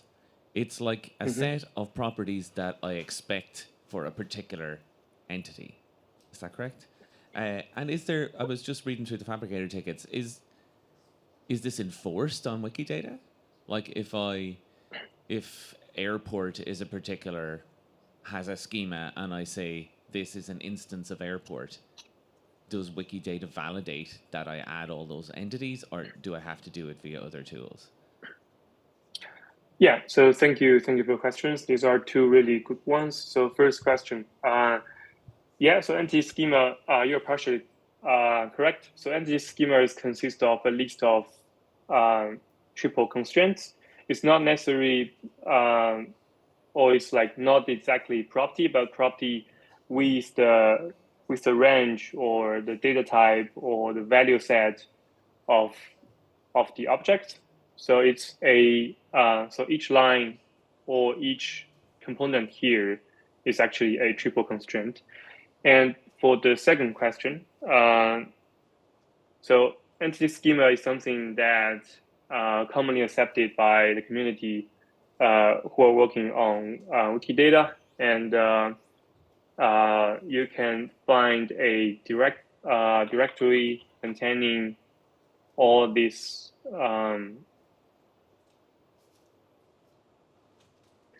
like a long list of entity schemas that has been contributed from editors and who are interested in this topic. And I think the meaning of like why we use this is to checking. So first, do the validation, checking the items whether they conform to this Shex schema.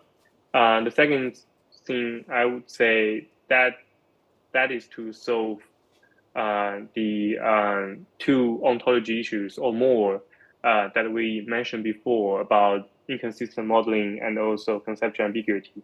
So yes, of course, Wikidata editors can still contribute to the way that they think we better to model the items, which is totally fine because the diversity is a important issue for Wikidata modeling. But having this schema is to find those entities that are uniformly modeled, that can be reused in a wide range of use cases that we need such a consistently modeled data. And I think that's the usage of entity schema. Yeah.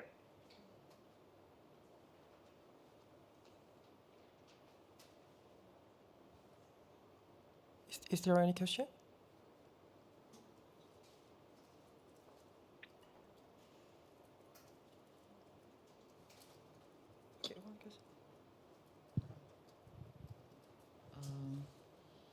Thank you. My question is about the Proof gadget.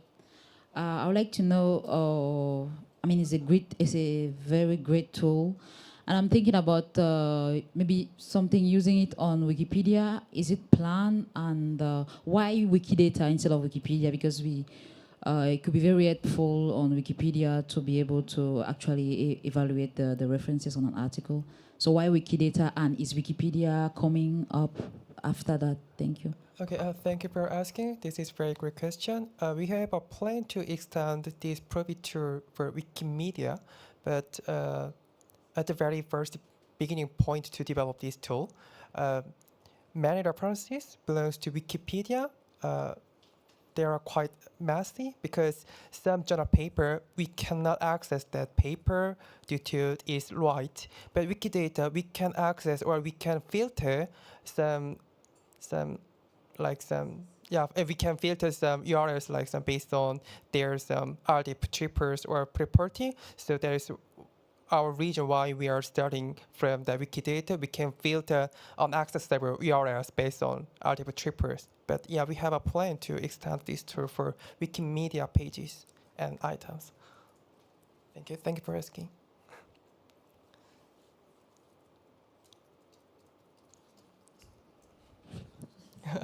Okay, go ahead. Okay, thank you. I noticed that I tested after the first page. I tested other pages and it was like, no, we haven't tested the tool. Provis hasn't been working on this page, and they are like, do you want to prioritize? How long does it take for a page? Does it depend on the number of links that is on the page? What happened when we click on prioritize? How many days or how many minutes does it take for a page to be evaluated with Prof? Thank you. Yes. That's a very big problem. Even including that ESGN tool, because many AI models nowadays, they require very massive processing time like that. And then we are still using GPU resource like some A30. This is quite powerful GPU resource, but it takes some time to process the item. The process time for Wikidata item, it would be depends on the number of URLs. But we are still working on minimizing the processing time by adopting some batch processing like that. But I think maybe for 10 URLs, it take 1 minute. So yeah, but this our very fundamental problem for now. Okay, thank you for asking. So is there any question? No more questions? So it's okay. Okay, yeah. Thank you. Thank you for coming. This session is very nice session, and then I'm sorry for inconvenient to do this activity because this is my first time to attend Wikimania hackathon. So maybe next time it will be better. Thank you for coming. Okay. Yeah, thank you everyone.